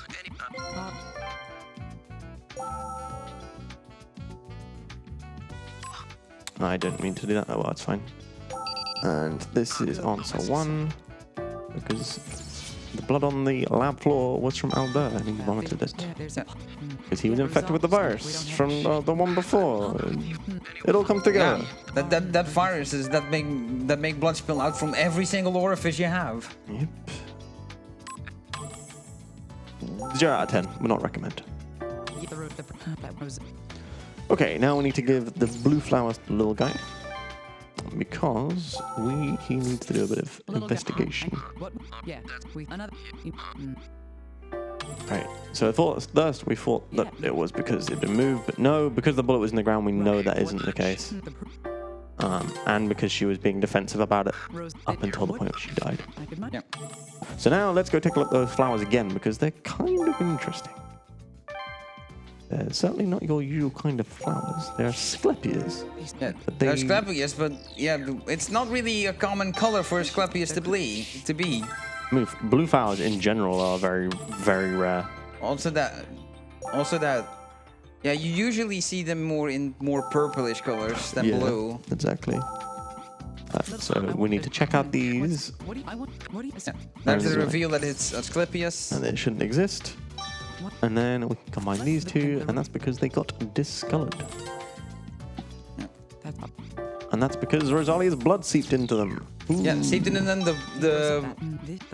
The flowers being plants absorb the blood and it turned them blue. I need to turn these last 2 together, and we're done. Yeah, a little too exciting. So her blood seeped into the Asclepias and caused them to discolor. Yeah. But that doesn't explain what happened. And that's because we're now going to realize. So yeah, we know how Rosalia died, that it was Albert that killed her. And now we know it was the butterflies that carried the toxins across the continent. Yeah, so until then it didn't explain why the virus is here now, but now we know monarch butterflies, they feed on Asclepius. So we'll see in a second how that works. But first, we need to listen to this very sad recording, which I'm just going to skip through because otherwise I will cry. Sad music to go with it. Yeah. Anyway, right, let's weird for a few seconds, and that's all that's needed now. We just have the conclusion, and now we have to get through that. We then have 2 endoscopy episodes, operations. There we go, get the words out. God, I've been awake for too long.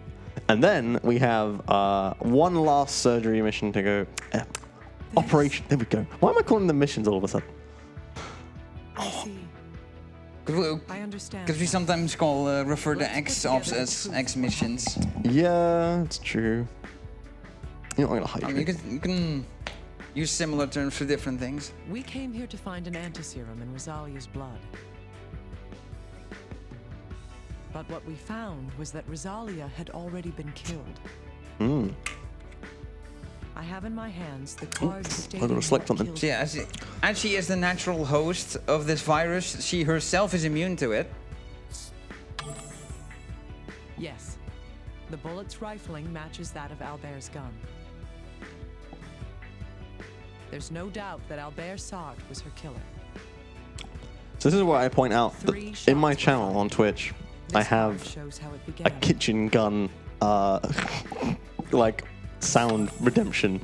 And this is usually why somebody in my chat will use it, and they'll sync it perfectly with Albert pulling out the gun, so it's bang, bang, bang. And it's awful because it's like the sheer coincidence that the kitchen gun clip, it goes bang, bang, bang 3 times, and we find out in this case, Albert shot 3 times. Yeah, it just fits too perfectly. Yeah. But to be honest, given the fact that I've run this game probably 10+ times now, so what this ends up being a thing, you know? So what this investigation reveals is that Albert was researching the Rosalia virus, realized that it was a super giga strong virus that could wipe out cells without breaking a sweat. So he was trying to research it to try and make it only attack malignant cells, effectively making it a cure for all disease. I love you, kitchen gun. Unfortunately, things did not pan out for Albert that way, and before he was able to complete his research on it, he got infected with Rosalia himself. So he was not. So yeah, Rosalia just kept attacking all cells, both malignant and good. And keep that in mind, because it attacking both malignant and good cells, it's gonna actually come into play later. Yeah, it's gonna be very in the interesting. very end. So the reason, Albert had been infected with the Rosalia virus. So his solution to try and end it all before things went south was to kill Rosalia, so the virus couldn't spread. As in my other cases. But as we'll find out, that actually did quite the opposite. Whoops. That's fine. Nah, it's fine. It's fine. Okay. In order to exterminate it, he killed his own child. But funny enough, that did the opposite. And yet, there you go. It may have caused the yeah, because Rosalia's virus-infected blood seeped into, is that the past tense of it? Seeped into the Asclepius flowers, turning them blue. Then the monarch butterflies. This is why we've been hinting at the butterflies in the borders. Yes. The monarch butterflies feed on them, and take the disease with them and become a vector for it. Yep. Then they move over to, they migrate to America, or as far as the events of this game are concerned, Portland. Yep. Served as a vector for the virus. And they showered it by shedding their mucous membranes. Monarch larvae store toxins of the plants that they ingest. Yeah. The monarchs carrying the Rosalia virus migrated north, and as they went, they showered death in golden scales. That's arguably one of the best quotes from the entire game. Is the truth behind how the virus spread. There's a lot of good quotes from this entire game. A lot of them we miss because we're just skipping through all the content. No one intended for it to end this way. One sought an end to all disease, and the other his success. Honestly, major props have to be given to Naomi's VA. But that 100%. was the beginning. The evil That was the sealed beginning. Rosalia So gained in wings Maria's and cutscenes at the very start, she actually starts seeing That's what Rosalia's sort of last word meant. she has sort of hallucinations and sees like this half-transparent image of Rosalia, and her just saying the word beginning. Yep. And that's, yeah, it was a hallucination of Rosalia's ghost sort of trying to warn Maria that there was a bad thing beginning. Because there was, because Maria and Rosalia had lived in the same orphanage together. So yeah, this is the proper Rosalia virus colony. You suppress it with the spray, then make it enlarge it with the thing. You excise it with the scalpel. It still does the same thing. Every dot that you hit does 1 vital damage. Other problems start occurring because of it as well. But it actually leads you to where it is, which is convenient. Yeah, it is. It does serve as a The ulcer has been treated. as a tell for how you can find the colonies in this dungeon crawler. So you'll notice I'm keeping myself pretty much as far away as possible while still being able to operate on it, and that's because I can cut more nodes together when they're further away. They're compacted, essentially. Yeah, exactly. Also, something we haven't explained about the portals that are guiding you through endoscopy. If there's a area that you don't need to be in anymore and you back out of it, the portal will make that sound. It will change. There will be this this Japanese character that I'm not sure what it means. And yeah, that's the signal to the player. It's like, okay, you're done here. You don't have to go back here. And does it cause a miss if you still go? I think it just stops you from going that way. Okay, so you just can't move forward.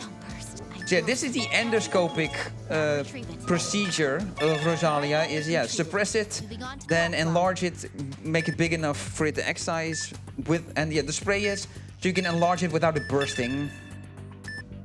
So we dealt with the left lung. Now it's time to move on to the right. Well, yeah, there's gonna be this all seems fairly simple now, but there's gonna be Atlas is gonna throw a complication at us in a bit. Inject it with medicine to cause it to protuberate. Because things are still never gonna be this easy. God, what a good word, pertuberate. And the way the Noble North delivers it is just excellent. Yeah. So Tomoe is the endoscopic surgeon working on this, and CRS-01, voiced by Nolan North, is assisting you here. The blood pool has been treated. I'd say barring diagnostics and forensics, I'd say this is the weakest for co-op because it's Move on to the next treatment. because the times at which the control switches, it's more obnoxious than driving home the team effort of doing a co-op. Yeah. Move on to the next area. Right, I'm gonna do a fair amount of boosting here. That just means that when I'm done with this one, I shouldn't need to anymore. I might need to do a little bit more because I can see it's ticking down, but we'll see. I need a minimum amount of vitals towards the end of the op. So we're gonna fully back out. You can see the radar at the top left. A 2D radar for a 3D environment. So yeah, it may actually also take a while to get a hang of how the radar works. Another. Use the antiviral drug. And yeah, again, this again ties into the whole flower theme. With the butterflies and the Asclepius flowers is that Rosalia takes on these flower properties of this bud with the petals. Notice on the radar, there's a lot of things there. Yeah, we got 5 of them together. Yep. And you saw how bad the bruises were. So you need to.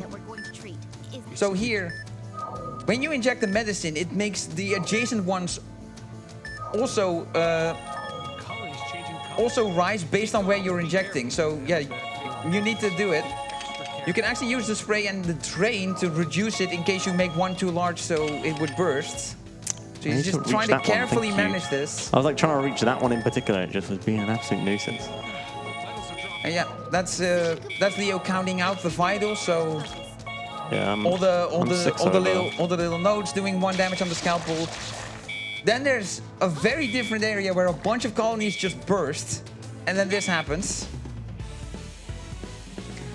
And yeah, this is like a panic moment, so we back out and, you know, calm down for a minute, and then we go back in.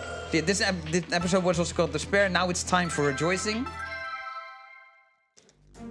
All right. So yeah, treat the colony and all Black Rosalia bruises. Okay. This one I can often miscount. You need a certain amount of vitals every time you inject, but on the final injection you don't. And I've miscounted one too many times and killed the patient on this up and had to redo it. But I won't this time, don't worry. Yeah. I'm listening for a certain sound as well to confirm whether a tumor's been made, because tumors do a lot more damage because I have to cut stuff. Yeah. The procedure here is deal with all the problems first. You have to actually do this. And then you inject the anti-serum. The guideline didn't show up on the first one because, yeah, it needed more than a full syringe. So you do it, and then you do it a second time, and then the guideline will show up, and you can continue on. Yeah, we've seen this treatment method before. It's much more. Yeah, it's just much harsher now. So there's more problems to solve, and yeah, there's the. And yeah, there's also the anti-serum you have to put in, and yeah. Do you remember what bad thing happens if you do too much? I would assume that just problems happen again, so you basically reset your current stage of curing this bruise. We've dealt with all the affected areas. Hurry and use the serum before more appear. It's possible to also inject this serum too early and end up causing a miss, and then it does a lot of damage because it's yeah, because the game will think you're injecting while there's still a problem left to solve. Yep. Yeah, this is what I mentioned earlier, that the game forces you to cure every problem first. And yeah, the vitals, you can see, yeah, the vitals drop pretty massively every time you progress a stage in this. No tumors, let's go. And yeah, as you can see in the Rejoicing, yeah, it's not consistent what problems you get. It is random. And I don't need to boost the vitals here because it's the last discard area. Yeah, you don't get a vital damage for this one. Nice. That went really smoothly. Very minor old game reference. For a brief moment, defeat showed up. Which, yeah, it does not do that in this game, but as a nod to the older games, it shows it there. It'll do it in this final operation as well. Yeah. Patient 013, Twisted Rosalia. Now, move back all the way to the start of Forensics, which is many hours ago. So, if they want to tune in later, I'll give you a refresher. We mentioned that Naomi was also featured as a playable surgeon in Trauma Center Second Opinion, but that due to a genetic, a terminal disease that she has, which that's what the game refers to it as, but as savvy players and people that know the series, we know that it's guilt from exposure to it. Oops.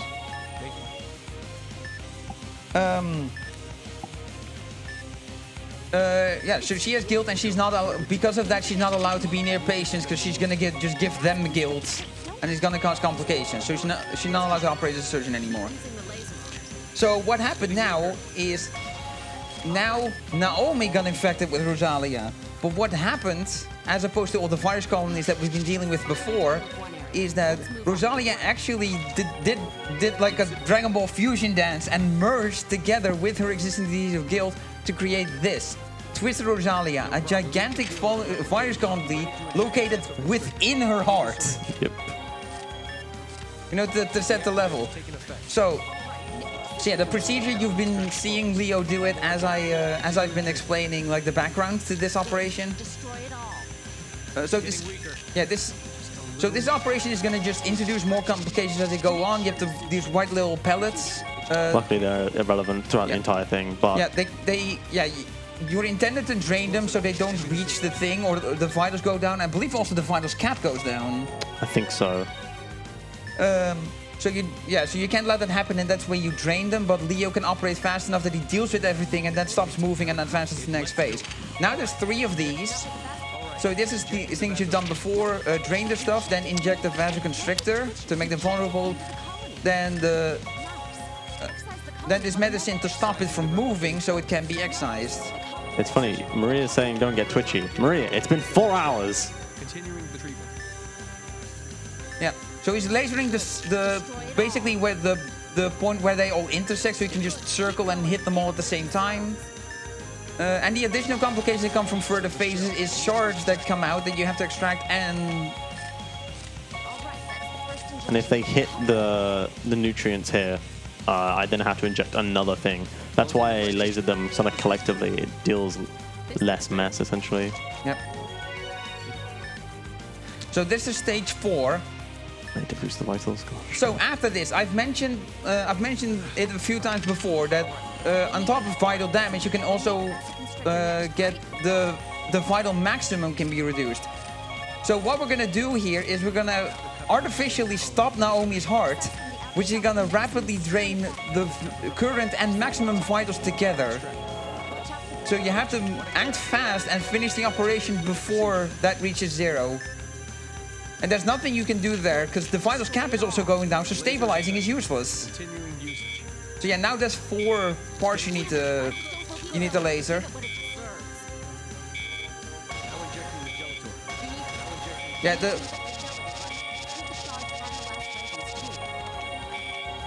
so he's letting the nutrients go by. Because they won't get to the thing in time. So the reason why I dealt with all the cuts first is because they're doing DPS to the heart. Yep. It makes more sense for me to get that out of the way because I need vitals here. Yeah. So I'm not going to open the patient quite yet. Yep. Because Let's go 52. Because yeah, now we've excised like the shell around it. So now we've got the actual core. Right. When we have got it. That's the actual Twisted Rosalia. We're gonna stop Naomi's heart.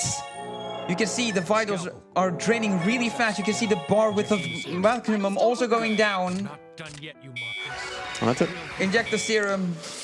We've left with 16 vitals, and that is the end of Twisted Rosalia. We just need to wrap up this patient.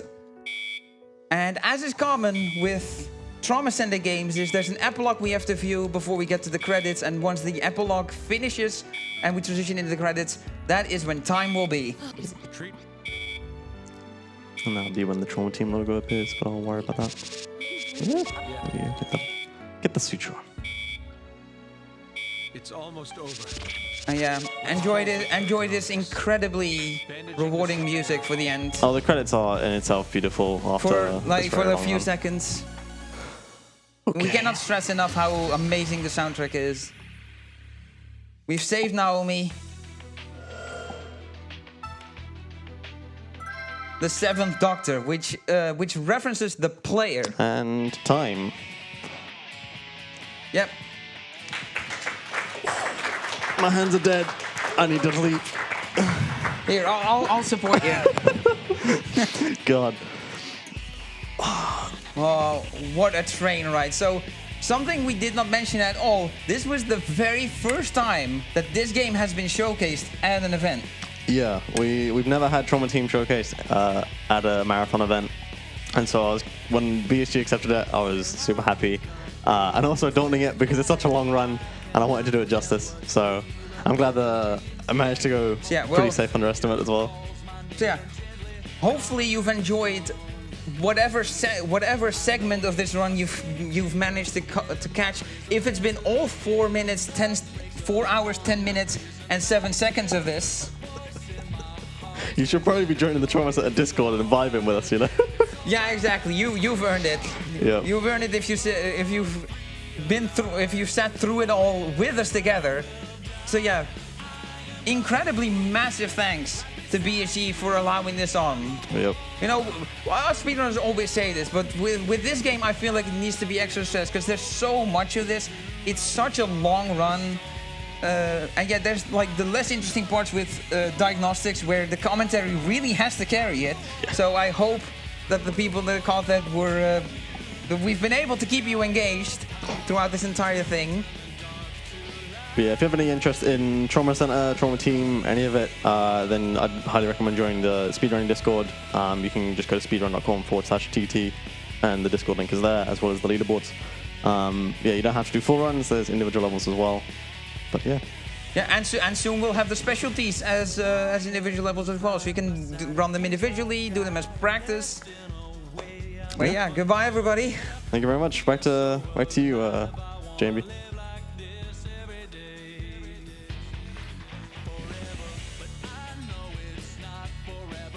Thanks to LeoKeidran for his very interesting run. And now I will also give over the host position and yeah, turn to the next race. Thanks for Yeah, thank you, Jim, for being here for all this 4 hours. Round of applause for Jim. I will stay a bit longer, so hope you have a good Highly sleep. appreciate it.